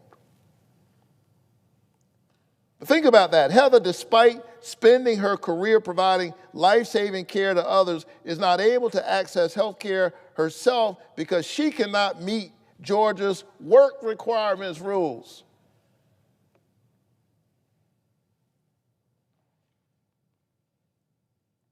I don't see how anybody could think that that's right. I think it's wrong that in the richest country on the planet, we don't want to lower the cost of health care for people who worked hard serving our community and, in Heather's case, literally keeping us healthy. And because I think about Heather quite often, I asked Robert Kennedy, what does Heather need? Because our governor has set up his own program with these work requirements that just create red tape.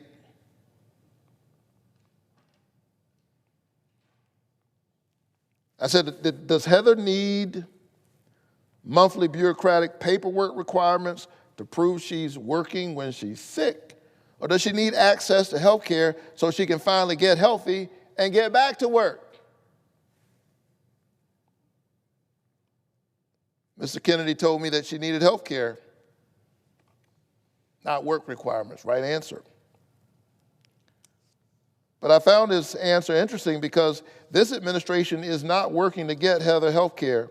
In fact, they want to continue to allow Georgia to waste taxpayer dollars right now, implementing an expensive and flawed system of bureaucracy and red tape to put more obstacles between Georgians and the health care they desperately need. We've got a program in Georgia right now that the governor set up rather than expanding Medicaid, and most of the money that they've gotten from the federal government, about 80% of it is spent on administrative costs, and 18 months later,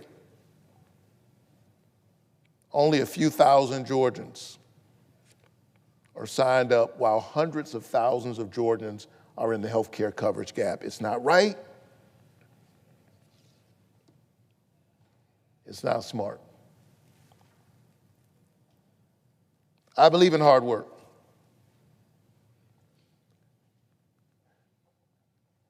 My late father had a fierce work ethic. I watched him and my mother wake up early every morning, and they woke us up. My dad just had this thing, you didn't sleep late in his house. He didn't care if it was Saturday or Sunday. As a little kid, he would wake us up, say, get ready, put your shoes on. I said, get ready for what? He said, I don't know, just get up and get ready. Be ready for whatever. I believe in hard work. It was drilled in me.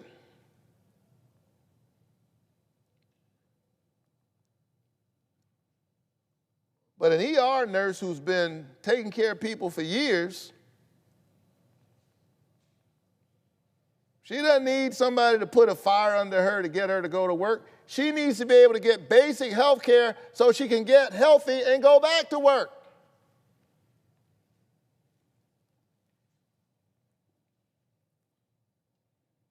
And so I was deeply disturbed when I kept asking Mr. Kennedy about this, and he kept changing his answer, he kept flip-flopping. He said at one point, states may take different approaches to providing coverage to their citizens. I wonder what was going on. I think I know why. I think already he's trying his best to navigate the politics of the folks in the administration who are not committed to the Heathers of this world. And so if Mr. Kennedy can't decide if the ER nurse from Dalton, Georgia, who spent years saving other people's lives and now needs health care insurance to save her own life, deserves health care, if he can't decide that, then how in the world am I supposed to vote yes on him being the HH secretary?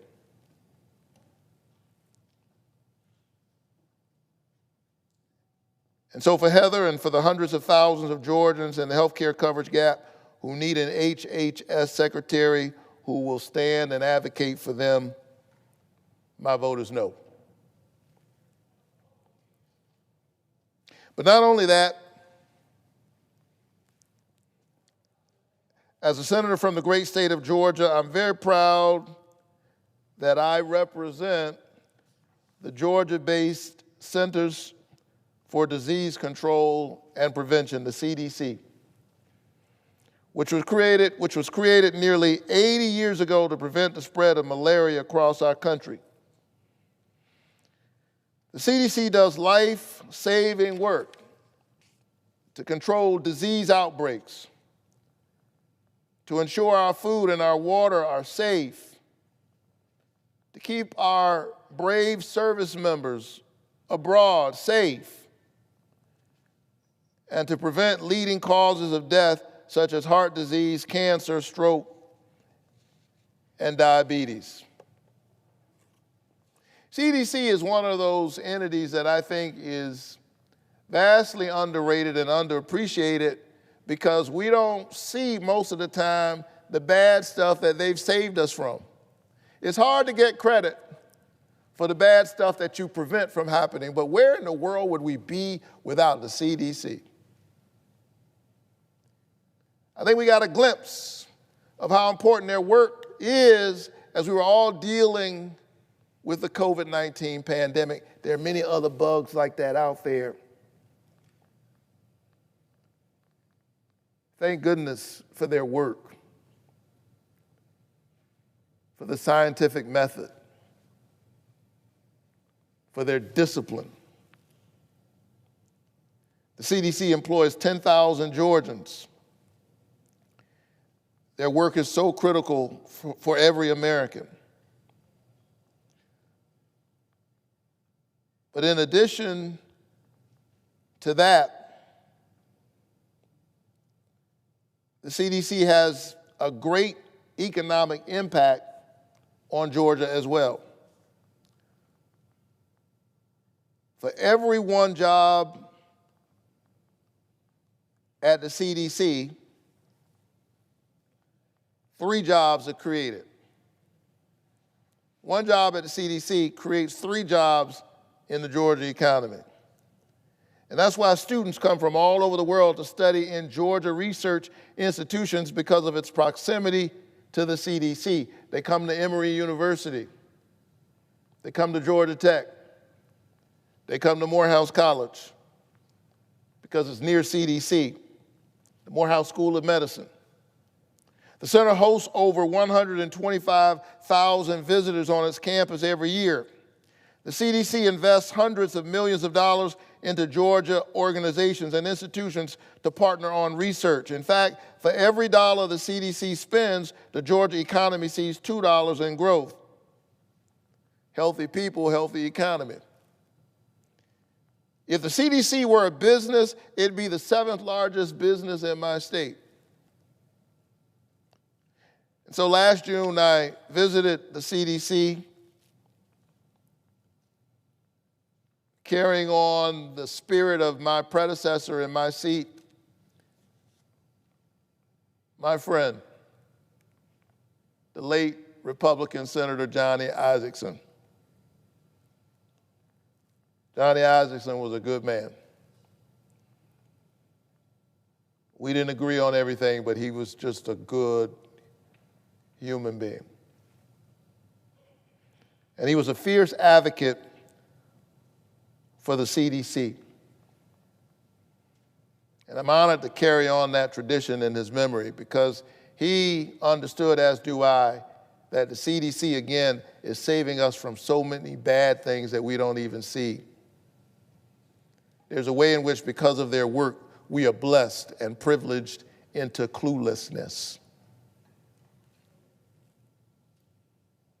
He understood not just the economic benefits of the CDC, but also the tremendous importance of investing in our public health. During the first Trump administration, Senator Isakson, a Republican, questioned all HHS nominees about how they would support the critical work of the CDC. Think about that in sharp contrast to what we're seeing on the other side of the aisle these days. Johnny Isakson would be questioning whoever was the nominee for the HHS. What do you think about the CDC? Because imagine that. He actually believed in advise and consent.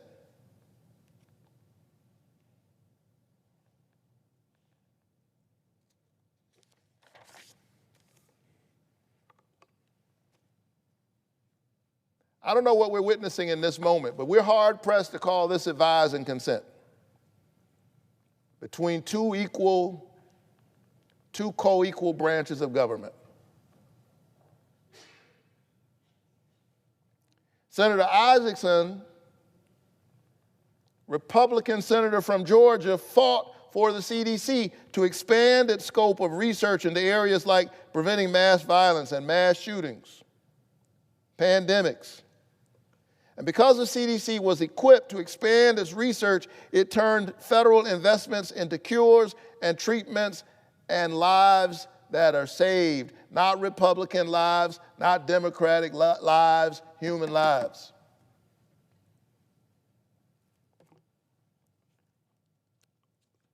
It's easy to get behind the work of the CDC. It ought to be. After all, look what the CDC has accomplished over the past 80 years because the centers have been well funded and has always received support on both sides of the aisle, eradicating smallpox globally and nearly eradicating polio, measles, and mumps, which is responsible for saving the lives of at least 42,000 Americans, finding treatments and supporting preventive care for our HIV-positive brothers and sisters, creating an 18% drop in infections by helping hospitals implement safety standards that save 4,500 lives each year so you don't die of some bug in the hospital that kills you while you're trying to get well. You can thank the CDC for that.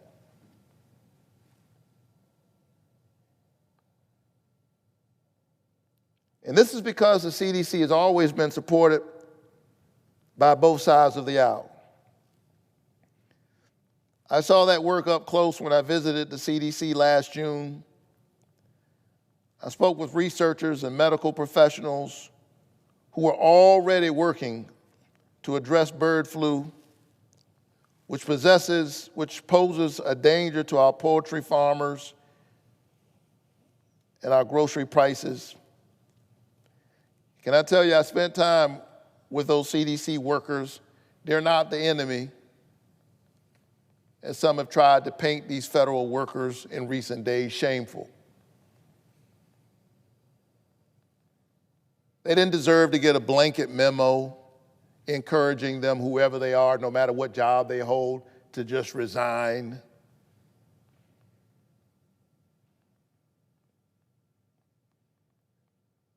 They're the wall.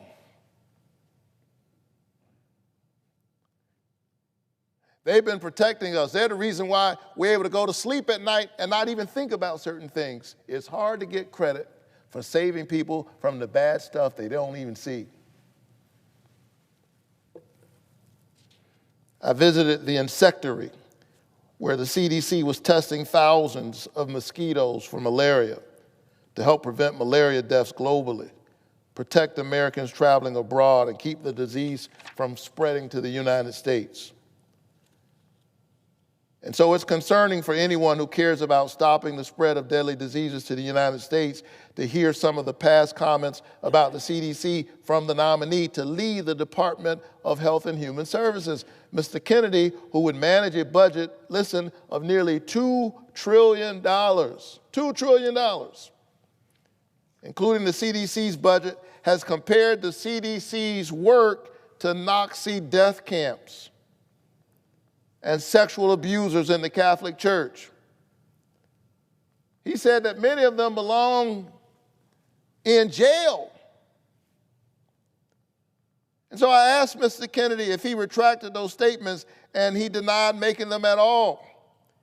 He said, no, I didn't say that. So I read him the transcripts of his remarks at the Autism One conference in 2013 and 2019, where he made these comments. In 2019, Mr. Kennedy said, it's the same reason we had a pedophile scandal in the Catholic Church.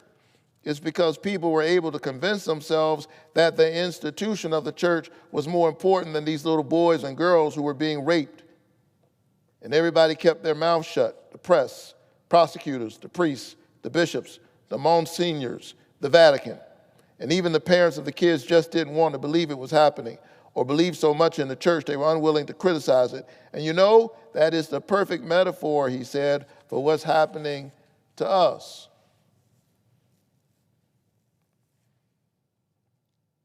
In 2013, at the same conference, he said, is it hyperbole when I say these people should be in jail? They should be in jail and the key should be thrown away. To me, this is like Nazi death camp. I mean, what happens? What happened to these kids? 1 in 31 boys in this country, their minds are being robbed from them. And look what it does to the families. I can't tell you why somebody would do something like that. I can't tell you why ordinary Germans participated in the Holocaust.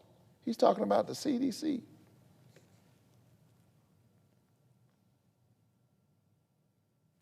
You can slice and dice these words all you want. The moment at which you put the CDC and Nazi death camps in the same statement, and you're the secretary nominee for HHS, Houston, Georgia, America, we have a problem. And that problem is Robert Kennedy. And God help us if my colleagues on the other side of the aisle cannot get past partisan politics, cannot find the courage to stand up to Donald Trump and say no to Robert Kennedy. So don't chastise me and ask me how in the world would I vote against him when 18 months ago he was a Democrat. That's not the game we're playing here. This is not about Democrat or Republican. And if my colleagues on the other side of the aisle want to abdicate their responsibility to seriously engage in advise and consent, that's their problem. I'm not obligated to play along. We're voting against Robert Kennedy not out of some partisan impulse, not out of some sense of shirts versus skins. This is literally a matter of life and death. We're voting against him because he's manifestly unqualified, and anybody who's honest knows it's true.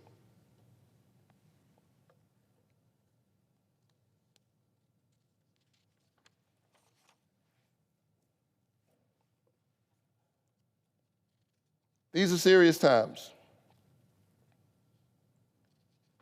A few days ago, in the midst of all that we're facing,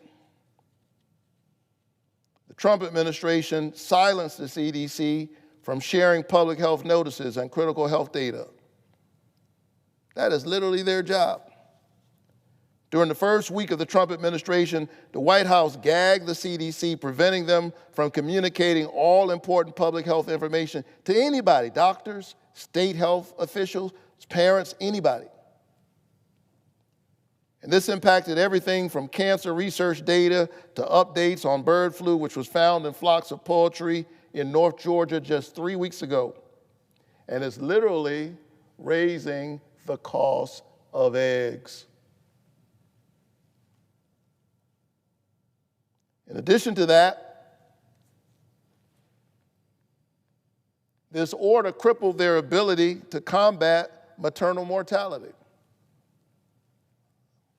The American Cancer Society, an organization whose work we can all support, called on the Trump administration to, quote, restore access to comprehensive data, refrain from changes that would lead to incomplete future data collection, and commit to ensure evidence-based science can proceed without additional bureaucracy or red tape. They said any restriction to gather and release these data could thwart our ability to address and reduce the cancer burden across all communities. That's the American Cancer Society. The Trump administration removed vast amounts of government data sets, resources, and web pages across the CDC to comply with the administration's short-sighted DEI executive orders. How is an organization like CDC supposed to address the social determinants of health?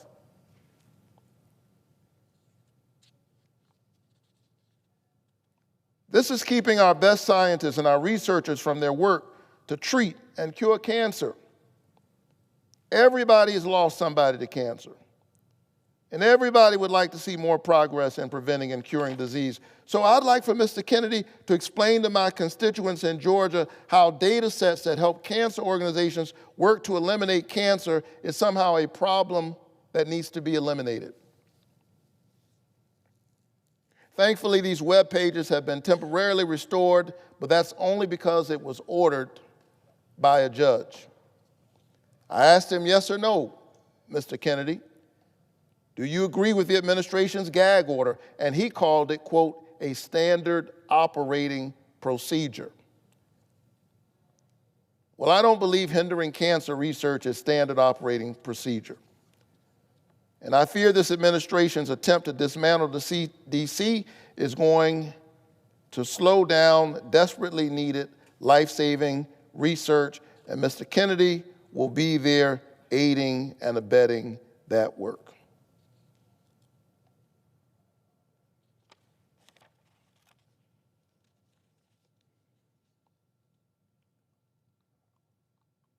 We've got to address this issue of maternal mortality.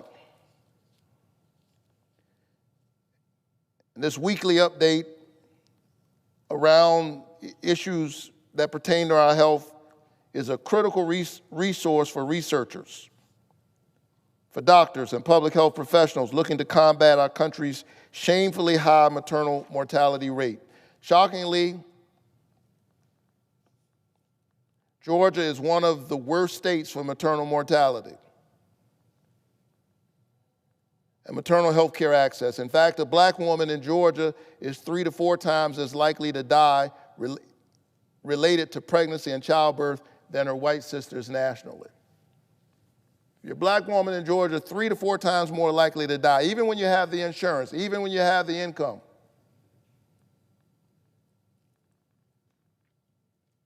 Now, what happens if you have a federal government that doesn't even allow you to report those disparities? How do you address them? Shockingly, 89% of maternal deaths in Georgia are preventable, but these numbers represent women and their families, and they are more than statistics. When I think about our maternal mortality crisis, I think of Kira Johnson, a 39-year-old woman who flew planes and ran marathons and spoke several languages. More importantly, she was a human being. And on April 12, 2016, Kira Johnson checked into a hospital with her husband, Charles, to give birth to their second child, Langston. Kira never returned home alive. She was literally lying in a hospital bed, begging for care. She died from a hemorrhage approximately 12 hours. Deserved better, and so did Amber Thurman and Candy Miller. Higher rates than other developed nations. Yet this administration is working to make a preventable crisis worse by gagging the agency's tasked with helping medical professionals keep mothers alive. And so for Georgia's incredibly dedicated scientists, researchers, and medical professionals, for Kira Johnson, for Amber Thurman, for Candy Miller and their grieving families, for the thousands of women who died, preventable deaths surrounding their pregnancy, I'm voting no to Mr. Kennedy's nomination for HH Secretary. Finally, and nobody believes a preacher when he says finally,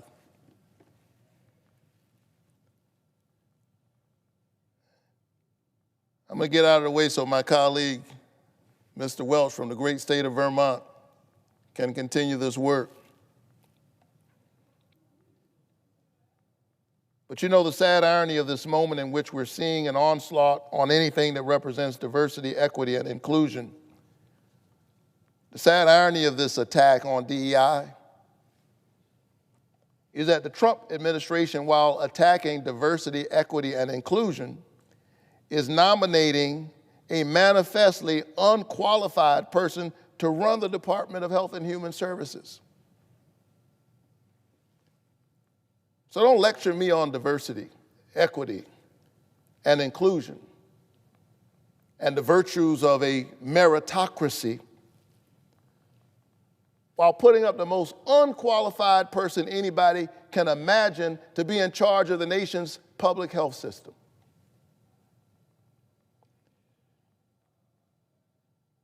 At the end of the day, Mr. Kennedy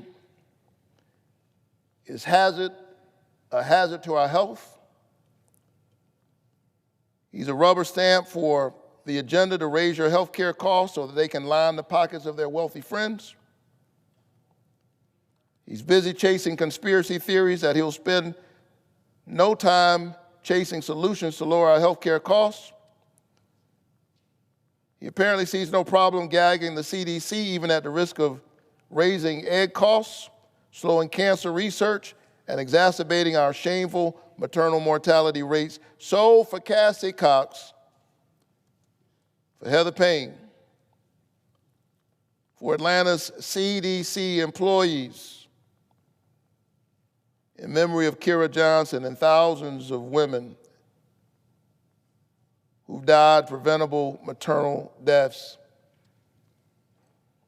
I'm voting no on Robert F. Kennedy's nomination to lead the Department of Health and Human Services. And I call on all my colleagues to join me in saying yes to our constituents and no to Robert Kennedy. I yield the floor.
Madam President. The senator from Vermont. Thank you, Madam President. I am here to follow my colleague from Georgia, Senator Warnock, to talk about the Robert Kennedy nomination. But before I start, I just want to share some good news I just learned about with the success of DOGE. As we all know, Mr. Musk is working hard to slash costs, sending out emails to people telling them they don't have to show up to work tomorrow, firing inspector generals, all in pursuit of a smaller government, at whatever the cost to a lot of folks around. But busy as Mr. Musk is, he found time with Tesla to sign a $400 million contract to provide Tesla Cybertrucks as transportation for the State Department. So it's a tribute to Mr. Musk that he was able to take a little bit of time out of his more than full-time job of cutting cost, cutting positions, in, quote, saving the taxpayers' money, that he was able to find an opportunity to sign this $400 million deal for his company, Tesla. But turning back to the topic at hand, you know, serious question for all of us. The Health and Human Services Secretary plays a vital role in the well-being of every citizen in this country. And it's extraordinarily powerful in every respect and has to do with science, medical research, cancer cures. It has to do with the delivery of health care and trying to deal with the very complex and very expensive healthcare system we have. It has to do with trying to create priorities for our administration of our healthcare system. So I think all of us, every single one of us, takes very seriously the advice and consent constitutional responsibility that we have when it comes to voting on a presidential nominee. And I start out from the proposition that the newly elected president is entitled to the benefit of the doubt, so that my beginning position is my hope that I can be supportive. But saying that I want to give the benefit of the doubt to the president, Republican or Democrat, is different than saying I want to give a blank check. So how do we decide? Or at least I'll say, how do I decide about a yes or no? It's three matters for me. One is character,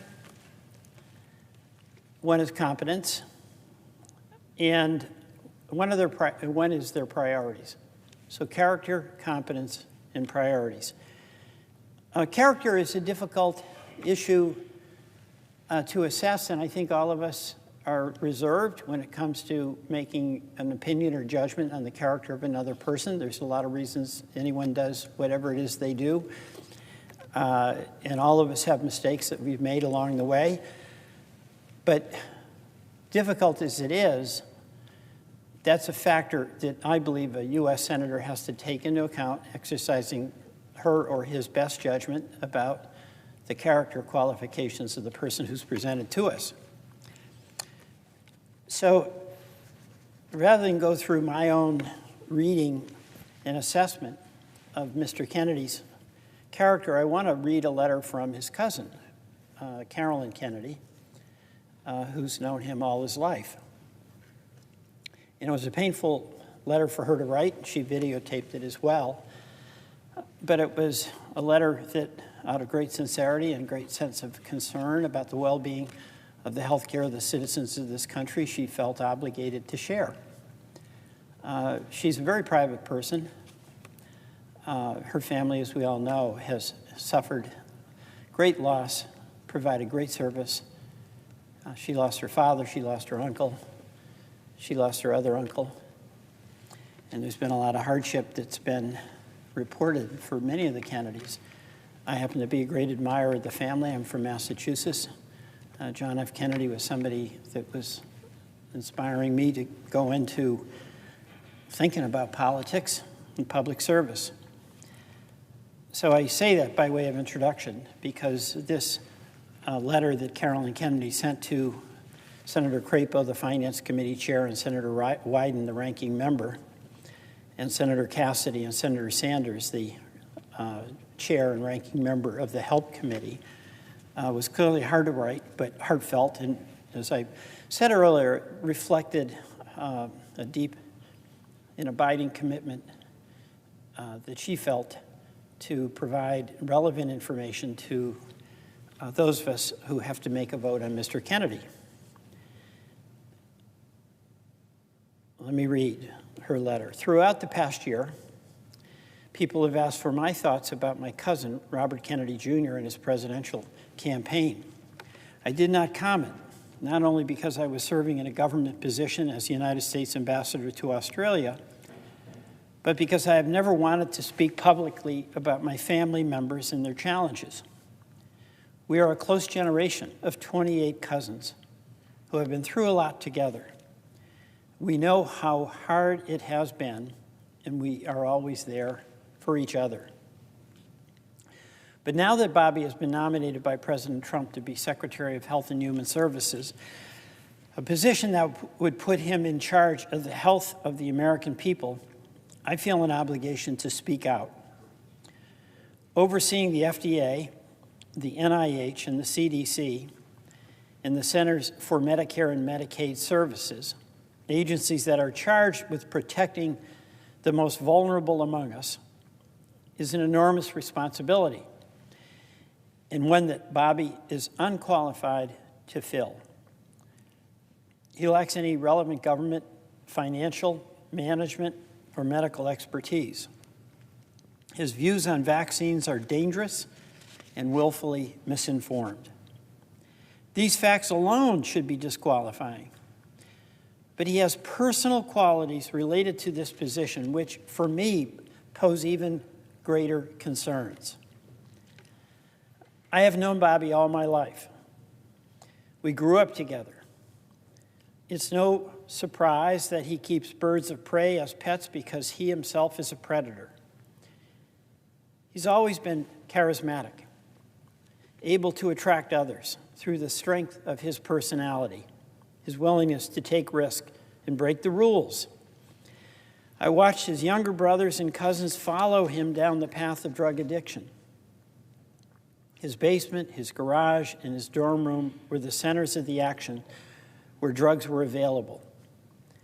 And he enjoyed showing off how he put baby chickens and mice in the blender to feed his hawks. It was often a perverse scene of despair and violence. Of course, people can grow and change.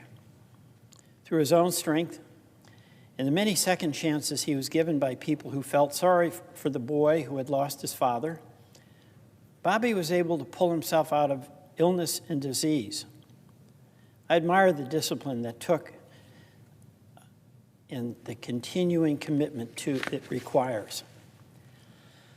But siblings and cousins who Bobby encouraged down the path of substance abuse suffered addiction, illness, and death, while Bobby has gone on to misrepresent, lie, and cheat his way through life. Together, while he may encourage a younger generation to attend AA meetings, Bobby is addicted to attention and power. Bobby preys on the desperation of parents of sick children, vaccinating his own children, vaccinating theirs. Even before he fills this job, his constant denigration of our healthcare system, in connection with Samoa's deadly 2019 measles outbreak, have cost lives. And now we know that Bobby's crusade against vaccination has benefited him in other ways. His ethics report makes clear that he will keep his financial stake in a lawsuit against an HPV vaccine. In other words, he's willing to enrich himself by denying access to a vaccine that can prevent almost all forms of cervical cancer and which has been safely administered to millions of boys and girls. During my time in Australia, working on the Quad Cancer Moonshot, I learned that cervical cancer is among the top 3 forms of cancer among women in a majority of countries. Tragically, every year, more than 200,000 children lose their mothers, orphaned due to lack of vaccines and screening. Those are the real-world consequences of Bobby's irresponsible beliefs. We are a close family, and none of this is easy to say. It also wasn't easy to remain silent last year when Bobby expropriated my father's image and distorted President Kennedy's legacy to advance his own presidential campaign, and then groveled to Donald Trump for a job. Bobby continues to grandstand off my father's assassination and that of his own father. It is incomprehensible that someone who is willing to exploit their own painful family tragedies for publicity would be in charge of American life and death situations. Unlike Bobby, I try not to speak for my father. But I am certain that he and my Uncle Bobby, who gave their lives in public service, and my Uncle Teddy, who devoted his Senate career to improving health care, would be disgusted. The American healthcare system, for all its flaws, is the envy of scientists and caregivers are the most dedicated people I know. Every day, they give their lives to heal and save others.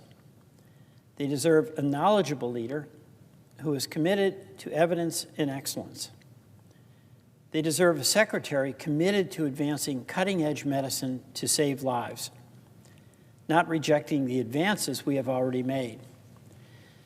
They deserve a stable, moral, and ethical person at the helm of this crucial agency. They deserve better than Bobby Kennedy, and so do the rest of us. I urge the Senate to reject his nomination. Sincerely, Carolyn Kennedy. That's a hard letter for her to have written, a hard letter for me to have read, but from a person who's known him all his life, who admires his capacity ultimately to kick the heroin addiction that he had, has expressed very clearly questions about his character. Now, why is that important? You need a steady hand to run a major agency with the awesome responsibility of the healthcare well-being of the people of this country. That is a hard thing to do. It's very stressful.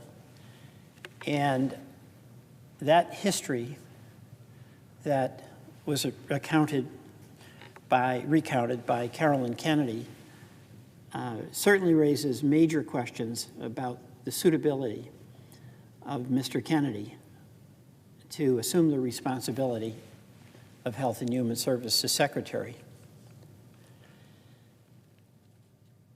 The second question is competence.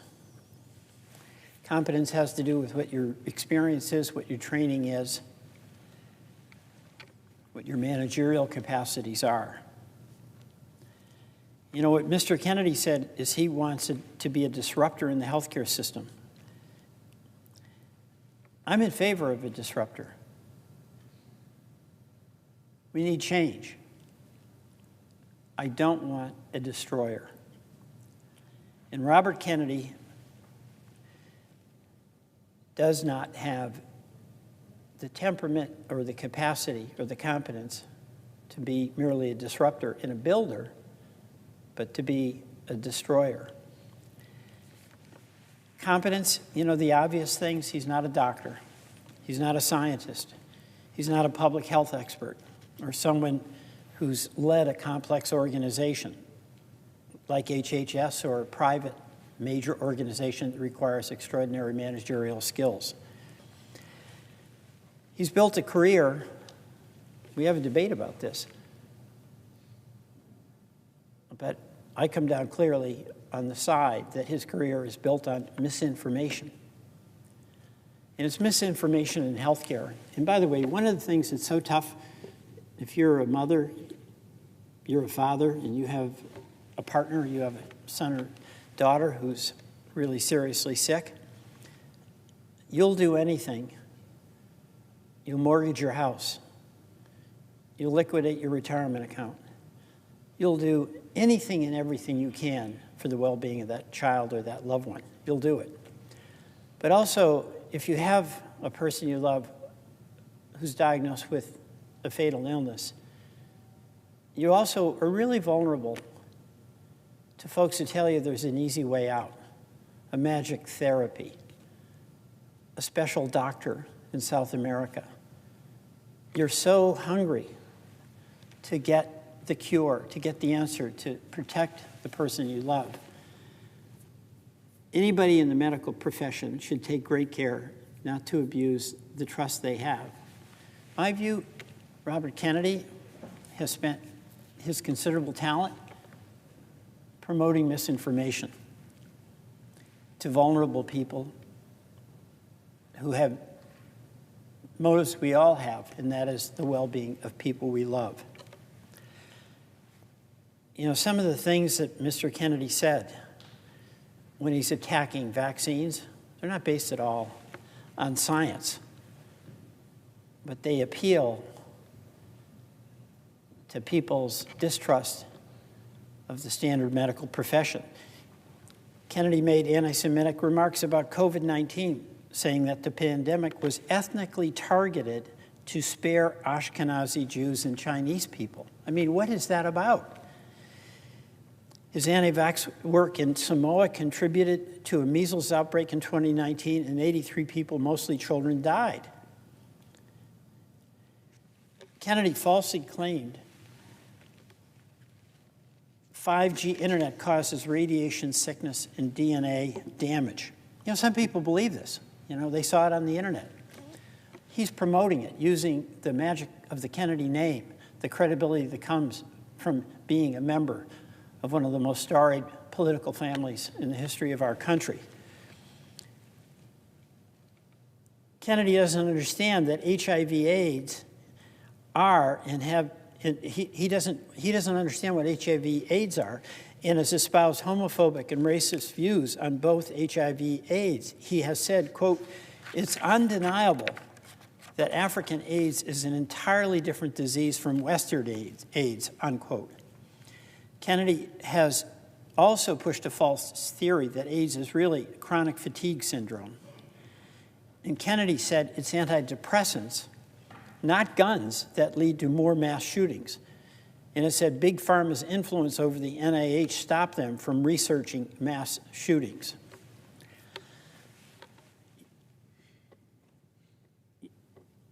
You know, when I think about how did he come to be the nominee, it's relevant because it obviously isn't on the basis of his scientific knowledge, his skill at running a major organization, healthcare research that he's done. It was political.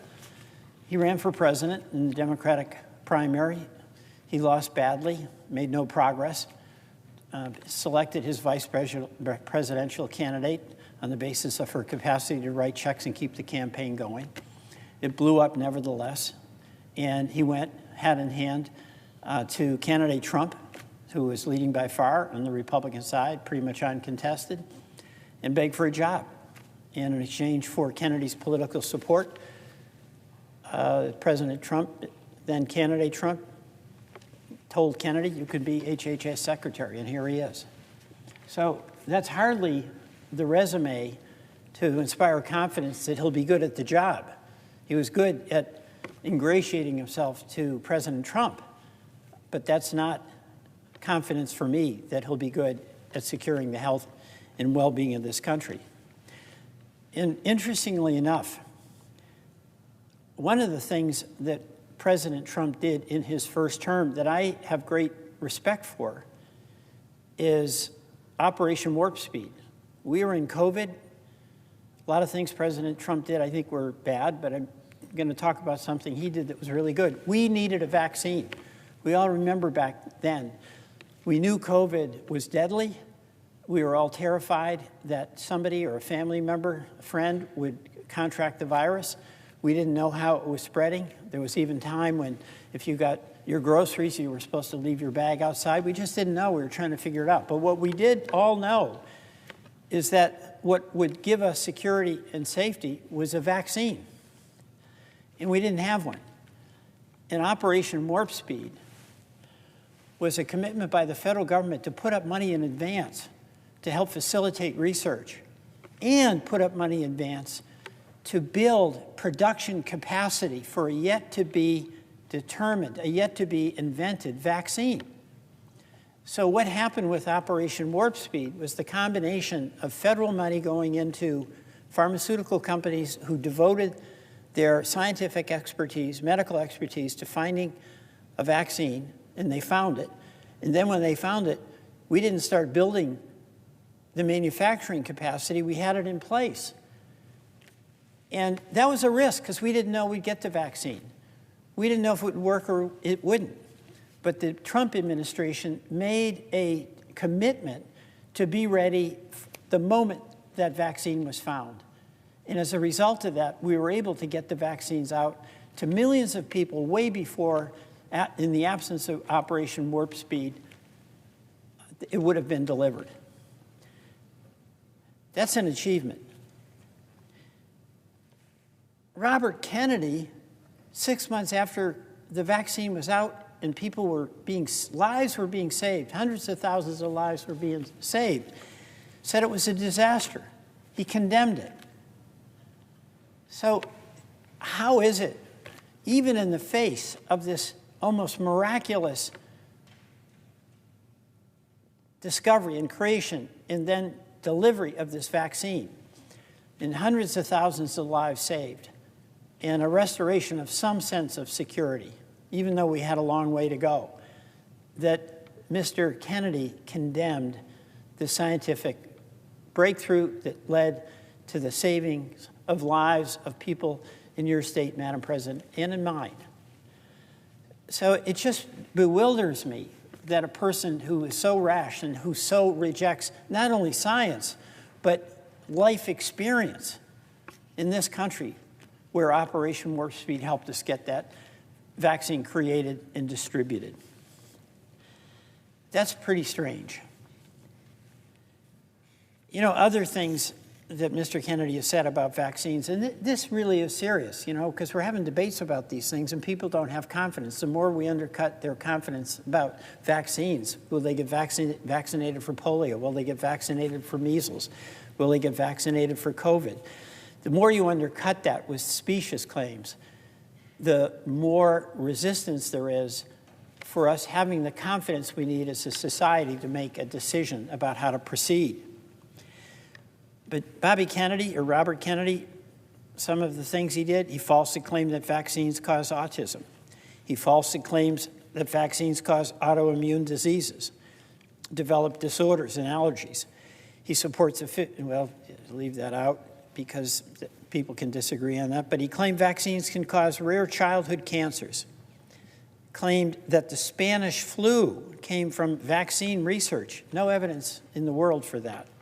Called COVID shots a crime against humanity. Claimed the COVID vaccine was a conspiracy against black communities. Raised a lot of money off anti-vaccine propaganda films. Went to Samoa, as others have said, to amplify anti-vaccine voices and contributed to a measles outbreak, and that measles outbreak killed 83 people. And as my colleague from Georgia mentioned, he compared COVID policies with Nazi testing programs. Compared vaccination requirements to Nazi experimentation. Claimed pesticides make people trans. Claimed HIV does not cause AIDS. You know, and a couple of things that he claimed fluoride causes diseases. Claimed that 5G internet causes radiation sickness and DNA damage.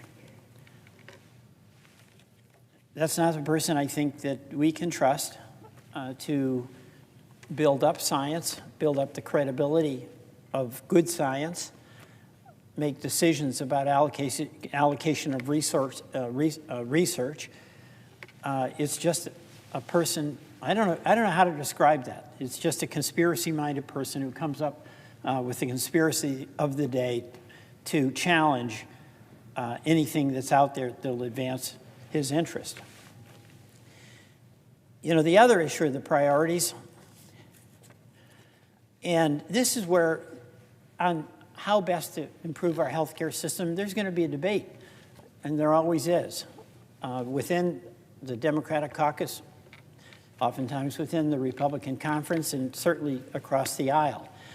I was a strong supporter of Obamacare. And my Republican colleagues in the House at that time were united in their opposition. It passed, really with the vote of Senator McCain here in the Senate. And the debate never ended. When I was in the House after Obamacare was passed and the Republicans took the majority, it seemed like every vote was about repealing the health care bill. But finally, that's behind us. It's been accepted. But it's not necessarily guaranteed. And in fact, we have to make a lot of improvement. But the priorities that I'm hearing from the Trump administration, which would be carried out by the Health and Human Services Secretary, are very disturbing to me and would be very, very harmful to Vermont. Dramatic cuts in the Medicaid budget. Medicaid helps low-income kids.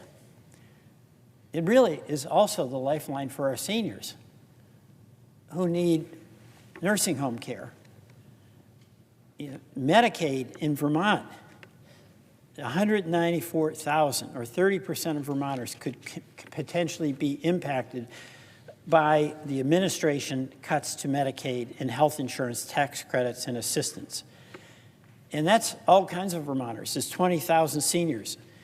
It's 67,000 children. It's 19,000 Vermonters who have disabilities.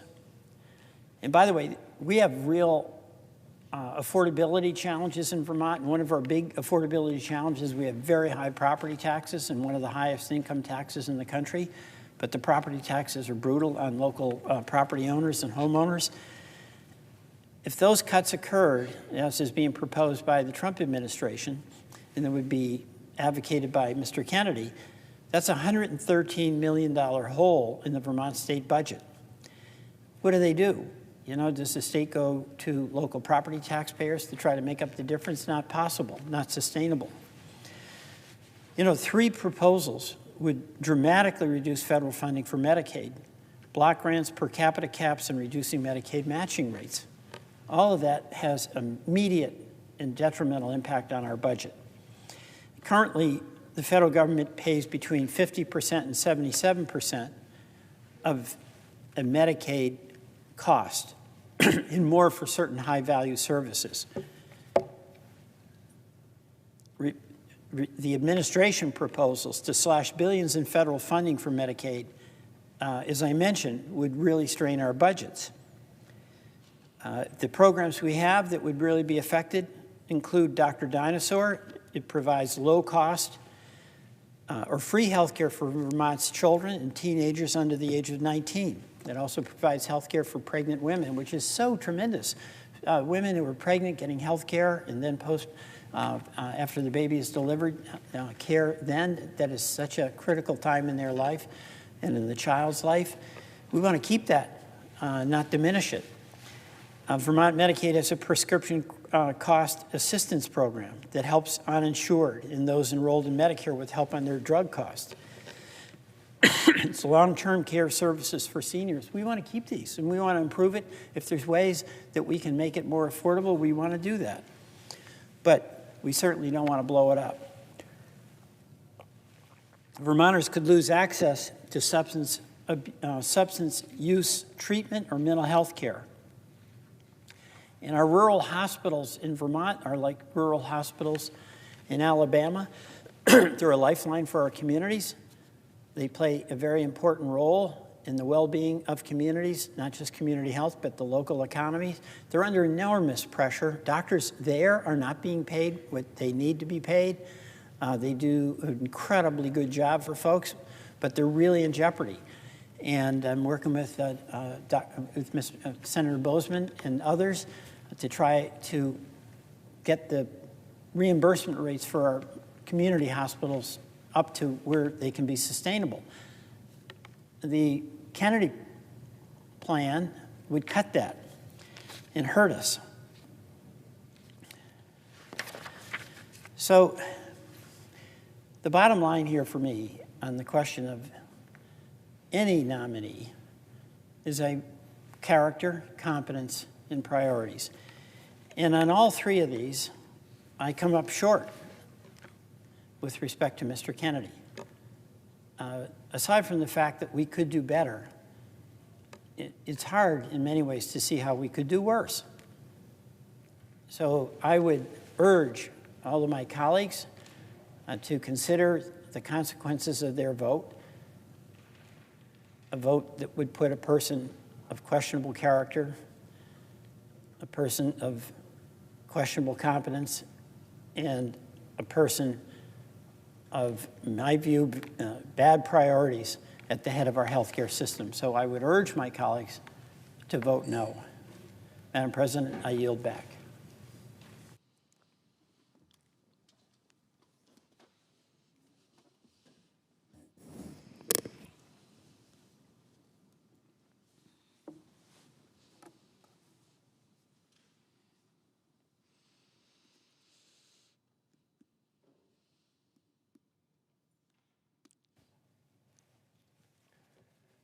Madam President. The Senator from Maryland. Thank you, Madam President. I want to start by commending my colleague, the Senator from Vermont, Mr. Welch, for his strong argument as to why we should all vote no on the nomination of Robert F. Kennedy, Jr. to be Secretary of Health and Human Services. And I come to the floor tonight to voice my strong opposition to this nomination. You know, Mr. Kennedy says that he'll always follow the evidence, no matter where it leads. Well, if you look at his record, he hasn't done that. But, Madam President, let's apply that guidance and see where it leads when it comes to his own nomination. First, is he qualified to do the job? That should be the basic threshold question for any nominee to a position such as this. And the short answer is no. But let's now look at the evidence and understand why. We know that the Department of Health and Human Services manages some of our most critical health programs, like Medicare, like Medicaid. It does health research that delivers treatments and cures at the National Institutes of Health and the Advanced Research Projects Agency for Health. At the FDA, the Food and Drug Administration, it determines whether or not the drugs we consume are safe and whether they're efficacious, whether they will actually do what the manufacturers say they will do. At the CDC, the Centers for Disease Control, they disseminate information about pandemics and health risks, and they monitor the risk of outbreaks of disease around the world, especially those diseases that can travel across boundaries and hit the United States. It helps treat our nation's substance use crisis at the Substance Abuse and Mental Health Services, known as SAMHSA. It ensures patient safety in our healthcare systems at the Agency for Healthcare Research and Quality. And it runs life-saving programs like the community health centers, Healthy Start, and the HIV/AIDS care at the Health Resources and Services Administration. It does all that and more. HHS also provides quality control for reproductive health services. It ensures that contraceptions are covered under the Affordable Care Act, and it makes sure that Americans can have access to over-the-counter options. HHS, the Department of Health and Human Services, also includes early childhood development programs like Head Start and child care, programs to help the elderly age in their communities, and individuals with disabilities live independently. But Madam President, when you look at that wide range of important subjects that HHS covers, Mr. Kennedy has no experience, no qualifications in the vast majority of that work. Now, I don't think any of us expect that one secretary of HHS can know everything. But if you monitored the hearings and listened to Mr. Kennedy's answers, you can see that Mr. Kennedy knows virtually nothing about all those important subjects. In fact, he was stunningly unprepared to discuss even the most basic programs at his confirmation hearing. Madam President, most of us, even those of us who are not on Medicare, have some understanding of the program. From our parents or grandparents, we have a sense of the basic components of Medicare. Medicare, of course, provides health care coverage to 68 million Americans, seniors and people with disabilities. But when Senator Hassan of New Hampshire questioned Mr. Kennedy about those basics, he pretty much got everything wrong. He could not explain the simple components of Medicare, like what covers hospital care and what covers doctor visits. These are not gotcha questions. These are not tough questions. These are questions that anybody who wants to be Secretary of HHS should understand, because Medicare is one of the biggest and most consequential programs within the jurisdiction of that department. Knowing the basics, just the basics, should be easy. So he didn't understand the basics of Medicare. How about Medicaid? Medicaid is another very important health program in our country. It covers nearly 80 million of our fellow Americans, including 37 million children. In my state of Maryland, Medicaid covers 20% of our residents, children and families, nursing home residents, pregnant women, and people with disabilities. At his confirmation hearing, RFK Jr. complained about Medicaid's, quote, high premiums and high deductibles, unquote. Even though, as we know, the majority of enrollees in Medicaid don't have any premiums. Medicaid doesn't have high premiums, but what it does have is very high approval ratings. Mr. Kennedy also erroneously said that the federal government covers the full cost when we know that it has been a shared responsibility between the federal government and the states. In fact, that's been the matter of subject of lots of debates in the United States Congress and at the Supreme Court. He didn't know that. So what we see in RFK Jr. is a demonstration over and over and over again, even when our Republican colleagues on the Senate Committee for Health, Education, Labor, and Pensions tried to coach him along, he still simply did not get it, did not get the basics. Now, perhaps some of our Republican colleagues, some of them, don't care so much about his lack of understanding of Medicaid.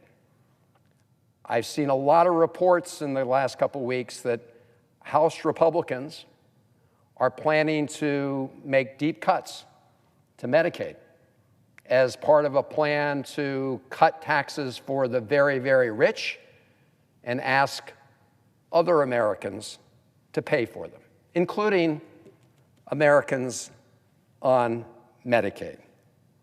So maybe for some, the fact that Mr. Kennedy's ignorant about Medicaid just doesn't get in the way. You know, Madam President, we're debating a budget reconciliation bill here in the United States Senate. I serve on the Budget Committee.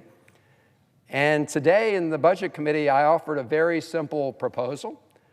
I said that as part of this budget reconciliation process, the Senate should not consider, in fact, they made it a point of order, subject to point of order if we did consider, should not consider cuts to Medicare or Medicaid.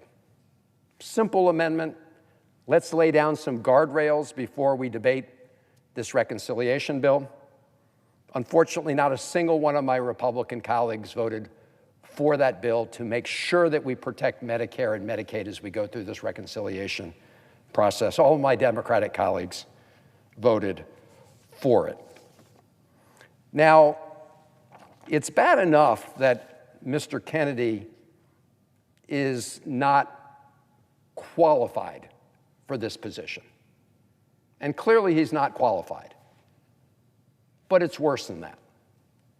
I mean, there are lots of unqualified people that we might just pick out randomly and say, let's nominate that person to be the Secretary of Health and Human Services, and we could just have an unqualified person there. But with Mr. Kennedy, it's worse than that.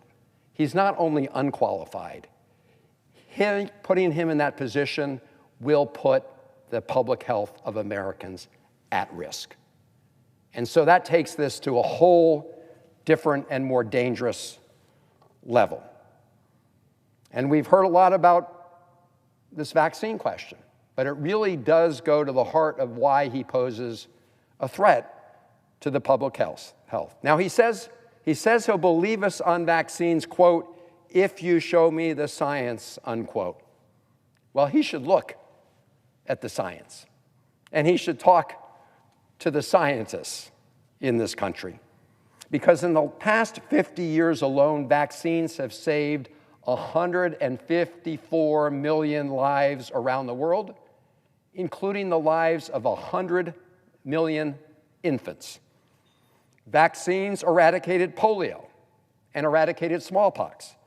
They've prevented outbreaks of measles where they're used across the great majority of the population. They've kept recent generations from getting chickenpox. And yes, they helped lift the world out of the lockdown from the COVID-19 pandemic. So for generations, America and our federal health agencies have helped fuel this progress.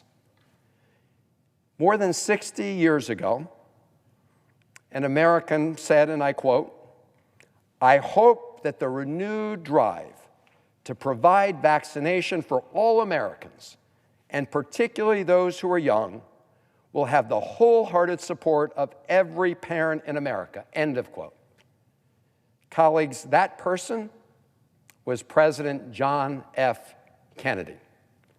Unfortunately, his nephew, RFK Jr., has spent decades unraveling that hard-won legacy by spreading lies and conspiracy theories about vaccines.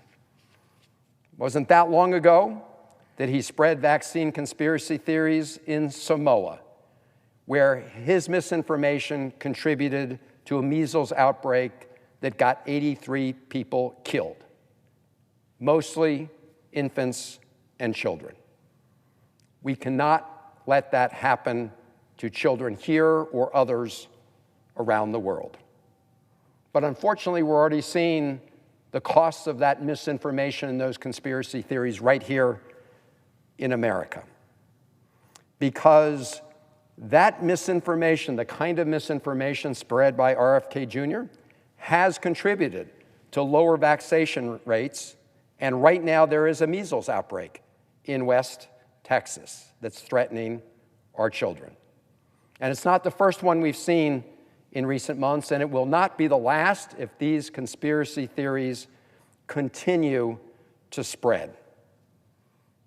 And we know that it doesn't take much misinformation to make us all vulnerable.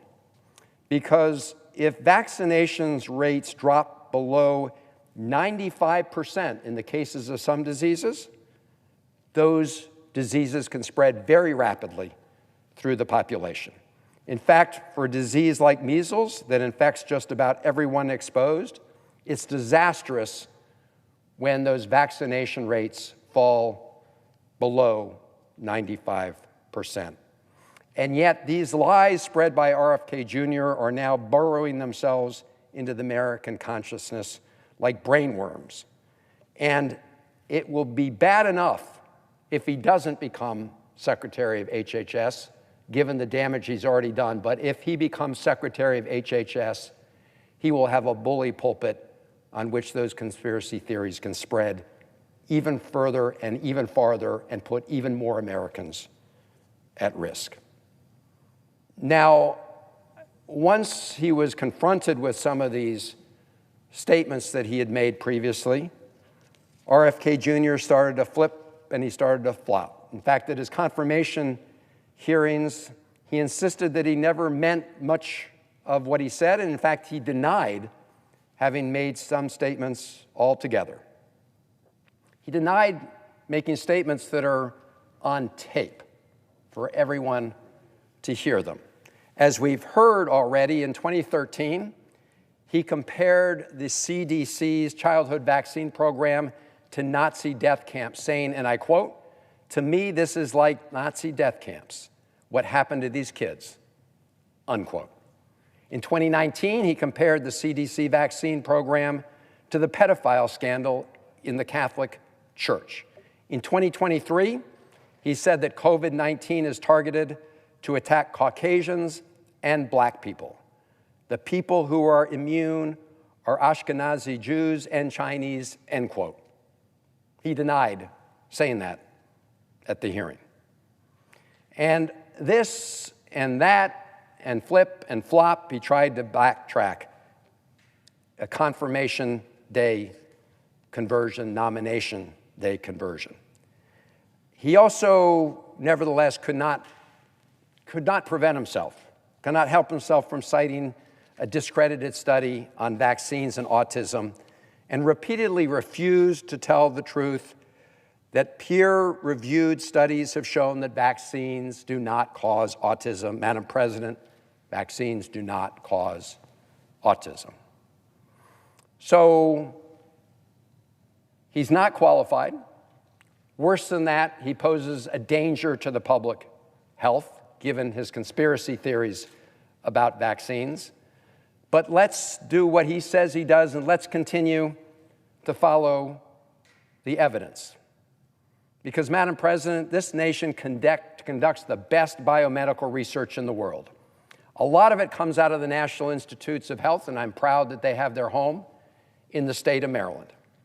Just last year, the NIH research helped develop an accurate blood test for Alzheimer's, a brain-computer interface to help a man with ALS communicate, and a drug to reduce reactions to peanut allergies. All those things last year at NIH.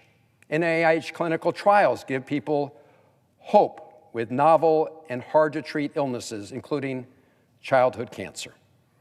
And yet what we're witnessing in the first 22 days of this Trump administration is an attack on much of that medical research. Right now at the National Institutes of Health, the Trump administration is wreaking havoc. They've frozen internal meetings. They've pulled down information from data sets, from HHS websites. They've denied resources to the public and clinicians.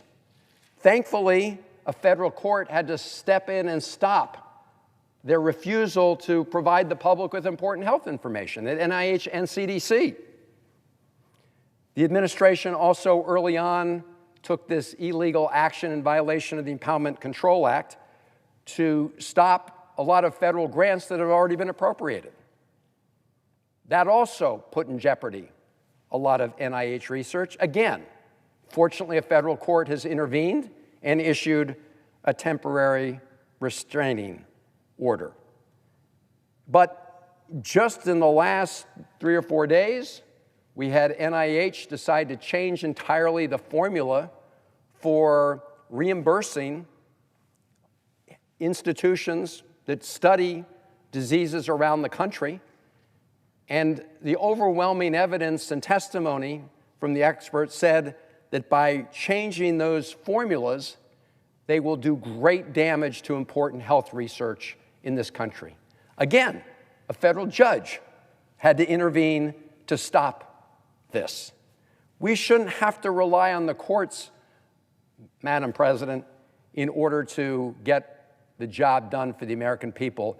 We certainly aren't going to be able to rely on RFK Jr. were he to be confirmed.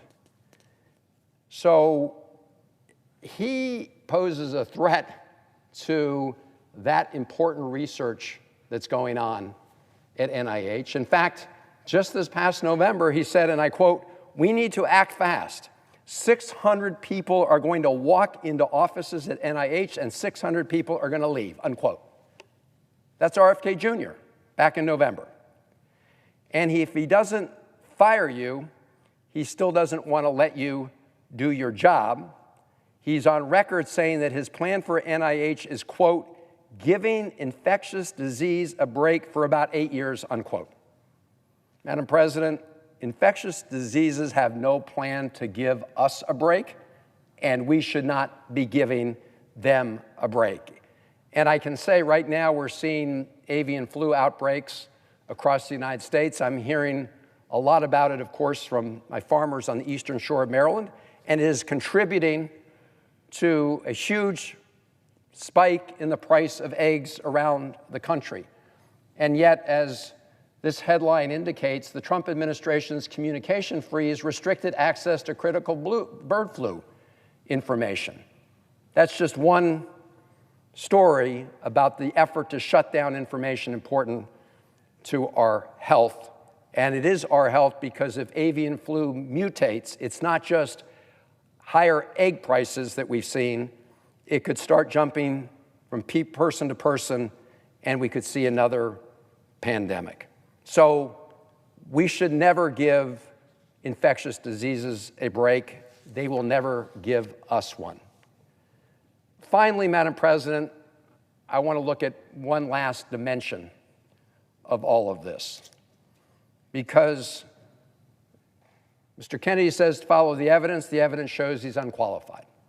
The evidence shows that he would actually be worse than unqualified. He would pose a risk to the public health of our country.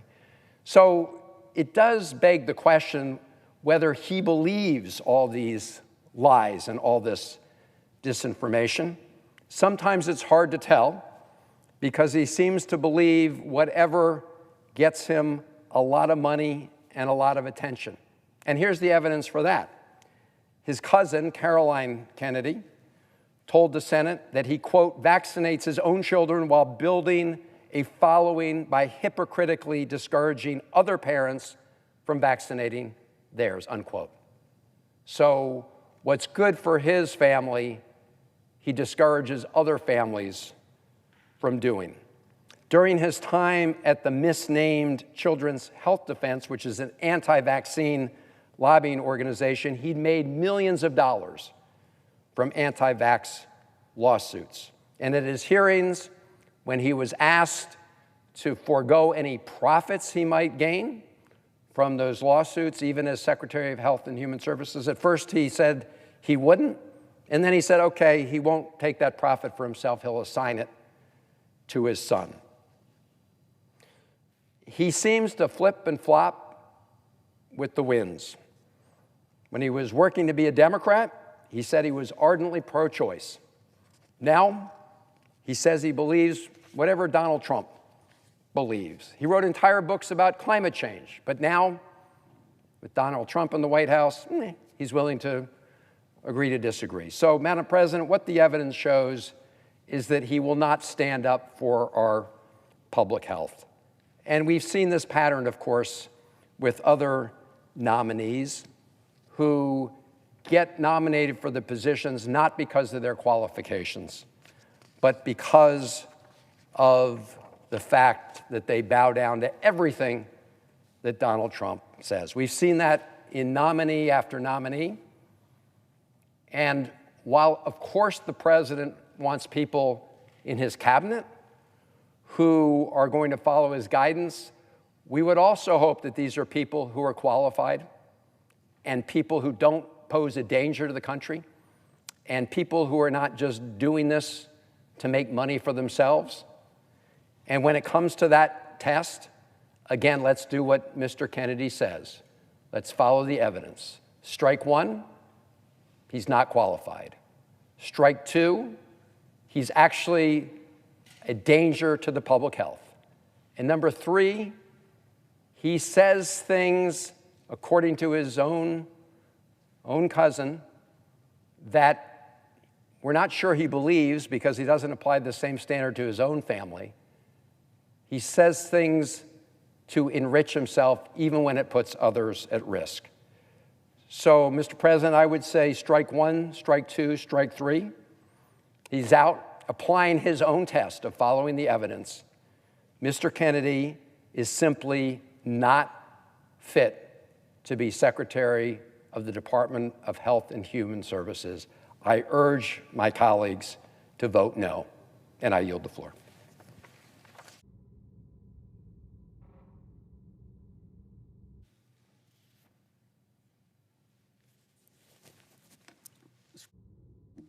Senator from Connecticut. Thank you very much, Mr. President. I'm joining my colleagues on the floor today to raise the alarm about the impact on the people that we serve. In particular, the most vulnerable people we serve, the frail elderly, children. Of the nomination and soon confirmation of Robert Kennedy Jr. to be the Secretary of the Department of Health and Human Services. I don't think it's hyperbole to say that there are very few people in this country that are less qualified to run this agency than Robert Kennedy Jr. I say that because there are few people in the country who have been so enthusiastic, so public, and so impactful in their ability to take some of the wildest conspiracy theories that are out there on the internet about our health system or about our kids or about our families, internalize them and then disseminate them in a way that does great damage. There is obviously a reputation that comes with being a Kennedy. There is an ability to convince and lead people because when a Kennedy speaks, there is an assumption that that comes with authority and grounding in fact. And so when Robert F. Kennedy Jr., even as a private citizen, has adopted and amplified some of the wildest conspiracy theories out there, most notably his belief that there is not a single safe vaccine in the United States of America, it has consequences because people listen to the Kennedy family. But those consequences pale in comparison to the consequences that will be visited upon this country if a conspiracy theorist, someone who throws science out the window, not just a science skeptic, but someone who is outright hostile to science, takes over the preeminent public health agency in this country. But the danger is even deeper, because what is happening throughout our government today is, let's not pull punches, a billionaire takeover. Elon Musk is running the United States government today, for all any of us can tell. And Elon Musk is running the government in order to enrich himself. Today, there is news that he's about to get a major contract for armored Teslas from the White House. News that he's going to personally meet with Prime Minister Modi, and his agenda will not be the interests of the people of the United States of America. Elon Musk, as a representative of the White House, is going to sit down with Prime Minister Modi and talk about Tesla's business and Elon Musk's business in China. I mean, you couldn't make this up. You couldn't make this up. He's doing press conferences in the White House, and then he is leveraging his access to power, his access to the president, his influence over American policy in order to make money for himself. And the same thing is happening at the Department of Health and Human Services. As we speak, Elon Musk and his lieutenants have access to all of your personal data, your Medicare data, your Medicaid data. And they're not in there to try to make the government more efficient. They're in there in order to make money. I don't think that's hard to believe, given the fact that it is entirely clear that Elon Musk's involvement in our foreign policy is with the design to make money for himself.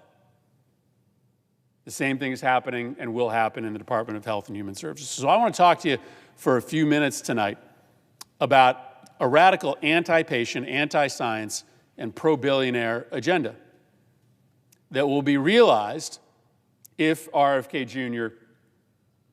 is successfully confirmed by this body. So let me walk you through the RFK policy checklist. The first thing that we are learning about is that he is going to oversee a gutting of NIH funding. Now, this is a big deal because a massive cut in funding for NIH, well, that's life or death. NIH does the basic research that private pharmaceutical companies need in order to cure and treat diseases. And if the NIH can't do research, well, then our pharmaceutical companies can't build on that research to cure diseases. And so what has happened already that RFK Jr. has pledged to implement is one of the biggest cuts to NIH that we have witnessed in modern history. Now, it's done under the disguise of efficiency because the cut is supposedly about reducing the administrative expenses in research. But anybody that's ever been in a lab will tell you that there's really a distinction with no difference between direct and indirect costs. You can't do the research without the administrative help and the indirect expenditures. For instance, these are the things that would be categorized as indirect expenses. That's what's being limited by the order that RFK Jr. is going to implement at the Department of Health and Human Services. MRI machines that can measure whether a cancer treatment is working or not. That's an indirect expense, the equipment that determines whether the treatment that is being researched is working or not. Payment for specialized research assistants that analyze the clinical data that comes out of research, like blood samples. So the human beings that analyze the data, that's an indirect expense, and that's all of a sudden going to be limited by this executive order. Staff that monitor patients who are in clinical trials for adverse reactions. Those people are apparently indirect expenses. You're going to have less people monitoring you for adverse expenses, maybe no people monitoring you for adverse events and reactions because those staff are deemed an indirect expense. Advanced microscopes that are used to examine genetic alterations within, for instance, a tumor tissue, critical to studying cancer development and progression. Those advanced microscopes are, according to the Trump administration, an indirect expense, and thus funding will be limited or eliminated.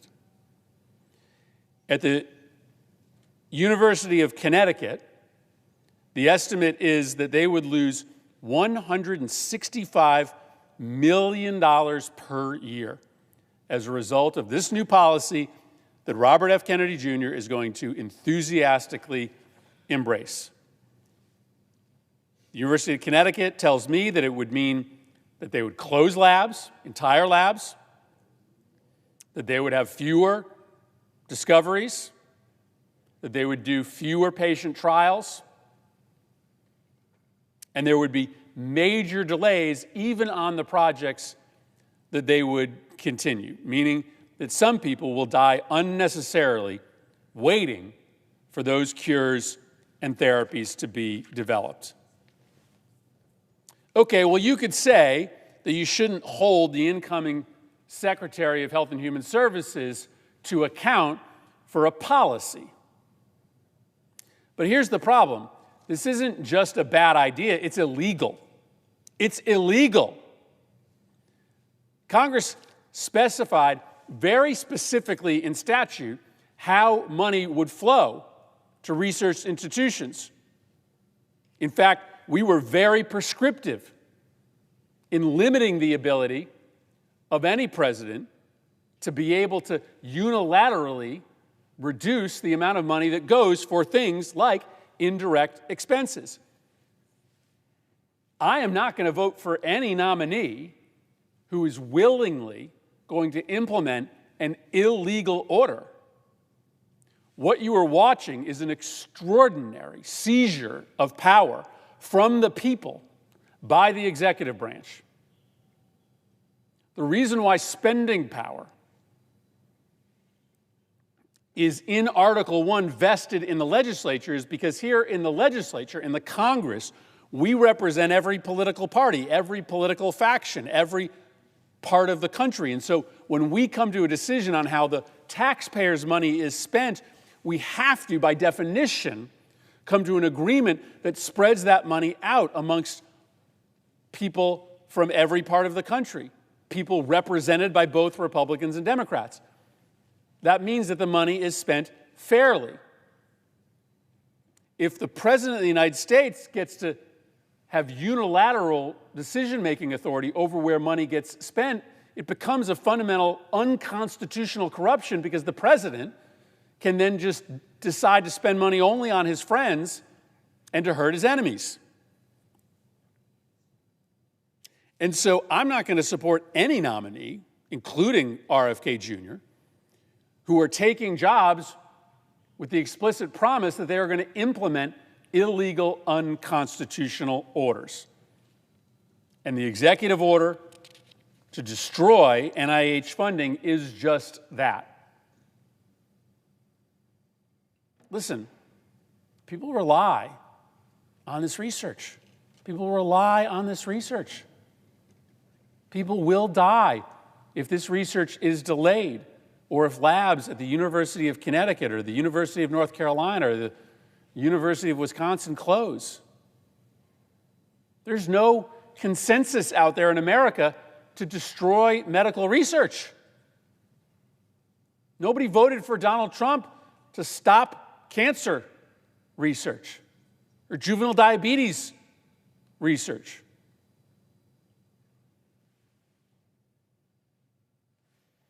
And so when I say that there is an anti-patient, a radical anti-patient agenda, I want to start with this plan to illegally gut NIH funding, because that is anti-patient and it's radical, because the American public do not support it. I know my colleagues have spent a lot of time talking about RFK Jr.'s efforts to undermine vaccines, but I just think it's worth it to once again read into the record some of the things that he has said, because it was stunning to me. I'm a member of the Health Committee. I listened to the testimony of Mr. Kennedy, and he said, I'm not anti-vaccine. And yet, let's just remind our colleagues of what he has said. He called the COVID vaccine a crime against humanity.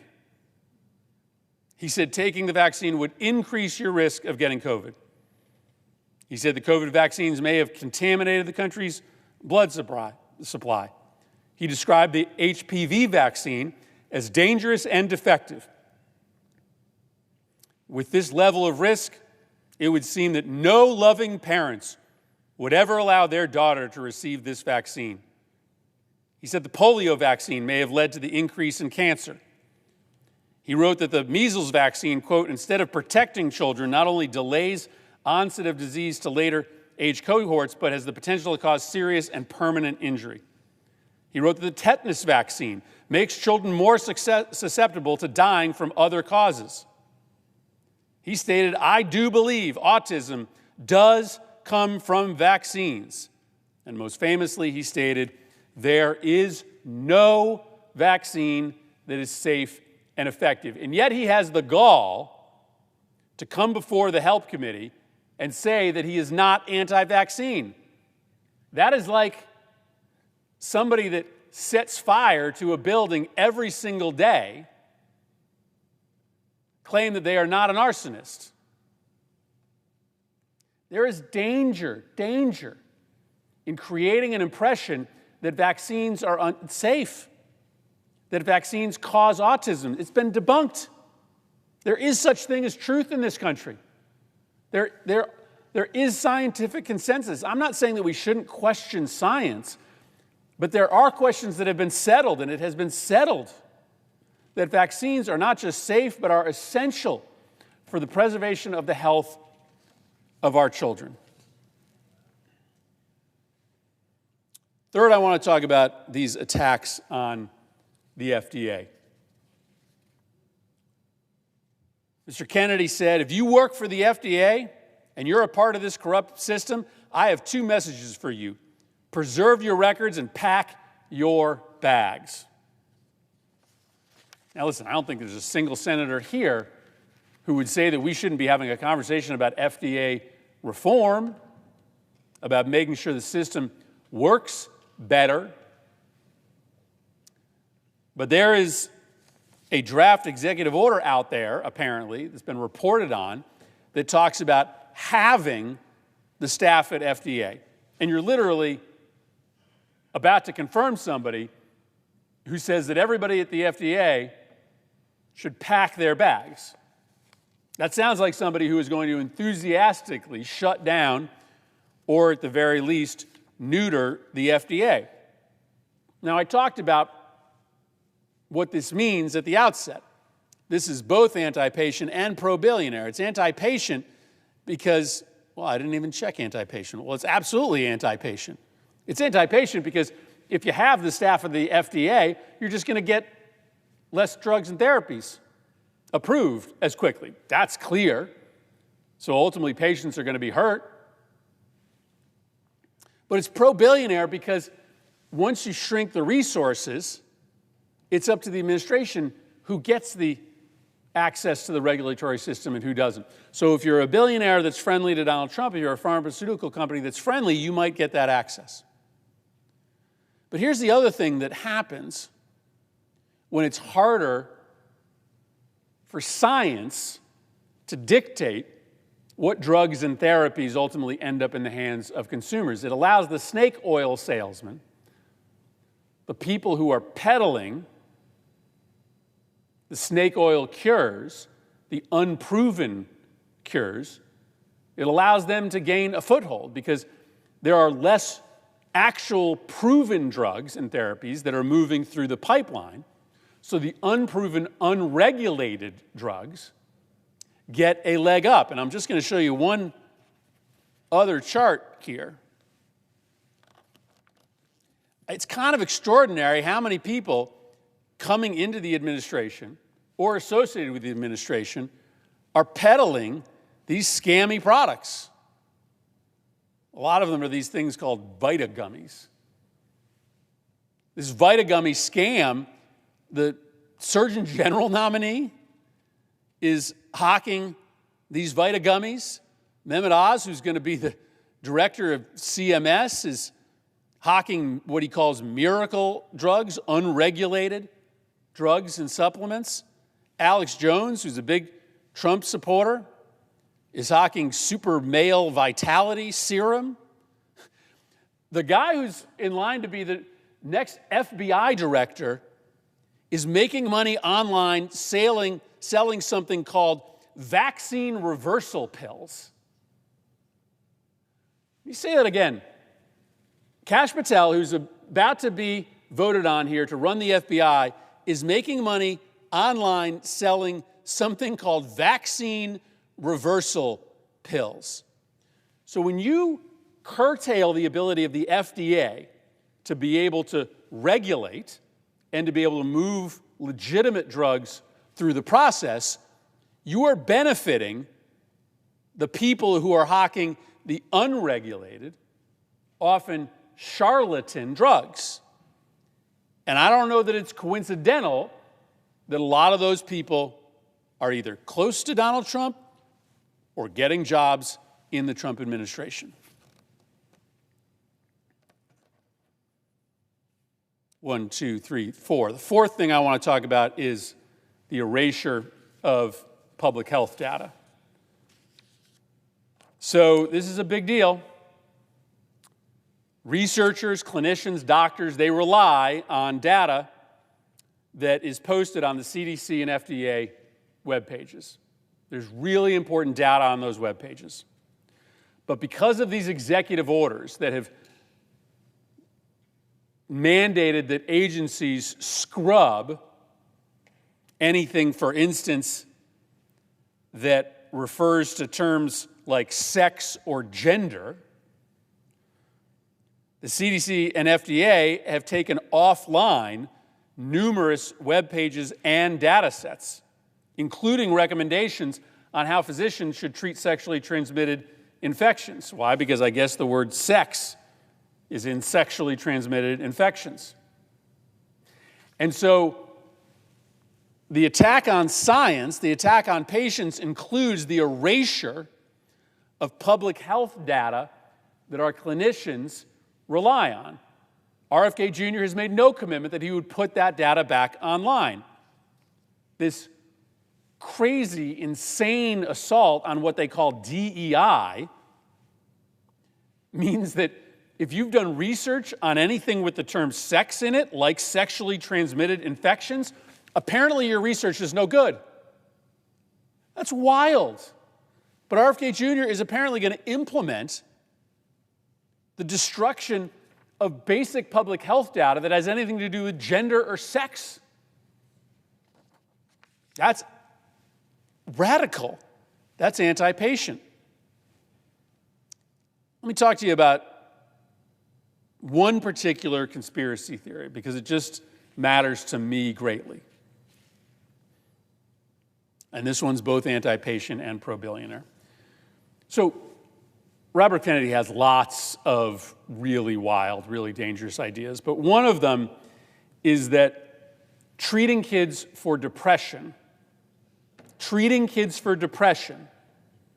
is what has caused school shootings in this country. Kids always had access to guns, he said on a talk show.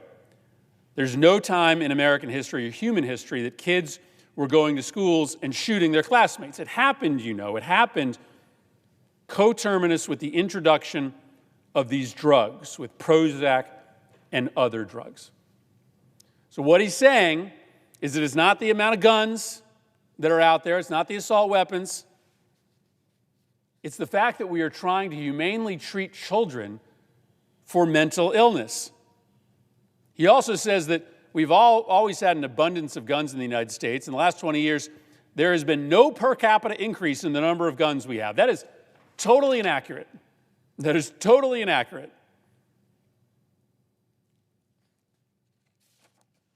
And so as somebody who has spent their career working to protect kids from gun violence, who believes that gun violence is a public health issue, it is heartbreaking and unacceptable to me that we are about to nominate a candidate to lead the preeminent public health agency, not just in the United States, but in the world, who believes that guns are not the primary cause of school shootings, but antidepressants are. There is zero evidence of that fact. Zero evidence of that fact. That should be offensive to every parent in this country who may not know exactly how we solve the problem of school shootings in this country, but certainly knows that the problem is not that we are treating kids for mental illness. I want to talk about two last important elements on RFK Jr.'s policy checklist. First, and I've referred to this throughout my remarks, is this idea that you are going to have to take a loyalty pledge to the president and his political agenda in order to receive funding. This is that DEI executive order that says that they're going to end radical and wasteful government DEI programs. And they say that if your research program has anything to do with environmental justice, equity, diversity, inclusion, sex, gender, that they're going to cease funding your program. Now, once again, that's illegal. The president cannot apply additional conditions to grant programs authorized by Congress beyond those that are explicitly authorized by Congress. Sometimes the president has some wiggle room, some ability to make decisions and apply extra conditions, but Congress has not given the president the ability to issue an order as wide and as broad and as vague as this. Nobody out there in the medical research field has any idea what this means. They have no idea whether they're running a DEI research program or not. And so what it allows for is another fundamental corruption for the Department of Health and Human Services to just decide inside a closed, walled-off room what's DEI and what's not. And I just speculate that there's probably going to be a whole bunch more DEI research programs in Oregon and Connecticut than there will be in Mississippi or Texas. It's just another way to move money away from people who may not line up with your political ideology or your political agenda as a president and hand it to your loyalists and to the people who are with you. And then finally, I'll just come back to one of the places that I started. Elon Musk and his billionaire crowd, they're inside the Department of Health and Human Services right now. Right now. An unaccountable billionaire that didn't get elected to anything has access to your most intimate personal information. Your Medicare records. Whether you've seen a doctor, whether you've had a surgery, whether you've gotten treatment for mental illness or addiction, Elon Musk, an unaccountable billionaire, the richest man in the world, he has access to that data. And maybe we aren't certain what Elon Musk is going to do with all of that data. And by the way, he apparently has access to your Treasury data, to your tax records, to your Social Security information as well. But RFK Jr. is not going to stop that. He's not going to stop an unaccountable billionaire from having access to some of the most sensitive data that exists, your health records. Elon Musk is interested in having access to this data, in part because it gives him a competitive edge over the folks that he's trying to win business against. And so, any way you cut it, Robert Kennedy's agenda for the Department of Health and Human Services is anti-patient and it's pro-billionaire, gutting NIH funding, undermining vaccines, attacking the FDA, erasing public health data, blaming shootings on antidepressants. And by the way, that's pro-billionaire because guess who gets helped when guns aren't the problem? It's the wealthy, rich owners of the gun companies using this vaguely termed notion of DEI to force people to pledge loyalty to Donald Trump in order to receive federal funds, and then giving Elon Musk and his friends access to very sensitive health records. I know a lot of my Republican friends know in their hearts that this is a very dangerous choice. And I am very sad for this body that on this nomination that so clearly implicates one of the most sacred responsibilities of the United States Congress, the protection of the health and welfare of our children, of our families, that we weren't able to find a way to tell President Trump, pick somebody else. Pick somebody else. Find somebody who isn't so enthusiastically going to gut funding for research. Find somebody who doesn't show such affection for conspiracy theories. Find somebody who doesn't blame shootings on treating kids for mental illness. There are a lot of really conservative healthcare leaders out there, a lot of healthcare leaders that supported Donald Trump who won't do as much damage as RFK Jr. will do. There is still time for my Republican colleagues to join us and send a message that loyalty to the people of this country, a commitment to protecting the health care of this country matters more than loyalty to President Trump. You have the floor. Mr. President. Gentleman from Oregon. My colleague from Connecticut is here past midnight. And why is he here past midnight? Because the health and welfare of our children and our families is at stake. That's why I'm here too. Because it matters. It matters that you have someone in charge of Health and Human Services who has some at least basic understanding of the issues and basic experience managing a department or managing an organization.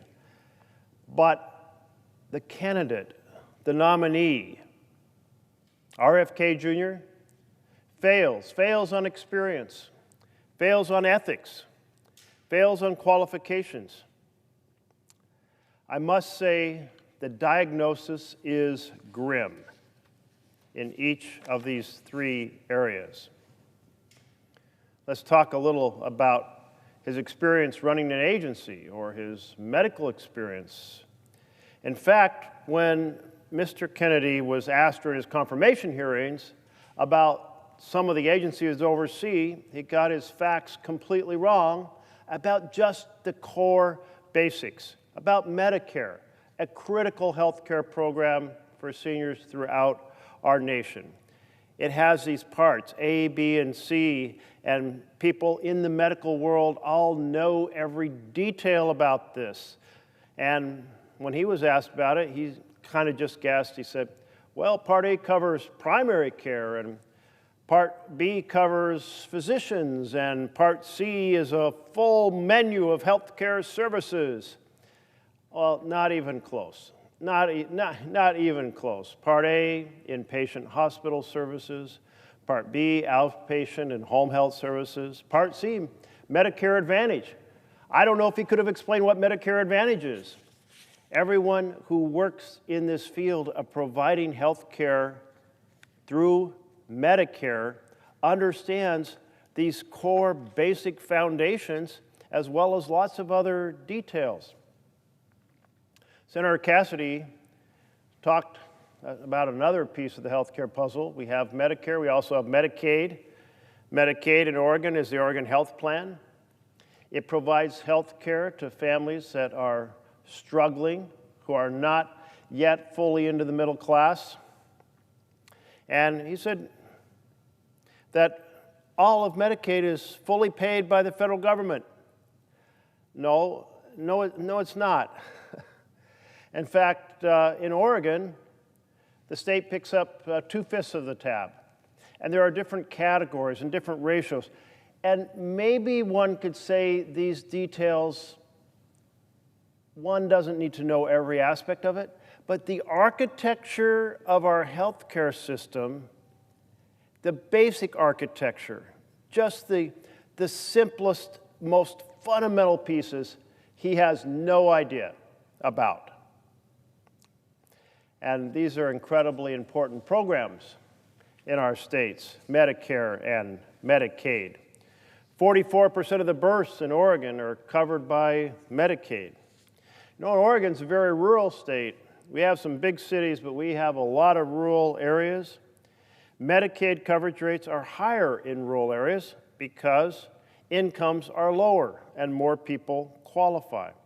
Medicaid's incredibly important in the counties that are very rural in my state, and of my 36 counties, a good 2/3 of them or 3/4 of them would be considered extremely rural.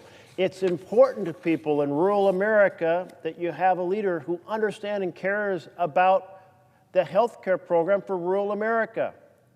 But that individual is not RFK Jr. Not only that, it's vital that the Health and Human Services Secretary understands which ideas don't work. Once again, our Republican colleagues are pushing to impose work requirements on Medicaid enrollees. Now, every developed country but the U.S. fully backs the idea that health care is a right. It's not a privilege that comes out of your wealth. And they understand that in order to be able to work, you have to have health care so you can be well enough to work. That's every other country. But here, the elite across the aisle only want health care for the rich. They want to cut down Medicaid. They want poor people to struggle and never be able to get well so they can never get a job so they can keep talking about how lazy people are. Well, that's just absurd and wrong in every possible way. 91% of Medicaid enrollees who aren't disabled are either employed, in school, caring for family members. Yet every few years, my colleagues across the aisle trot out this myth, and every few years it gets debunked, and then they bring it back just in a cycle. It's like sunspots or something. It comes around every few years. Well, we actually have facts on what's happened when this misbegotten idea is undertaken. 2018, when Arkansas implemented new work requirements during the first Trump administration. To maintain their health insurance, Arkansas Medicaid enrollees had to fill out a mountain of new paperwork every month. Many of these folks worked part-time, many worked hourly jobs, some worked several jobs to make ends meet. Not surprisingly, it's very hard when you're struggling with making multiple jobs fit to not have the time to do massive paperwork all the time. They're working with their jobs, they're taking care of their families. So what happens? Other Medicaid enrollees were working but could not reliably meet the required number of hours, given the normal fluctuations of low wage and hourly work. And if you ever have lived in a blue-collar community, and I live in a blue-collar community, people who are patching together various part-time jobs, the managers change the schedules continuously. And so now your schedule for one job conflicts with the schedule for the other job. Anyway, it's very stressful, and it's very challenging to be getting minimum wage or near minimum wage and conflicting schedules and managers changing those schedules and still trying to deal with raising kids and being there when you need to be there. Roughly 18,000 people lost health insurance in Arkansas before a federal judge halted the new work requirements for violating the intended purpose of the Medicaid program. Well, there was another state that tried this out, Georgia. They implemented work requirements in 2023. Not wanting their work requirements to be struck down by the courts, Georgia lawmakers lowered the requirements for Medicaid enrollment, thereby technically expanding coverage to fulfill the purpose of the program. In doing so, the state of Georgia estimated that another 175,000 people would enroll in the program. They estimated 175,000, only 6,500 people enrolled. And the state of Georgia spent $60 million in administrative fees tracking compliance with the work requirements. $60 million, 6,500 people. $10,000 per Medicaid enrollee in Georgia, just on administrative overhead, not providing health care. The costs just kept piling up. Uninsured people still need to see a doctor, but instead of seeing their doctor and getting care early, uninsured people wait to get care until they wind up in the emergency room. There is an old but accurate saying, an uninsured patient is the most expensive patient. So anyone with half a brain would want people to be insured they'll get care earlier, they don't end up in the emergency room, save money, people are healthier, they're more likely to work, and it costs less. It's a win-win on every level. Well, if you strike down the support for Medicaid here, states have to figure out if they can pick up the difference, and picking up the difference means they have to wrestle with whether to raise taxes. Why do my colleagues across the aisle want states to have to raise taxes to provide basic health care? Oh my goodness, yeah, impose that burden on families trying to get on their feet and be able to thrive. According to the Congressional Budget Office, every Medicaid dollar spent today reduces future deficits by $2. That's a pretty good return.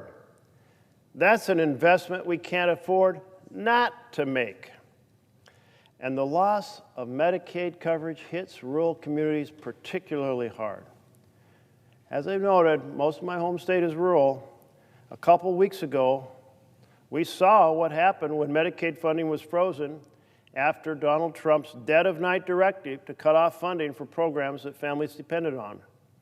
Critical access hospitals, rural clinics, federally qualified health centers were terrified that they'd have to lay off staff or shut their doors. And loss of Medicaid funding for these communities would threaten what are often the only hospitals or clinics in these rural areas. They're always struggling. But when Medicaid was expanded, when Oregon seized that opportunity, a lot of patients who were never able to pay a bill could now pay the bill because they had insurance. And that meant a much stronger foundation for rural health care. Don't we want a stronger foundation for rural health care? It's critical to have a Secretary for Health and Human Services who understands these issues. And that individual is not RFK Jr. He is, however, something else. One of the world's best-known purveyors of conspiracy theories about the alleged harm that comes from effective vaccines. That is, he's the conspiracy theorist who says these effective vaccines that everyone else knows are effective, he's going to tell you something different. He's going to tell you that HPV and measles and tetanus and flu and polio and chickenpox vaccines don't work. His conspiracy theories have been debunked time and time again. They have been repudiated time and time again, including the big one, and that's that vaccines cause autism. This is a straightforward thing, been studied time and time and time again. And it's powerful conspiracy theory. If you happen to have a child who has autism, and if it starts appearing about the same time that you're giving a lot of childhood vaccines, you could believe that maybe that's the cause. So it's been studied time and time again. Children who have vaccines, who don't have vaccines, the vaccines do not cause autism. And yet, what has he done? He says, I believe autism comes from vaccines. In the middle of a 2017 measles outbreak in Minnesota's Somali American community, he falsely told parents the following, and I quote, Africans and African Americans may be particularly vulnerable to vaccine injuries, including autism. That was the end of his quote.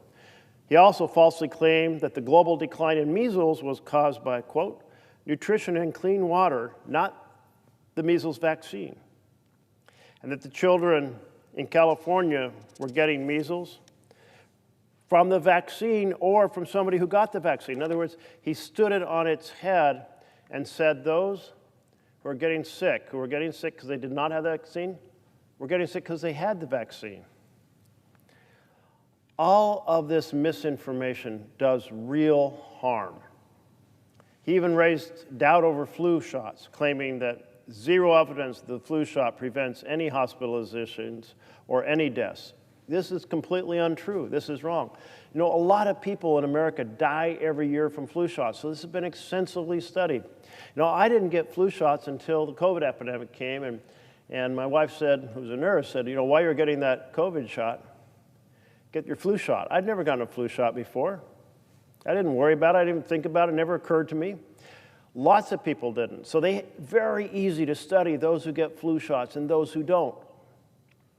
And what RFK Jr. did was not be honest with people. In fact, to tell people information he undoubtedly knew was untrue. And the result is more people get sick, more people die. Finally, Kennedy also referred to the COVID vaccine as the deadliest vaccine ever made. When we know how many people were dying before we had the COVID vaccine, and we now know how much safer things are. We're not sitting here on the floor tonight with a mask over our face. Our company staff did not have a mask over their face. The folks in the elevator today didn't have a mask because the threat of COVID has receded, because we have the COVID vaccine. This misinformation isn't just some harmless fun. These conspiracy theories are not some harmless fun. They do real harm. They do real harm. I want to read to you a letter from Josh Green. He is the current governor of Hawaii, and he is a physician. He wrote the following, and I quote, I'm going to quote it extensively. Mr. Kennedy has spent years undermining one of the greatest public health achievements in history, vaccines. His rhetoric directly contributed to the tragic 2019 measles epidemic in Samoa, which infected thousands and killed 83 people, including children, or primarily children. He goes on to say, the governor of Hawaii, current governor, a physician, says, I witnessed this personally. As Hawaii's lieutenant governor at the time, he's the governor now, and a practicing physician at the time, I led an emergency medical team to Samoa to administer life-saving vaccinations. After misinformation, much of it spread by Mr. Kennedy and his network led to a collapse in immunization rates. We saw firsthand the devastating consequences, grieving parents, overwhelmed hospitals, a nation in crisis. The impact of Mr. Kennedy's reckless actions extends beyond Samoa. He has spread vaccine misinformation globally, leading to preventable disaster outbreaks that have infected countless people. That's the letter from the governor of Hawaii, also a physician, who went on an emergency medical trip to Samoa and witnessed firsthand people, children, dying because of the lies from RFK Jr. That is not a person you bring in to lead your healthcare system, and every one of my colleagues across the aisle knows it. They are hurting people by putting him into this office. So I ask them, rethink your responsibility to serve the people of the United States. That is your responsibility as a member of the U.S. Senate. You have constituents in your home state. The president is not your constituent. The president has platinum-plated health care. We're not worried about the president getting the best health care. We are concerned about our constituents. I could tell you a lot more because I have a lot of information here. My colleague from California is here, and I'm looking his direction to see if he's ready to speak. If he is, I'm going to wrap up. I'm particularly struck by the letter written to us by Caroline Kennedy, first cousin to RFK Jr. I'll just summarize it and say it's not complimentary. That she says in the most dramatic terms that we're making a massive mistake to put him in charge. That he has served his wallet, he has served without ethics, he has served in a way that has hurt people time and time again, and he does not belong in office. Mr. President, we're here, as my colleague was before me, Chris Murphy from Connecticut, as my colleague from California is now. We're all here after midnight. We're here after midnight because this matters, because more people will suffer and die across this country. More children will die because of the incompetence and the full lack of ethics of the individual being considered to head up our healthcare system. Let's not make this mistake when we vote on his final nomination. Thank you, Mr. President.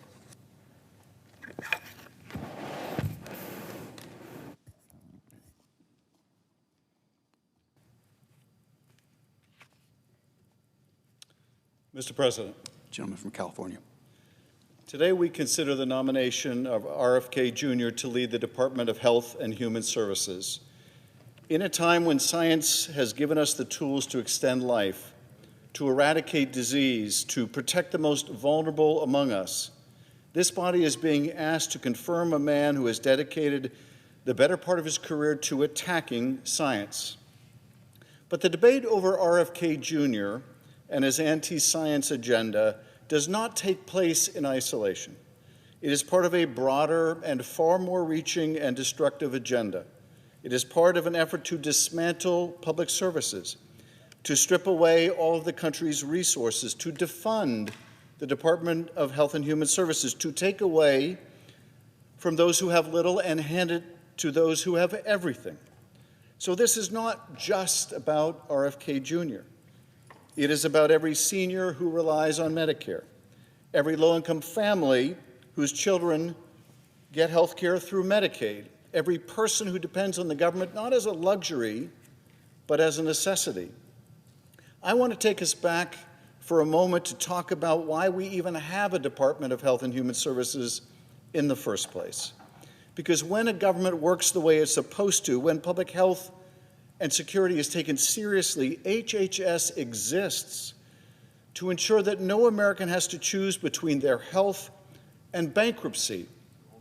It exists because we decided as a nation that we would not let people lose everything just because they get sick, that we would not let children die from preventable diseases, that we would set basic rules on food and drug safety to protect families, that we would invest in science, not as an indulgence, but as a way to improve the life and the quality of life for all Americans. And tonight we are being asked to hand over that responsibility to a man who has spent his career undermining scientific achievement, to a man who has told Americans 1,000 different times, in 1,000 different ways, not to trust the very science that has saved millions of lives. So who exactly is RFK Jr. and what does he believe? Let's talk about what this nominee has actually said. In 2005, he wrote an article, one so riddled with falsehoods that even the publisher Rolling Stone retracted it, accusing the government of covering up a supposed link between vaccines and autism. An article that said vaccines, quote, poisoned an entire generation of American children. That claim has been debunked more times than any of us can count. The New England Journal of Medicine, the CDC, the WHO, the American Academy of Pediatrics, every credible institution that studies this issue has confirmed what science has long established: vaccines do not cause autism. But Mr. Kennedy did not retract the claim. He did not acknowledge the overwhelming scientific consensus. No, he doubled down. He founded the Children's Health Defense, an organization that masquerades as a public health group while spreading disinformation that has fueled vaccine hesitancy across this country and beyond. His group has falsely linked vaccines to neurological disorders, to chronic illnesses, to developmental delays. They have suggested without a shred of evidence that childhood immunization schedules are unsafe. They have flooded social media with scare tactics, with conspiracy theories, with outright lies that have led parents to refuse vaccines for their children. They even sold children's onesies with catchphrases like, no vax, no problem, and unvaxxed, unafraid. And because words have power, because a lie repeated enough can masquerade as truth, the damage has been staggering. The 2019 measles outbreak in Samoa. Why did that happen? Because vaccination rates plummeted.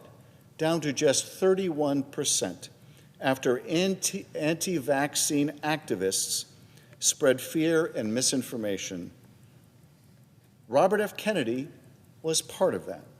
His organization amplified the very lies that led Samoan parents to hesitate, to delay, to forego the measles vaccine. Reckless, irresponsible, and deadly. 83 lives were lost when measles tore throughout the region. Most of those killed were children. There were parents who trusted, as all parents do, that the world would be safe for their sons and daughters. And what did they find? They found that trust abused by people peddling misinformation, by reckless speculation dressed up as concern, by the very ideas Mr. Kennedy has trafficked in for years. Let's not pretend that this is some harmless contrarian at play here, that this is some cocktail party eccentric, or that this is some kind of lively academic debate. When a man tells millions of people not to vaccinate their children and they listen, children die. And it did not stop there. In 2021, in the middle of a once-in-a-century pandemic, as COVID-19 tore through communities and filled emergency rooms to capacity, Robert F. Kennedy Jr. used his platform not to encourage vaccination, not to protect the public, but to do quite the opposite. He promoted the lie that mRNA vaccines alter human DNA.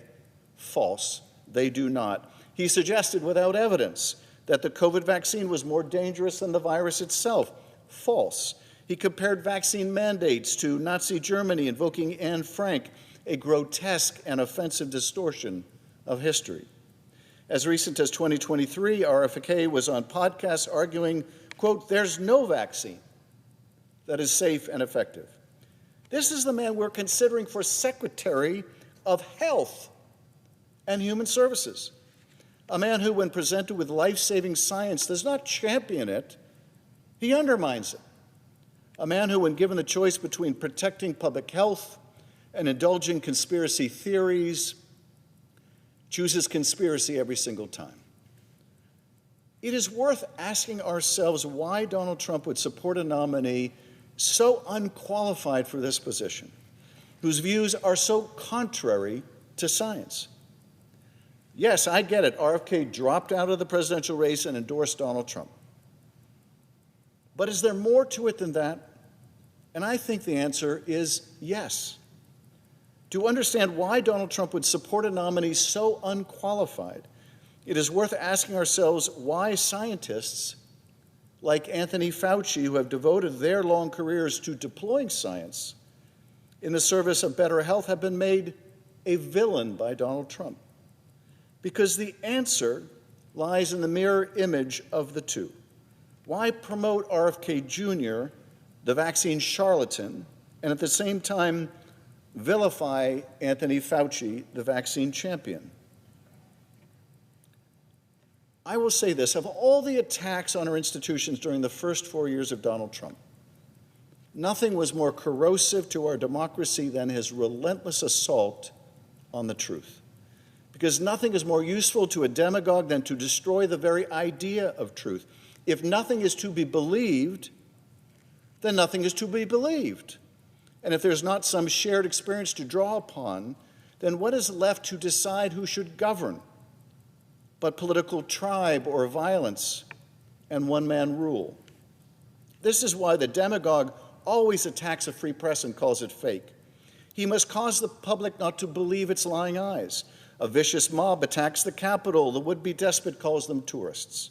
The mob attacks police and beats them. The would-be despot calls them political prisoners. He fires inspector generals whose job it is to root out corruption and says it is to fight corruption. He wants to dismantle the agency that protects consumers. He says that it is to protect consumers. He wants to plunder the Treasury, to make his rich friends richer and shower them with tax cuts, and he says he is saving the Treasury by emptying it. But why the attack on science? What has science to do with a despot's need to attack the truth? Well, what is the scientific inquiry but a search for fact and truth. And what is the scientist but the symbol of the search for fact and truth? Want to attack the truth? You must attack the truth tellers. You must attack science itself. Out with the Faucis and in with the charlatans. But the truth cannot be made to disappear so easily.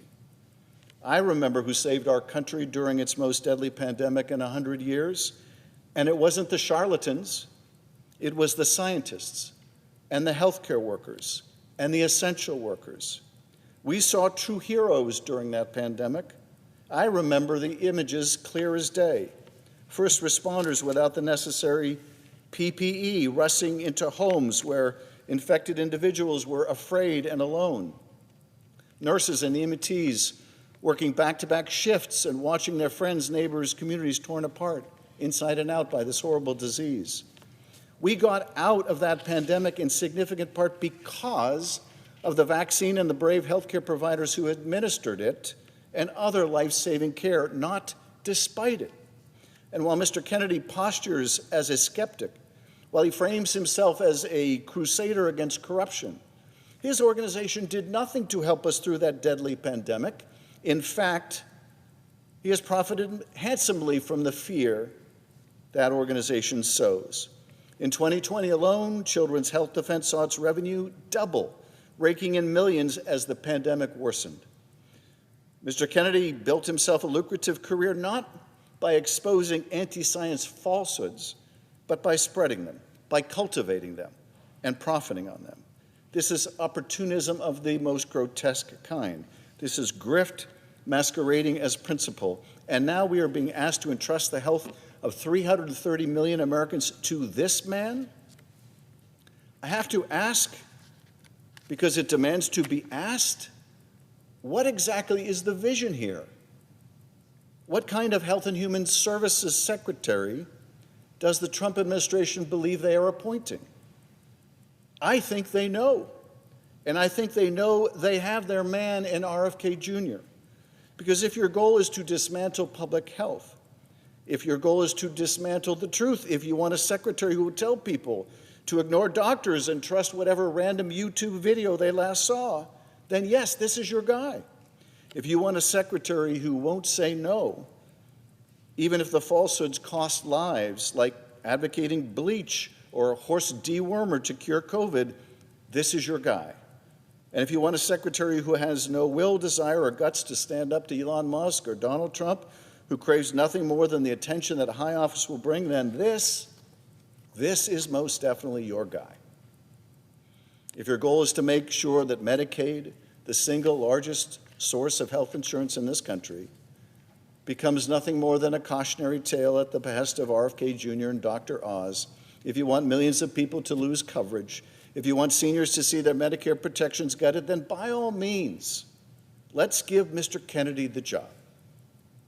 Because while they're gutting health care, while they are stripping away protections, while they are making measles great again, they want to hand out tax cuts to billionaires like party favors. Trillions of dollars taken out of our healthcare system and handed over to the wealthiest among us. Trillions of dollars to people who already have more than they could spend in 100 lifetimes. But that child on Medicare or Medicaid who needs insulin, that senior on Medicare who has a heart condition, no, we're told there's just not enough in the budget for them. Well, I reject the cynical notion that government exists only to serve the powerful. I reject the idea that expertise is optional, that science is negotiable, that the well-being of the American people is just another chip to be bargained away. I reject it, and I know I am not the only one. I do not believe in a government that exists only to protect the powerful. I do not believe that we are at our best when we are most indifferent. And I do not believe that the American experiment was meant to end with a nation that surrenders its own future to cynics and con men. So let me tell you what I do believe. I believe in the doctor pulling a double shift in a community hospital, exhausted but unwavering, because she took an oath to heal. I believe in the mother who walks her child into a free clinic and breathes easier knowing that today, at least, Her son's asthma will be treated, and he will breathe easier. I believe in the scientist who spends a lifetime working in obscurity so that one day no child has to suffer such a terrible and specific disease again. And I believe in a government that does not mock these people, that does not sabotage them, that does not sell them out for the benefit of a few at the expense of the many. And I believe we need the best and brightest to shepherd our healthcare system, our resources, to maximize every dollar in search of every cure. RFK is not the best or the brightest. He will not bring back Camelot or make America healthy again. But his ignorance of science just might make people sick again, might deprive them of the treatment they need again, might cause hospitals to close again, might discourage young people from entering the sciences again. He just might. We must not confirm a man who so willingly endeavors to be the enemy of the truth when it comes to our health. We need to vote like our lives depend on it, because for a great many Americans, it will. Mr. President, I yield.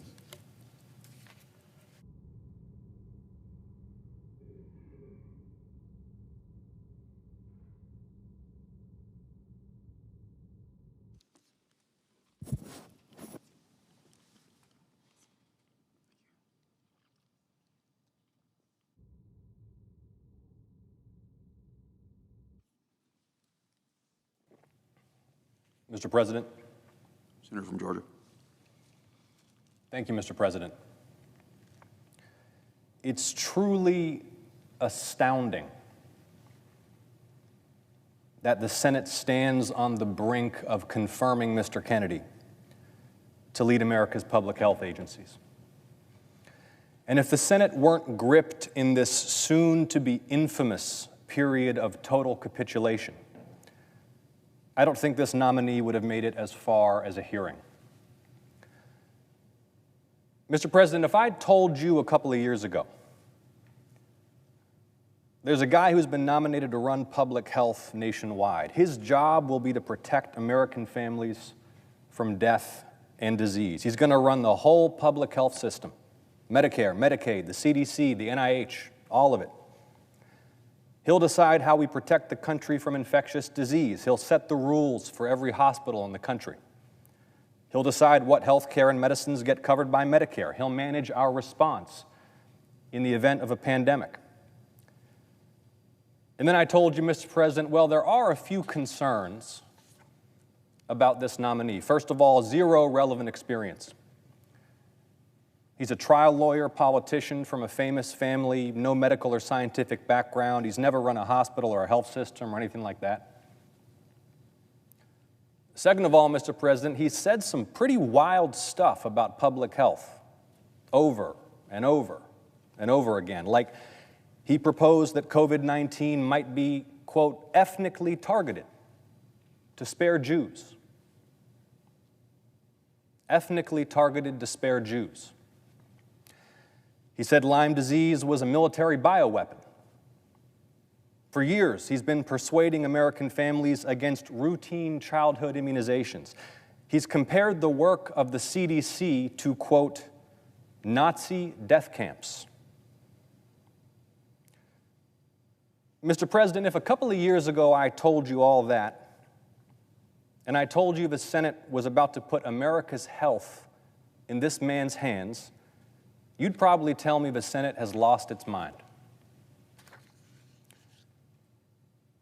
By the way, Mr. President, it's okay to challenge scientific consensus, and it's not just okay, it's necessary to question the way we manage our healthcare system and our food system. They're not working. But that's not the issue here. The issue for the Senate is, are we going to put in charge of American public health a man with no relevant credentials, who for decades seems to have latched on to just about every piece of half-baked conspiracist pseudoscience he's come across? I mentioned earlier, Mr. President, that Mr. Kennedy compared the CDC's work to Nazi death camps. These aren't comments I take lightly, given my ancestors were exterminated in Nazi death camps, and the folks who work at the CDC are my constituents. And Mr. Kennedy, if confirmed, will take charge of HHS and therefore the CDC at a moment when an onslaught of political attacks by the new administration have thrown the CDC into chaos. Huge amounts of CDC data and reporting were simply disappeared from the internet. Cancer data, maternal mortality data. There's been an unprecedented interruption of the mortality and morbidity report. Mr. President, that's data that's been consistently reported since the 1930s. Public reporting about bird flu has been interrupted while it rips through chicken flocks and has been documented jumping to humans. The administration tried to freeze funding for the CDC's flagship infectious disease monitoring program, the one that detects outbreaks before they're out of control. And that effort was stopped only by a court order. And we're hearing threats to gut the CDC's workforce at a time when the country needs the CDC firing on all cylinders to prevent deadly outbreaks of infectious disease. If this administration guts and gags the CDC, who's going to defend the nation from Ebola? Who's going to protect kids from measles? Who's going to save us from TB? And then, Mr. President, there's this crusade against health equity. Equity, an unspeakable word now under our new official MAGA state ideology. Health equity. That means trying to address the huge race and class disparities in health outcomes that plague our country. For example, it means making sure clinical trials include minority groups, so we get good data on how to save all lives, not just some lives. It means figuring out how to get women in remote rural communities prenatal checkups. It means addressing the fact that maternal mortality for black women in Georgia is 3 times higher than for white women. Trying to make health care in America equitable, meaning dealing fairly with all concerned, no matter how much money you have, or the color of your skin, or where you're from. That's important work. The quality of your health care shouldn't depend on how you look, or how rich you are, or where you grew up. And yet this obvious point and the work to address it is suddenly now not just politically incorrect, it's politically forbidden. And the people who do this work are being forced onto administrative leave, they're being shunned, and they're being publicly threatened. Mr. President, here are excerpts from a letter I received today from a constituent. Quote, "Good afternoon, Senator Ossoff. I write to you today with a heavy heart and a profound sense of concern. After decades of dedicated service to the Centers for Disease Control and Prevention, working under both Republican and Democratic administrations to improve vaccine uptake, advance health equity, and fight the disparities that have long plagued underserved communities, I now find myself facing an alarming and deeply troubling situation." My constituent continues, quote, "This morning I was placed on the DEI watch list website and publicly identified as a target. Compounding this distressing reality, my personal and internal CDC-related information has been exposed on a public website, placing me in immediate danger. I have since received unexpected deliveries to my home, and my personal information is now in the hands of individuals aligned with the views of the current administration, individuals whose intentions I cannot discern, but whose actions are already proving to be invasive and threatening." The letter goes on, quote, "I'm left with no choice but to remain vigilant, prayerful, and confined to my own home, effectively a prisoner for doing my duty as a public health professional. The fear and uncertainty that have overtaken my daily life are not just a personal burden, but a dire warning about the dangers faced by those who commit themselves to the work of health equity and public service. Even more distressing is the silence and inaction of those who should be stepping in to address this injustice. That's a letter I received today from a constituent who has served at the CDC for decades and who has now been doxxed and publicly targeted and fears for her safety. Apparently because working to reduce health disparities for communities and people who have lousy access to health care and poor health outcomes makes you a political target. And this constituent isn't alone. There are dozens more CDC workers in Georgia who have faithfully served our country for years and who face the very same harassment and the same threats. Mr. President, this is ugly and menacing stuff, and the license for it comes directly from the President of the United States.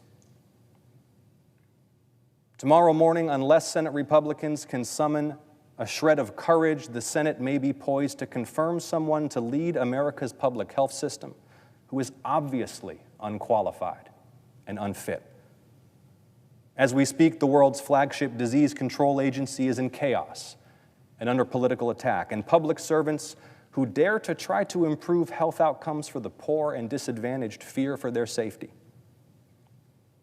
All brought to you by the president who said maybe bleach injections could cure COVID. None of this bodes well for the health and safety of the American people. I will oppose the Kennedy nomination. It's not too late for my colleagues gripped by political fear to do the same. Thank you, Mr. President.